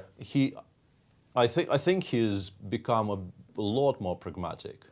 And there you see his opponent there on the screen, very obviously a legend in his own right, but currently not really enjoying life as much as he may have. Although earlier in the summer, that American Cup, that was a great event. That was a very, very good result by him. But he was 1 second away from losing a match against Jeffrey Zhang, by the way, but we won't. But that's his gladiatorial opponent. And Alejandro, weigh in, because Wesley, of course, went to Webster University here in St. Louis. We've watched, we've seen Wesley improve steadily as a player, and he's always seems to be in the mix. Well, he's difficult to take out, right? He's just so solid, and his style in particular keeps him in that mix. He's not a streaky player. He's not a player like, for example, when you think of a Topalov in the past, or even like Richard Rapport. He doesn't lose one game and then go on a big losing streak. Right. He loses a game very once in a while, and he just comes back, makes some draws, and he is very good at punishing mistakes. He doesn't like taking big risks. He is a player that generally has a very solid opening repertoire. He is totally okay with playing one Berlin endgame after another, even if it's the only thing that will show up on the chessboard for the rest of his life, as long as he can defend them with black. So he's very practical in that sense. He's very methodical. He doesn't really want to get into fights that he doesn't see the need for. And that's one thing that's actually kept him at the top. It is consistency for me, guys. Totally remarkable. You're right about the mistakes. You just and he punishes. Absolutely, I still feel that sort of the earlier model, there was, I think, when he was. At least it felt like I don't really want to. It sounds like I'm speaking in a somewhat disparaging fashion about one of the absolute strongest players in the world. I'm not. But I feel that he was, these days he just plays solidly and collects points when people perhaps overpress against him or just play, make mistakes against him, and he is very satisfied with playing correctly and perhaps not winning as many games as his direct competitors do, as long as he is controlling the action and feels that everything is in check. But he used to play actively for a win much more, I think, let's say 5 years ago, 6 years ago, than he does now. But among the very top players, yes, his level of consistency is, you can't really say unrivaled when we have Magnus, but sort of there or thereabouts. I would suggest. Yeah. Exactly. Also, I just want to say that, like all of the top players, his repertoire, his opening repertoire, is very, very, very good. Super solid, and he knows the systems inside and out. Going back to Magnus Carlsen, I mean, how can we not but watch this, extraordinary result? I mean, guys, this... Yeah, you can actually go wrong here. I mean, the two moves that are winning, I think, are findable both. Obviously, king takes e4 is the most obvious move in the position. And once again, if you just continue calculating, you realize just how slow the whole bishop b6, c8 takes, b7 takes, a6 routine plan is, and that your plan of advancing on the king side is just so much faster. But honestly, I think g3 is simpler, because I think not allowing any counterplay at all just makes you win so much more comfortably. Yeah, like king somewhere, I go knight g2, I go knight takes e4, I put the knight on d6. Yeah, this just is impossible. Yeah, so you play like king e3 here. Yeah. After king of 2, knight g2, you play king e3, I take on e4. My next move is knight d6. The bishop actually has to vacate. Yeah, like knight d6 here. King d3, king d5, king c5, king b5. Like, this is really not difficult. Not at all. This is really not difficult at all. And also there's really no calculation even involved. No. Your play... is to go and pick up a pawn. Yeah, your play requires absolutely no thought, seemingly. Like, you can do it by hand, so to speak, without really involving the brain. But he chose to king takes e4, which is, I'm guessing, winning faster. Yes. But, me, being a devout chicken. Devout chicken. I would have probably played g3 check. Is that grilled or fried or roasted? Devout chicken. Wesley, meanwhile, has found g4. He did. Yeah. King takes e4, bishop e6 on the board. King f4 on the board also. Yeah. Yep. Yeah. I mean, it's pretty straightforward from here. You play king f4, you start pushing the h pawn, and just had to refresh the board there for a second. It feels like we're probably like 2 tempi up. I mean, 2 tempi ahead of the counterplay here. Right. Bishop d5, h5, bishop b7, h4, bishop a6, h3. Yeah. We've already basically gotten there, white hasn't really even started properly yet. Like h3 followed by knight f3. We don't even have to play g3 check immediately. Like bishop b7, I like knight f3 better than I like. A choice of wins, right? Because if you go bishop c8, if I bring my knight back... Actually, knight f3 was the only winning move in that position, I think. I just saw on my screen, no? Bishop b7, just go back for a second? Yeah. Knight f3, only move that wins here. Well, g3 does not win? G3 no, does but not g3 king e2, wow. right? Okay. That looks completely wrong. But knight f3. Knight f3 does win, of course. Yeah, that's an easy one. No, but I was wondering, in the immediate position, bishop c8, knight f3, does that also win? Wait, no, the current position, you go bishop d5 or bishop c8. Bishop d5, knight f3, and then... Bishop d5 now? Knight f3, you want to pick up the a5. I just want to pick up the pawn. Bishop b7, like knight d4 or knight very d5, lazy, whichever. Yeah. Very lazy chess player. Yeah, should also be very good, yeah. As a devout chicken, you can endorse this one too. Yeah, even though I'd be a little bit worried about bishop c4, knight a5, bishop d5, and I maybe have to think a little bit.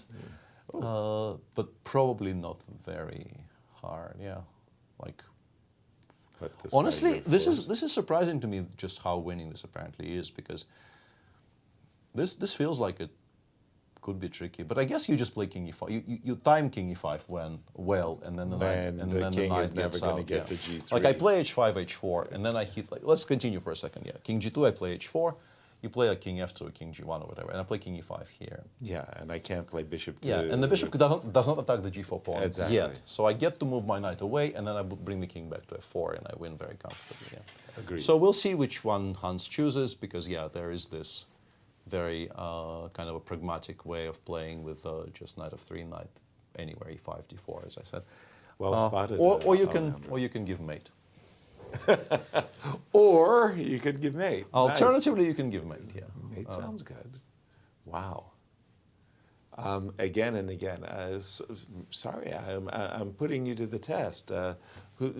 When you saw Junior making a splash, whose names trigger?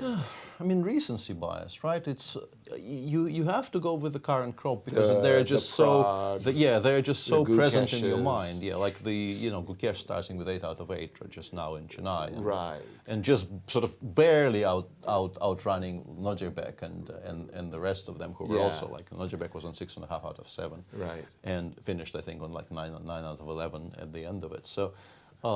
I remember Morozevich making a splash too with London Lloyd's Bank with like maybe 9.5 out of 10 or something. That was ridiculous. 94, I think, right? Because he qualified for the PCA Grand Prix by winning the Lloyd's Bank. Okay. And I think the PCA Grand Prix did not start until 94. That was probably Lloyd's Bank 94.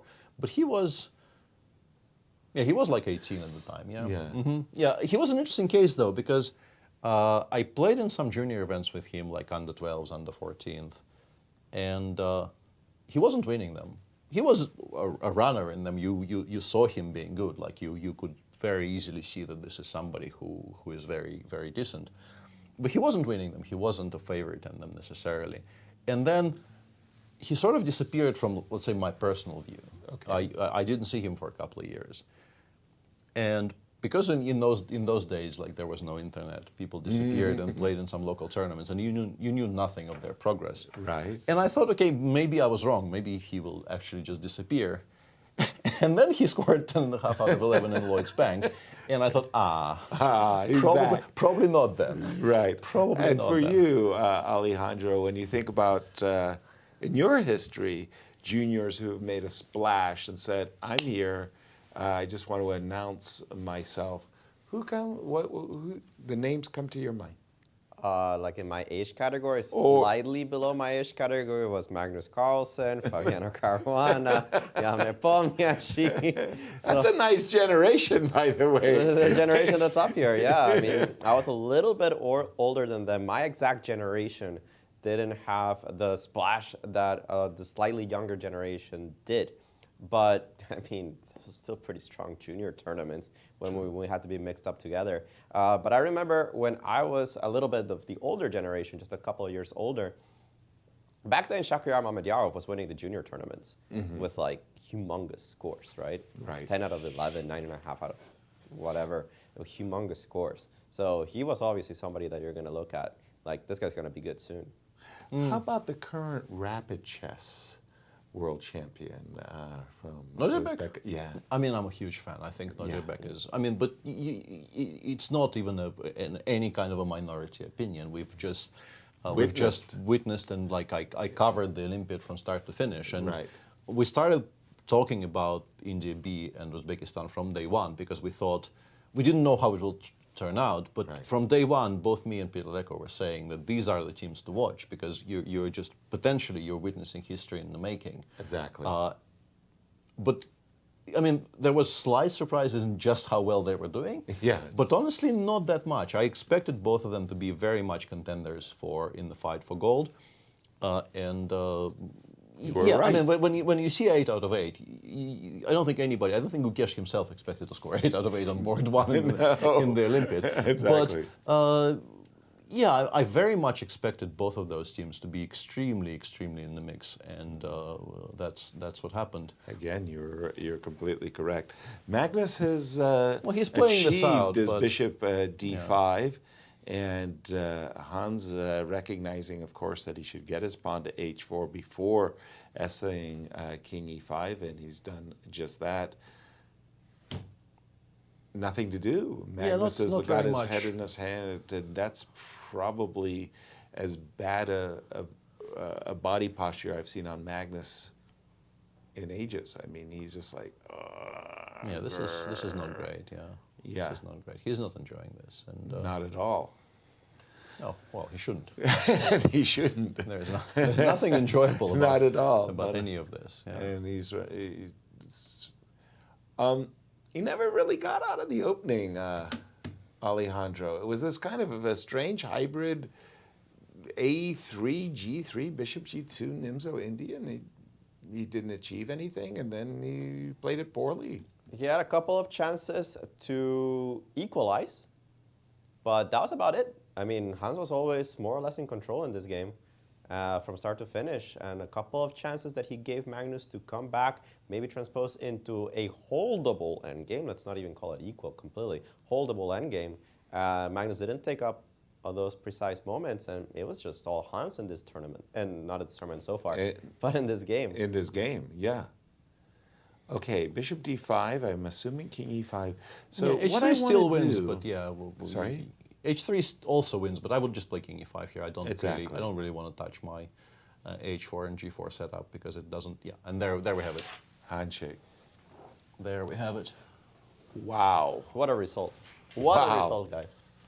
Truly. Wow. I can just imagine the chat going nuts at this point. Like, what have we witnessed? The Sinquefield Cup. What is it about the Sinquefield Cup? I mean, guys, the Fabi, the streak, the number of decisive games, the crazy games, the good games, and now we have this. Yeah, this is. I mean, he played well in the first two games. He was on +1, could have been on +2. Exactly. He had a very, very good position against Levon. But you still feel like your first game with Black against Magnus should not look like this. Exactly. you would assume, but you know things work differently in Hans' universe. You know, it's right.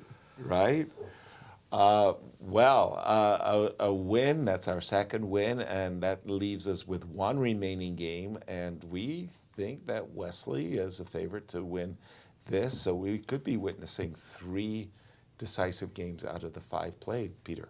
Yeah, today could be a reasonably decisive. I mean, already we have 2, and in a tournament as solid as this one, 2 out of 5 is pretty decent. But yeah, Wesley should be favored to win this from here.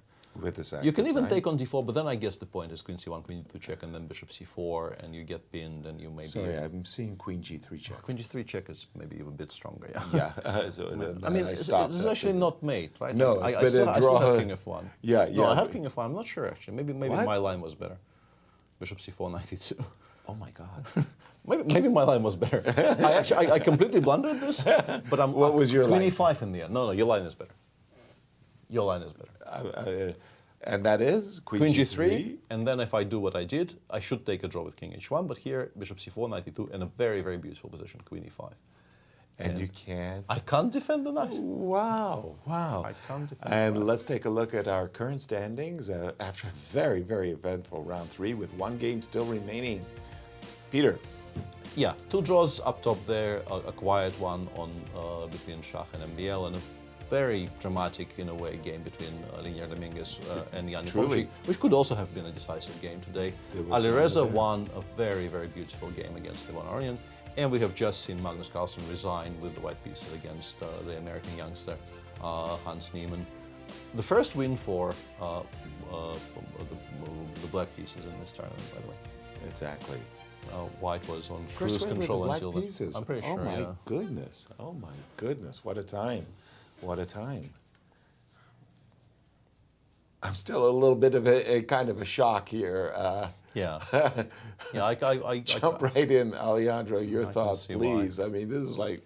It's history in the making, right? When you see a junior player come up and beat the world champion with the black pieces, that one gets ingrained in your brain. Yeah. I mean, like, this does not happen often. Magnus losing with white against somebody that's not 2,700.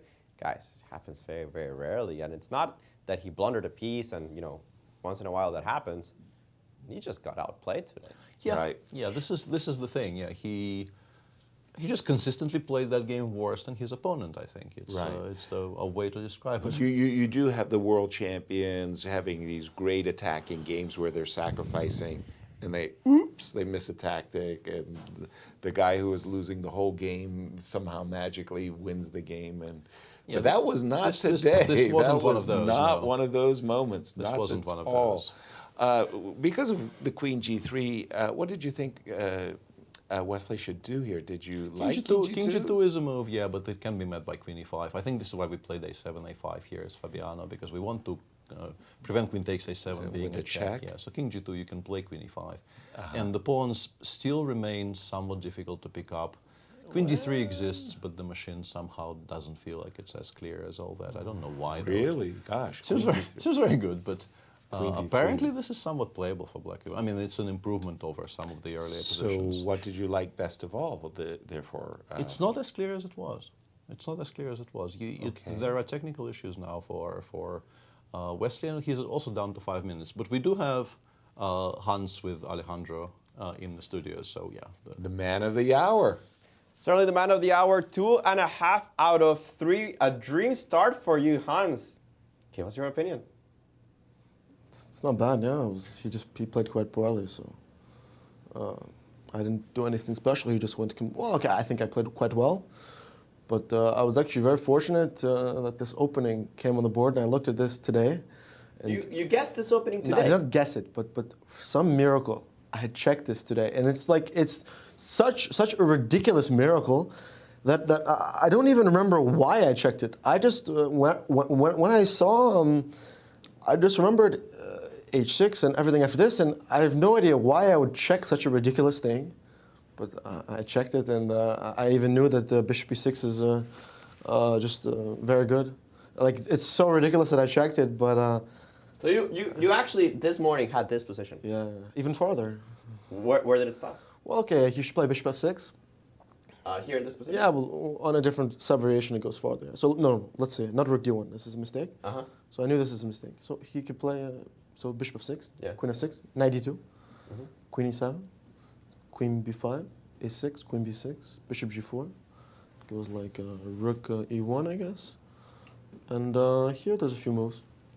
But I checked this today by miracle, yeah. You had this exact position? Yeah, What? even farther, but... I have to ask you, come on, what prompted you, out of all the variations, to choose this one? I don't think that Magnus has ever played this before. No, he has. He played against Wesley So in the London Chess Classic 2018. All right. But it wasn't the specific variation. He played, it was with, he did not play with A3. And, okay, there were, so here, okay, let's say he can play knight f3. Right, that's main line. DC4. Yeah. Castles, knight c6, queen a4, knight d5. Well, yeah. Queen c2, and then bishop e7 is critical to play e4, knight cb4, knight cb4, queen e2, knight c3, cd3, and knight d3. Black's slightly better. But anyways, he played the he has I was expecting he has a tendency for these types of weird things. And considering how my repertoire in the clash, I expected something weird. And also this A3. There was a game, Chigaev, Saurana at Sharjah. It was not with A3. Let's say it goes like, basically, they reached. He played this A3 idea, sacrificed the pawn, and it was extremely dangerous. So I remembered this game because I was there and I was watching it. I never even checked it. So I was like, I was familiar with the idea, and even I played this G3 Nimzo myself, like even 5 years ago. So. It's not like, maybe he should have checked my white database to see how familiar I would be. But yeah, A3 is just, with takes and C5, it's very concrete. And then I think, I vaguely remember, after H6, I think even a Queen H4 might be a move here. Queen H4 right now. Yeah, what does it say? What does the engine say? Okay, it's not here. Okay, maybe, I remember some Queen H4, but yeah, okay, after Bishop E6, it's just quite difficult. Yeah. But still, I think I played really well. I was very happy. You know, I had some great. Let's go. I want to enjoy it. You know. It's your show, man. It's really nuanced. You know, like let's. Where do we go? Just from Bishop E6. Let's do it. Okay, so Rook D8. Okay, already here. Okay, but you can. I'll tell you when to start. Yeah, so take this endgame. Take. Yes. Okay, Rook D8, of course. Yeah. Knight D8. Knight A5. And I was very happy because Rook D1 now Rook C8. So it's very counterintuitive. Right. And there's a critical line. You know, he was thinking he's going to trick me, but let's say Rook D1, King D1. This is very critical. Okay, Bishop D5, right? Yep. Now, okay, let's say Knight E1, take, Knight C4, A4, Knight B2, right? But okay, so instead of this, he can. Okay, I win the pawn. So he has a trick. Let's go beginning of variation. Okay. Where after Bishop D5, he can play King C2. And the point is, after King C2 is, let's say Knight C4. He wants to play Knight D2, but there's Knight A3. So first he plays A4. Let's go a little bit. A4, then Knight B6, then A5, then Knight C4, then Knight D2. So this is the little trick. So this wasn't going to work, but interesting. Yeah. So we analyzed a different one. Okay. I'll show you that one because this one instead of a4, he has knight e3 in this position. Yeah, but I think for him to play this, it takes in c4. Yeah, that's too much. That's way too much. All right, so you went rook c8, which is definitely the best move in the position. Yes, and then knight d2, bishop b6. I just kept pressure, and then he went c4. Yeah. And then after this, I was bishop c4. Take. Yeah, okay. I'll tell you when to stop. Yeah. There was some critical moment. I was very happy with this f5 move on move 26. I was very happy with this. I thought this was very critical. And then rook e8, e4. Yeah. So I could tell that. Maybe, okay, it says 0.6, but practically it felt so difficult, and I had a slight time edge. Yeah, g4, this is the big mistake. That is a big mistake. And then I capitalized, perfectly. I wouldn't go that far. Perfectly, really. There was a, can I? Yeah, of course. We'll go g4. I'll tell you that Ceci did evaluate this at 0-0. So really? Yes, but g4 was a mistake. Yeah. So rook c5, bishop a2. It didn't like your knight c4. What should I play instead? I think it wanted to take on g4 because it thinks that the endgame after bishop takes c4 is a draw. Actually, it doesn't think, it knows. But it's difficult, of course. To say that bishop c4 is a draw is like the most computer thing ever. Like, I guarantee you, turn the engine off, you ask 100 grandmasters, bishop c4, rook a4, e5, rook a4, what is the evaluation? Like, maybe 99 will say it's lost. Like, I don't even want you to explain it to me, because then it will just, I will lose my humanity. Okay, well, let's keep your humanity, so let's keep going. Like, a4 was if you want to explain to me that bishop c4 is a draw, like, then you should just, I'm not a chess player anymore, right? Because, like, come on, like bishop c, okay, let's just show it for a second, yeah? Like, I thought you wanted to keep your humanity. Bishop c4, rook c4, ef5, rook a4, okay, like, this is the classic thing. You get b5, you hold it, then you go king f6. Like, this is not a draw. I don't care what the computer says, it's not a draw. All right, I understand.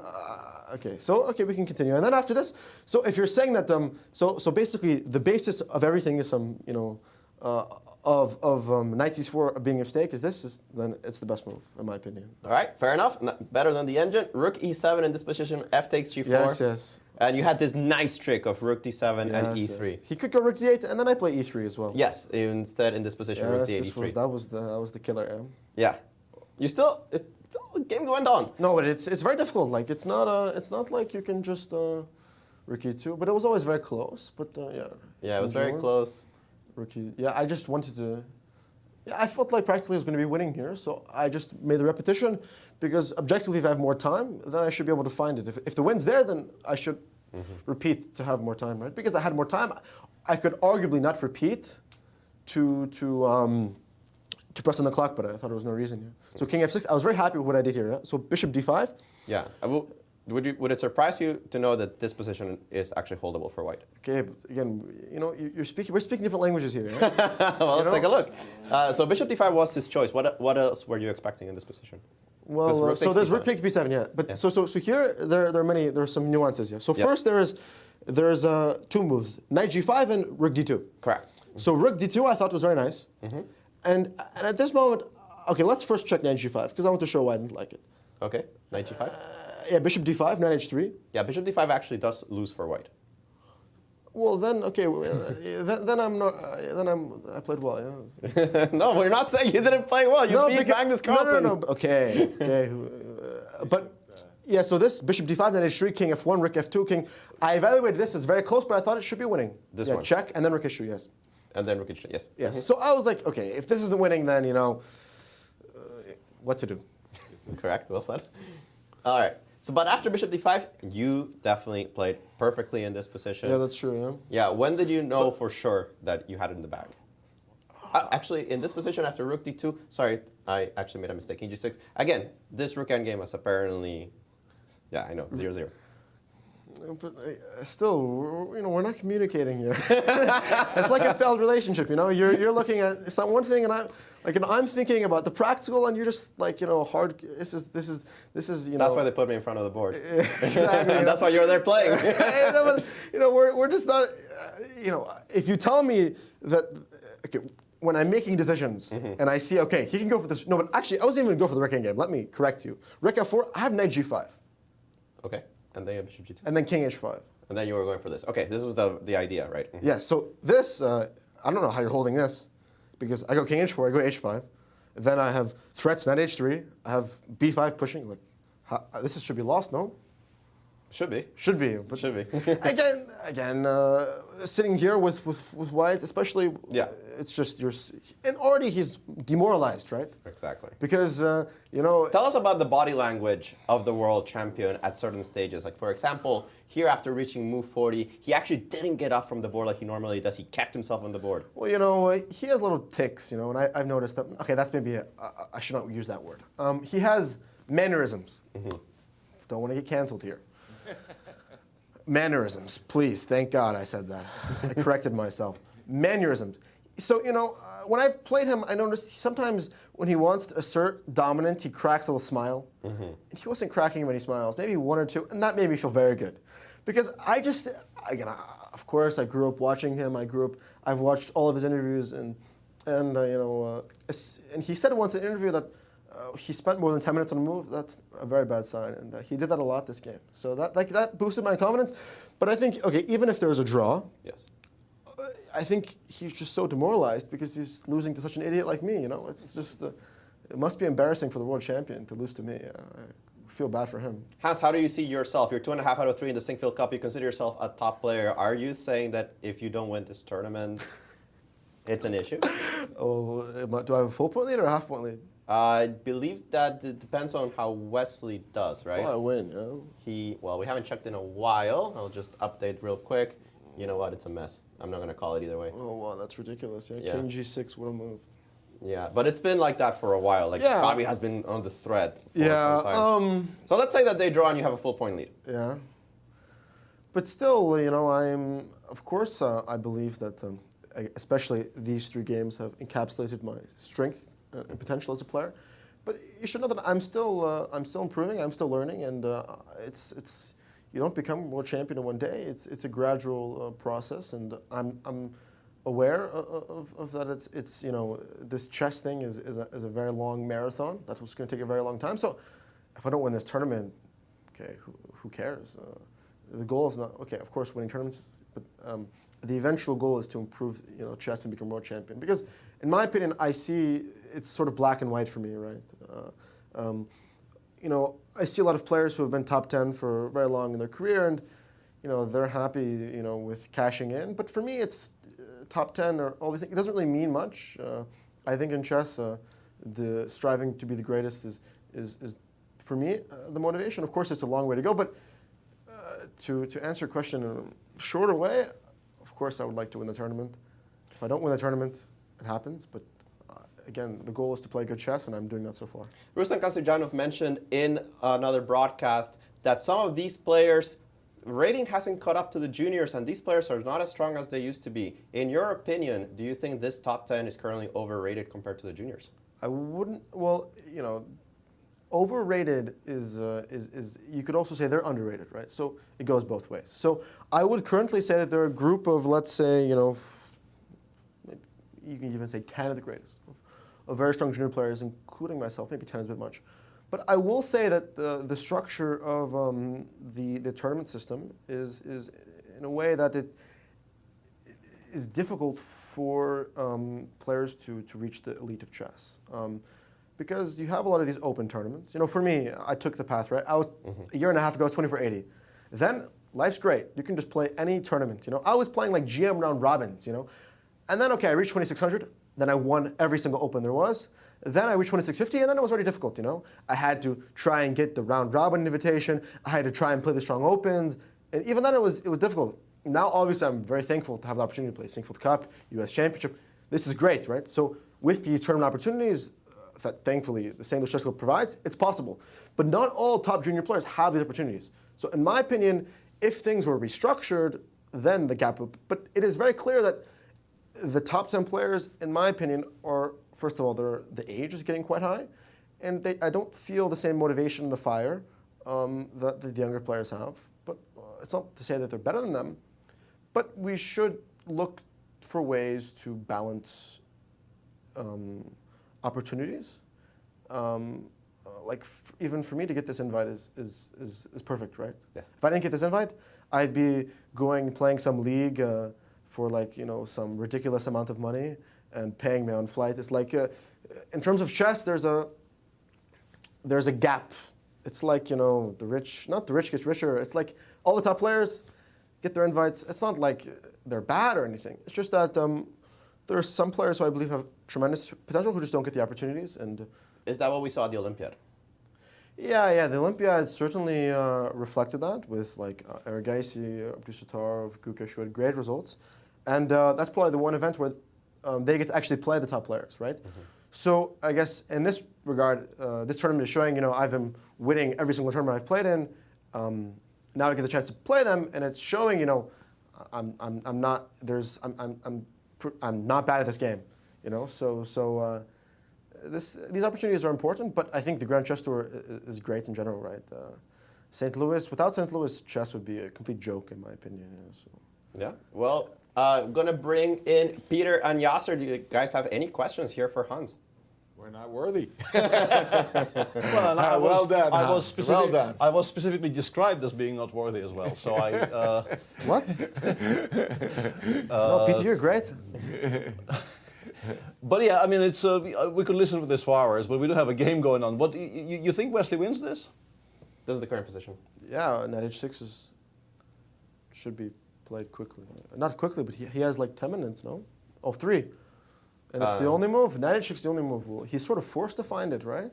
Yes, he's already repeated twice, so you can't. You sort of think like, how do I make a threat? And then the only move to make a threat is. So no, he'll find it. He'll find it. And not knight d6. Yeah, the interesting point is knight h6. But no, let me clarify. I don't want to be negatively towards his players. It's just sort of traditions, right? But eventually, I think the top players do break through. That's for sure. Like if you're a strong player, if you're really, really good, eventually you're going to be top 10 player, right? But chess is a difficult profession, and but I'm just thankful for the opportunity. So I can't really complain, right? Because I've gotten some very fortunate invitations. This one is like if I did not have this opportunity, then who knows how long it would take me to show that I can beat top players, right? Because US Championship, maybe I play top guys, but when can I ever play Magnus Carlsen, right? Right. So this is a gift, yeah. Not a gift, but it's true. I'm very, very thankful for this opportunity. You've crossed 2,700 for you. It was a given that it was going to happen very soon. Oh, I did, yeah. Yes. Forgot about that. I guess that answers my question. That's okay, but it's only the beginning. Only the beginning. Hans, thank you for joining us. Candid, as always, congratulations on your performance so far. Definitely a big day for you, beating the world champion with the black pieces. Thank you for joining us. Thank you. And again, Hans, our congratulations and Absolutely. good luck for the rest of the tournament. Knight h6 on the board. On the board, and Wesley So looks like he's in the driver's seat here. Yeah, as Hans said, you just come there by the process of elimination. G4 was hanging. Queen G2, Queen takes G4 was actually made in 2 threads. So exactly, that was very serious. Life sort of forces you to play Knight h6, and then you also realize it creates a threat of Knight Queen f7 mate in one move. So. Yeah, Fabi is now pretty much busted. You have to take on G4, so as not to just get mated kind of completely. And then after Knight G4, my big question is Knight G4 or Queen G4? Machine for some reason goes Knight G4. I think Queen G4. Sorry. Queen G4, maybe Queen F1 check is a bit awkward. Potentially. Queen G4, Queen F1 check is maybe, yeah. And then I will find a good version of I'll play G2, like Queen E1 check maybe first, and then G2. So I'll get put it somewhere. King, yeah, put it somewhere and then close, G5, close. I don't know what is close. Well, this actually might be Queen a E8 mistake check. because I have Queen E8 check. Yes, but yeah, this gets a bit weird, right, with the pawn on G2. Interesting. But also after Knight G4, I'm wondering the engine doesn't even play G2 in this position for some reason, and I'm wondering why. Yeah, because maybe. But Knight E5, Queen H5 check. I was kind of confused by this because I saw on my screen that the engine was playing Queen F3, Queen takes F4. Which never ever saves the game because we can just take on D3 and then like you might as well resign if this is your best play. Exactly. Like there's 0 checks here, you might as well resign. Right. So like in practical terms, you play Knight takes G4, G2. Okay. In particular against 2 minutes. Exactly. And you ask the question, and apparently the answer is very simple. I guess it's maybe Queen D8 check, right? You get to give a check with the knight and then you will win, right? Well, I'm trying to avoid allowing a move like Knight E5 check. Yeah. Once again, for me, I've been while Hans was talking, I didn't really want to interrupt, and I was watching this, and I thought, we get here, I understand why it's probably winning, but I haven't found it yet. Like, it's been 5 minutes. I still haven't nailed down the answer exactly. It's only how you F5. win. It's only F5. It's only F5. Only F5. Wow. Good luck. Yeah. On 2 minutes, yeah, good luck allowing D1 queen. Yeah. Wow. I still don't understand why this is made, to be honest. Wow. D1 and then what exactly? Like F6, King F7, like, do we want to lose, or King E6? I'm kind of escaping here, you know, D5 is quite near. Well, I do have a fork of your queen. Yeah, but that's not winning. Like, that's probably just a draw, right? King F5 also exists.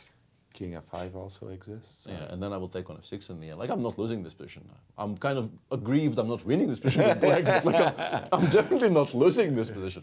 This is so bizarre. Like, and yeah, we do expect bishop takes G4. Yeah, I'm still having trouble understanding why queen G4, but knight G4. Yeah, let's ask. Tricks. Yeah. We're just tired, guys. We're just tired? You can put it on your own board. We don't have to switch your mind. F5 at the end.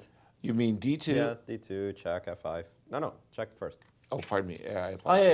I missed knight H6. Yeah, it's quite simple. Yeah. I thought it was queen F6, and then I didn't see. No, king has to go to G7, so you don't get checked. Yeah, you have to put it on G7, otherwise knight E5 check will win. Yeah. Agreed. Yeah. So king 7 F5, and if you play D1 check, queen F6. It's mate. And I just didn't see king G8, knight H6, queen G6, knight F7. For some, yeah, it's been a long day.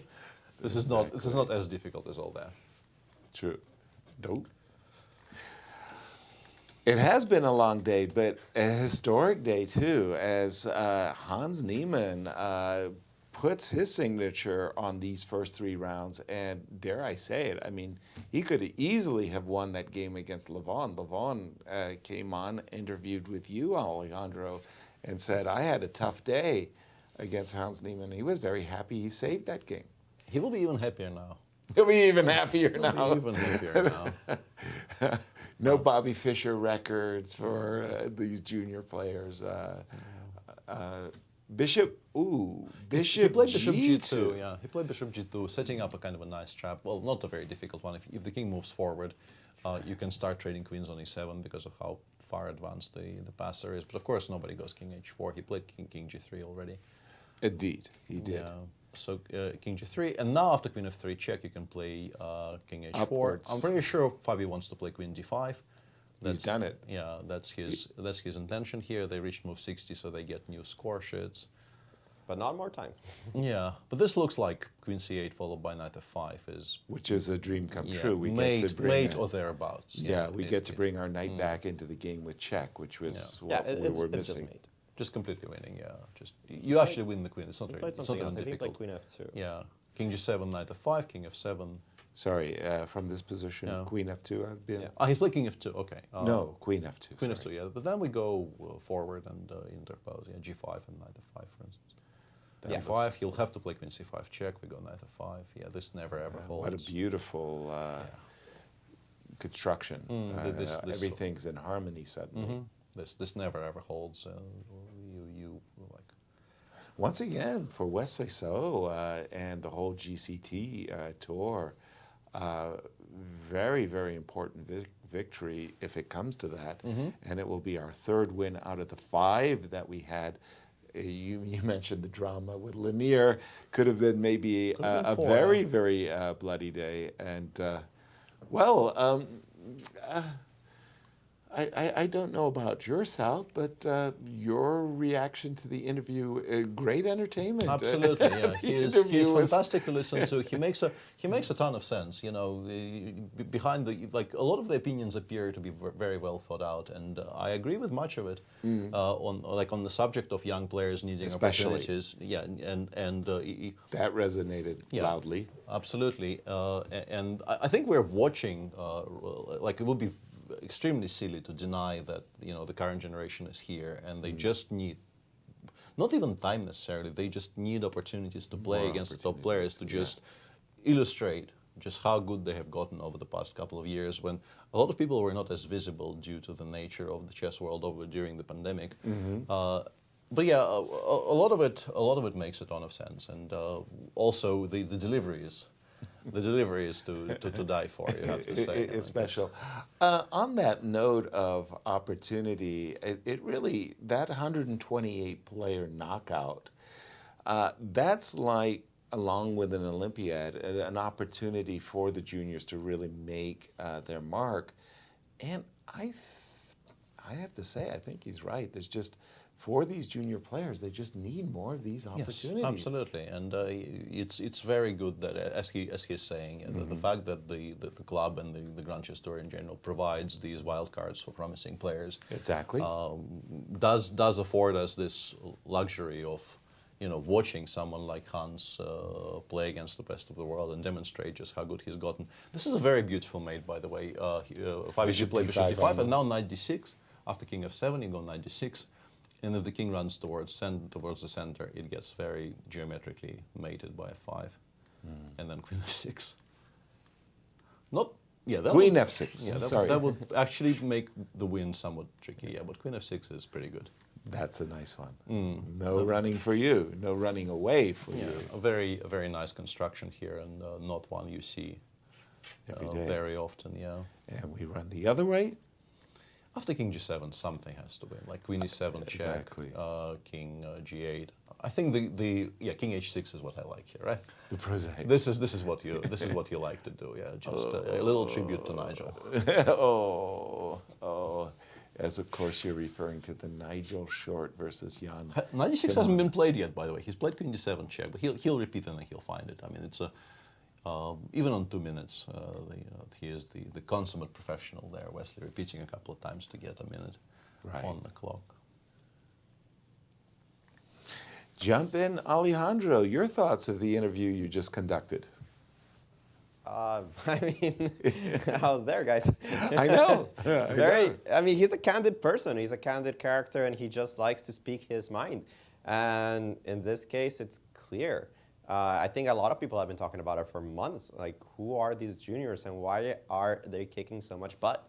Right. When we saw the Olympiad, well, that was an opportunity, as you mentioned, Yasser. Yeah. And they stepped up. They certainly did. That India Team B was thrilling, actually, to watch them in It was unbelievable action. to watch, yeah. When they were playing against all of these veteran teams, whether it be Armenia, whether it be the United States, yeah, they fought really, really hard. I'm seeing some signing. What happened? Is Fabi claiming there's no threefold? No. What's happening here? But I didn't see a Knight D6. I didn't see a Knight D6. Is he claiming a threefold? This is... No, this is only a second time. I mean, no. No, this is not a threefold. No. The king has only just arrived on G5, and it's only a second time. Well, yeah, that's not a threefold. 1, 2, nope. That's not how it works. Even Queen D7, King F8 is not a threefold yet. No. But because the arbiters are gonna... Actually, no. Queen D7, King F8 would be a draw, actually. Yeah, but Wesley knows that. Wesley will not play Queen D7.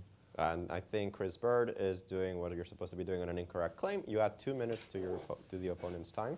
I see. So is also Fabi short of time? So yeah, he didn't know. He just thought, let me make the claim and see if it's legit. I think people are just jaded by our 6 and they get tired. Yeah, I think. I mean, we're tired. We're not even playing. And we do the game flares anew, and yeah, he's reaching for his knife. Yeah, before anything happens. Let me not make a 3-move repetition. Yeah. And there we have it. That is, in fact, the winning move, as you explained King it, G7 Peter, played. so very well. Okay, hang on. Queen E7. This is very funny. Yeah? Queen E7 check. Bishop F7 check. Knight F5 check. That's a commercial. That's a sequence that you don't see very often. Is very, very comical, but yeah. Yeah. So again, this is Queen E7 check. I remember these Pepsi commercials where it was 7-Up, the un-Pepsi. I check, checkmate. It was the sequence that they used in the commercial. Check, and then Knight F5, and then check, and then we shake hands. Queen F6 instead of Queen E7 is also winning, but it's all a matter of taste once you play King G7. Queen F6 also winning. Catches mate. One thing you shouldn't do though is repeat knight of 5 here, because that would step back into the same. It feels like this is a second repetition only, but it will tie in with the previous repetition, and then the claim suddenly will become correct. So yeah, repeating with knight of 5 here is not advised. Not advised. Yeah. You know, I think I would probably choose queen f6 and knight f5 personally. But yeah, I mean, there's a lot here which is very, very winning. Yeah, that is also very, very clearly end of game. Right. Wow. I'll say it again and again. Hans Niemann leads the event with 2.5 out of 3. Pursued by a bear, and in the role of the bear. And who predicted this outstanding, extraordinary effort? Certainly not Yugalot. No, I mean, honestly, when we thought about Hans Niemann coming into this tournament, there was a possibility he gets squashed. I mean, his first super tournament. There was a possibility he did well, but I don't think anybody saw him play these 3 monsters. No. This was not on any bingo card, apart from maybe his. Right? Maybe it was on his bingo card. The way he thinks about things. Maybe not so sure about that even. But wow, he's making believers out of the people who've been watching our show. And thank you very much for staying with us as we are winding down this incredibly eventful round 3, guys. Queen e7 chosen, and by the way, there's a very sadistic way to win right now after Queen e7 king g. You can still go knight f5. Still go knight f5. And just collect everything. Yeah. Oh no! Oh no! It's a bit cruel. Yeah. I mean, knight f5. King h6, put him out of his misery. Threatening mate. And then I win everything with checks. Yeah. King h6, of course, is what you play here. Now the only move to avoid mate, I think, is queen takes d6. So he'll just resign. Yeah. Wow. Very exciting round, and this is the conclusion. There is the Wesley goes to +1, Fabi goes to -1. Wesley's in clear second. I'm still slightly, stunned by that. No, I wanted to say that I'm slightly ahead of the graphics, and we always like to pair this with the graphics. But right. As a kind of a spoiler for the standings after round 3, Hans is on 2.5 out of 3, Wesley's on 2 out of 3. Nobody else is in plus. Right, including the world champion Magnus Carlsen, drops back to 50%, having been upended with the white pieces by Hans Niemann. Wow. Absolutely, yeah. We're just sitting here stunned. Paying respects to what we just witnessed. Yeah, yeah, stunned. Alejandro, we're going to be asking you for final thoughts, but this is... Not what we expected. Whoa, he didn't see f5. He was going to go for this. This takes some winning after queen takes f2, if our viewers can follow the line Wesley is showing. Let me try that line. That line doesn't actually win that cleanly. It's all the way further. Yeah, it's further down the road. Instead of bishop g2 check, that line that we were showing, much further. Go ahead, you mean? I think Yasser's got it on his board. Yes. Yeah, queen d7 and move, 57. And what are we saying? Further, they just discussed bishop takes g2, bishop takes g4 here, and Wesley showed the line after knight g4, d2. Yes. Wesley showed the line queen d8 check, king g7, and instead of f5, which wins, Wesley showed the line queen d4 check, king f8, I would assume, and then knight f2. Which does not win. Which might also win, but after queen knight f2, I can go queen takes f2. It does not win. I mean, you're welcome to this queen ending if you want to play it. Like, right. I mean, we know sometimes it's just a draw. Actually, like the engine says, it's a draw. So Wesley was sort of intending to make a draw, seemingly. Yeah. He just completely. He might have at that point figured out f5. Yeah, I mean, they get to that position, he has 3 minutes, he will spend all of them calculating. Mm-hmm. So he probably actually plays f5. I mean, this is, the fact that he showed it on the board doesn't mean he would necessarily play it. Mm-hmm. But that's what he showed. His intention. Yeah, but that was what he showed, queen d4 check and knight f2 here, which as the engine, and really not surprisingly, 2 against 1 queen endings are very, very draw heavy. Exactly so. Wow. Yeah.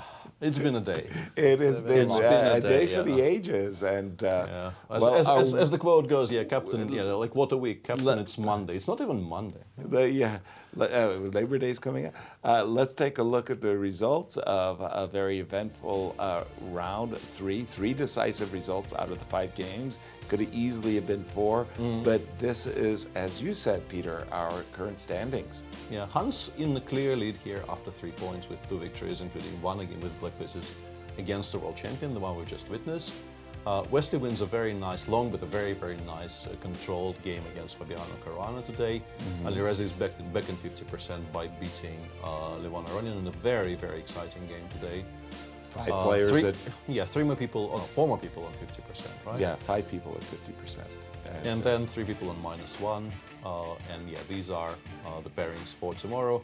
Magnus Carlsen plays a 2nd game in a row with the white pieces against an opponent who has beaten him in the past a bunch of, not many times, but a couple of times certainly, including I think the victory which broke his streak, right? Great streak, yes. Yeah, Levon Aronian is white against Dominguez. Hans is white against Firouzja, a battle of the 19-year-olds. Yeah, that's a round. Yeah, that's guys. the one we want. Yeah, the that's youth, definitely the one we want. The youths will play tomorrow.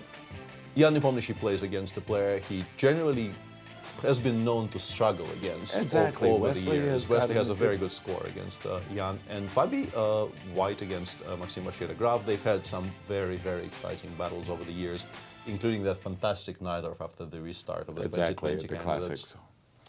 And as we get ready to close our show, we'll just tell you about the upcoming events. Peter, we've got 3 more to go. Yeah, once this is over, and this is over either on the 11th or potentially maybe on the 12th, depending on how the Grand Chess Tour standings go. Then we have Ultimate Moves almost immediately afterwards, a kind of a banter-heavy, very, very fun community event. Which everybody seems to enjoy every year, so I'm looking forward to that.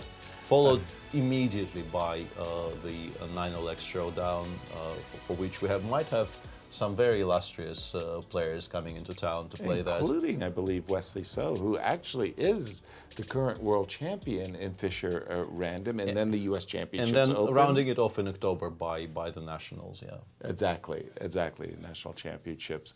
And our congratulations, of course, to Wesley So for his victory over Fabi. Again, a very heavyweight matchup, and we will be getting him suited, if you will, for. Yeah, considering how long the game went, we probably shouldn't torture him too much. But he won a very, very nice game, so I assume he will enjoy telling us a little bit about it. Exactly.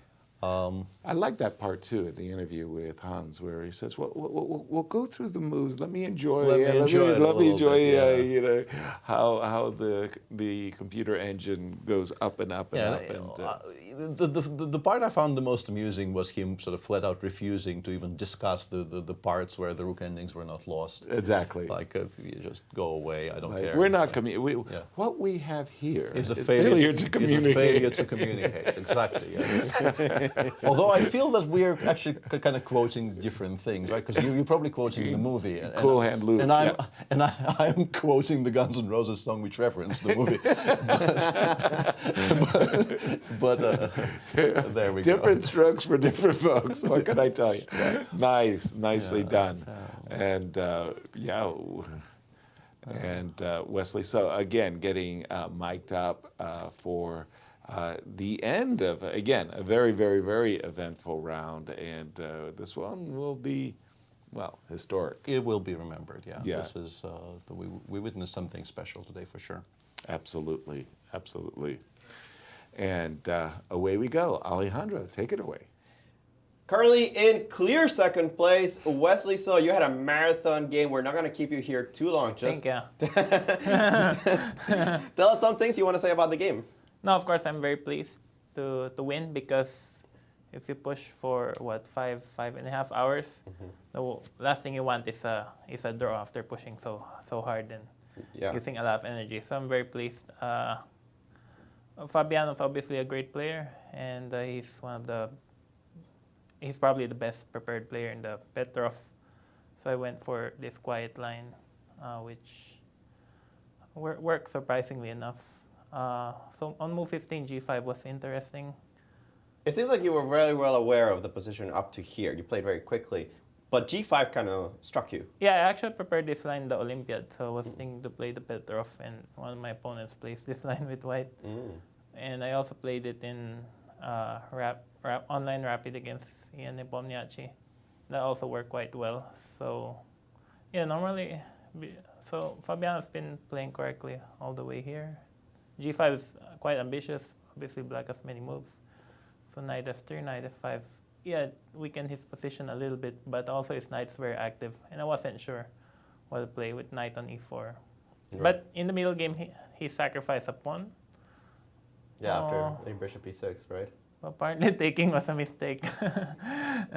Yeah, so he sacrificed a pawn. Like,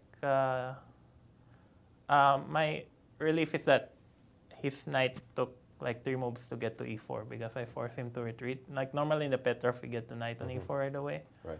And then I took a pawn. I thought it must be better. But were you surprised he didn't take it back? Oh, I thought I have knight c4 after it takes. Right, but I wasn't sure. So it's just slightly better. It's still a pawn, right? Yeah, it's just a pawn and black equalizes and queen c. No. He is far from equalizing. But, okay. But the other one, you're just a pawn and a position. Yeah, so Fabiano is a great player, and he plays for a win with both colors in a better position or a worse position. So I wasn't surprised when he played f5. It looks playable, and also we were getting quite low on time. I probably didn't play the most accurate moves. Like on move 26, I was thinking to play c4, but I wasn't sure how good it is. Here, c4. Yeah, I think that play c4. Maybe it's better. But in the game, I don't know, he just went for an all-out attack with h5. I wasn't sure what was going on. But I was a pawn up, and he was almost regaining it, but fortunately I was able to keep some pressure just a few moves before the time control, move 40. Yeah, you eventually found this really nice move, knight h4 a little bit later. Well, yeah, like the queen endgame, I wasn't sure if it was winning. I mean, black has very good chances to draw, and I saw this knight h4. Okay, 1 second while we get your mic'd up again. Thank you. Yeah, I thought with his passed pawn on d4, black has very good chances to hold. Yeah. So I was calculating his knight h4, and I thought it was my last chance to win, so I decided to seize it. Right. But because the problem is bishop is well centralized. So I wasn't sure what was happening. Probably he missed a draw at some point on move 52. 52, let's see, right here with the move king g6. Strong engines say like +5 here. Yeah, the stronger engines think that you're winning anyway. So even on move 51? Even maybe after queen e2, f4, yeah, you are winning in this position according to the stronger engines. Tell us a little bit about that line that you were calculating near the end with him. Here, this bishop takes g. Yeah. I thought bishop takes g4 was enough for a draw, but apparently it isn't. No. What did you calculate here? So knight takes. Yes. d2. Yes. Queen d8, king g7. Oh, and I didn't see f5. You didn't see f5, but we thought that if you got to this position, you might see it. I'm going to play queen d4, knight f2. But why does f5 win? So f5. Queen f6 is mate if you allow it. Queen f6 is mate? Yeah, you can see that. Why is it mate? Come on. What? Okay, so queen f6, king f7. And then, how do you check? Oh, queen f6. Yeah. King h7. Oh, I didn't see queen f6. King g8, knight h6. Yes. Yeah, and that's the trick. Knight h6 and mate. Oh, okay. Difficult, no? Yeah, it's not so easy when you have 2 minutes on the clock. Absolutely not. But he didn't go for that, and you eventually won that quite smoothly. Yeah, queen and knight's very dangerous combination. Yes, unlike what Yasser thinks. So tell us a little bit. Well, I have to ask. Hans Niemann. Oh yeah. Thoughts? The shock of the tournament. Well, I was watching his games in Miami. They call him the chess villain. So basically, he learned a lot from losing all his matches in Miami. I mean, the chess villain strikes again. I mean, I played with him before in the Pro Chess League. We were teammates. Back then, he was only 2460. But he's improved a lot. He's very determined. He's very angry at himself and his opponents, and he works hard. So he's got a bright future. It's nice to know that we have very strong juniors here in the United States and not only in India or Uzbekistan. So we have Hans Niemann. It's a good change. We also have Fabian and Jeffrey. So. Yeah, definitely a promising future. It was a long day. Wesley, we're going to let you go. Thank you for joining us here, and good luck the rest of the tournament. Thank you, man.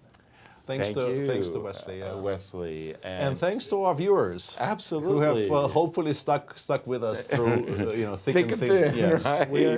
We're in sync here. Yes, everybody, do let your friends know where you're hanging out. Thank you very much for sharing your day with us. Do so tomorrow. We'll be back, same time, same channel, for round 4 of a very, very eventful 2022 Sinquefield Cup. Good night, everyone. Until then.